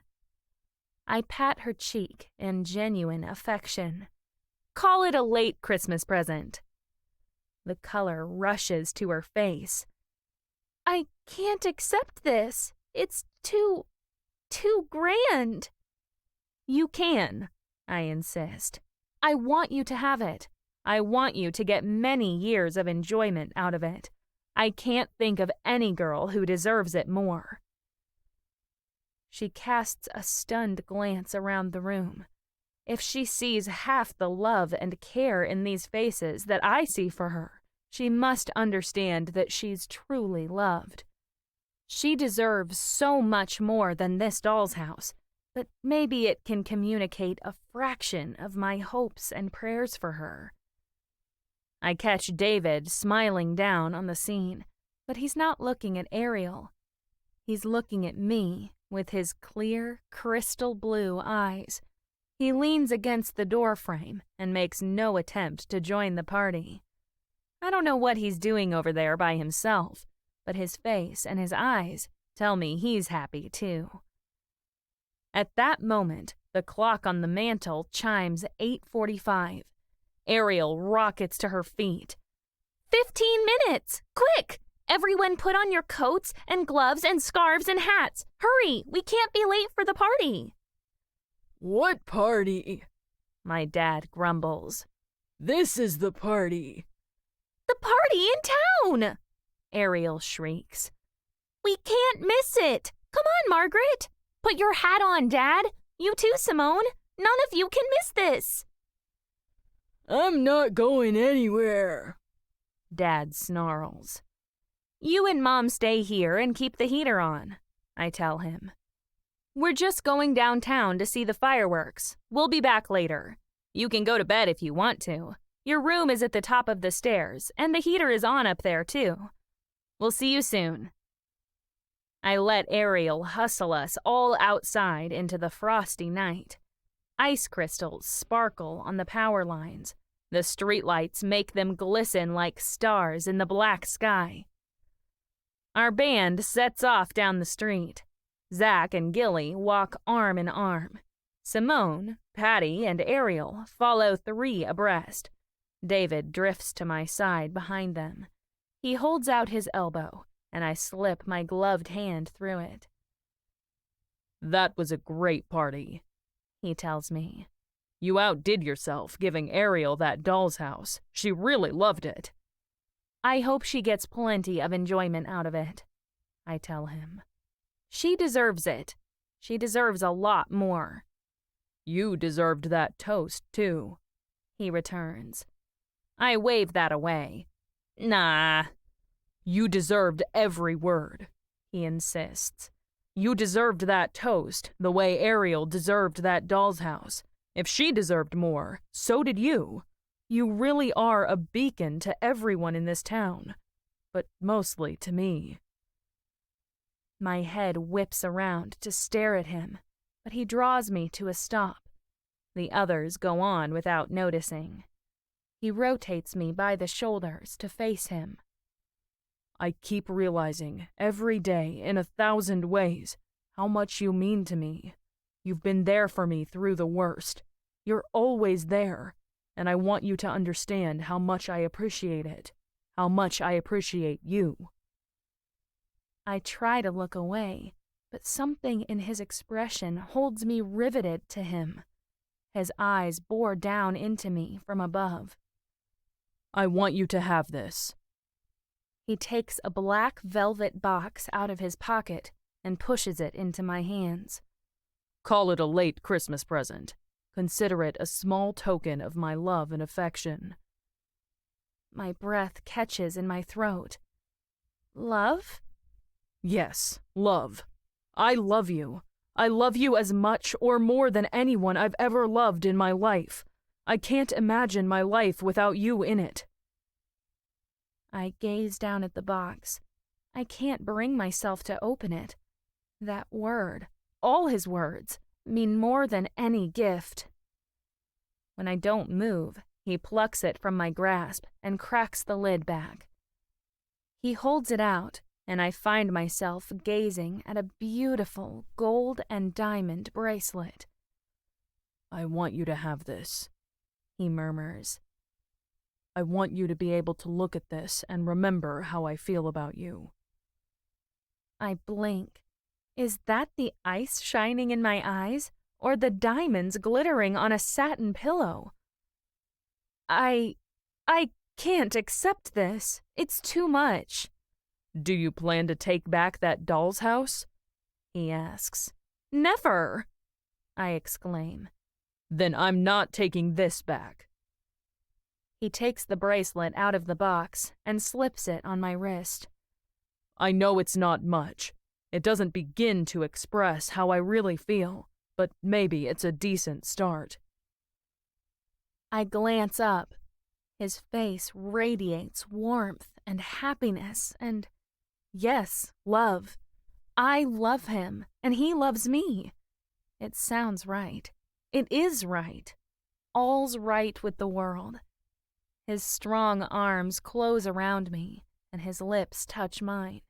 Nothing could be more right than this. At that moment, a whistle sings through the air, and a mighty starburst of red and orange fire explodes against the dark firmament.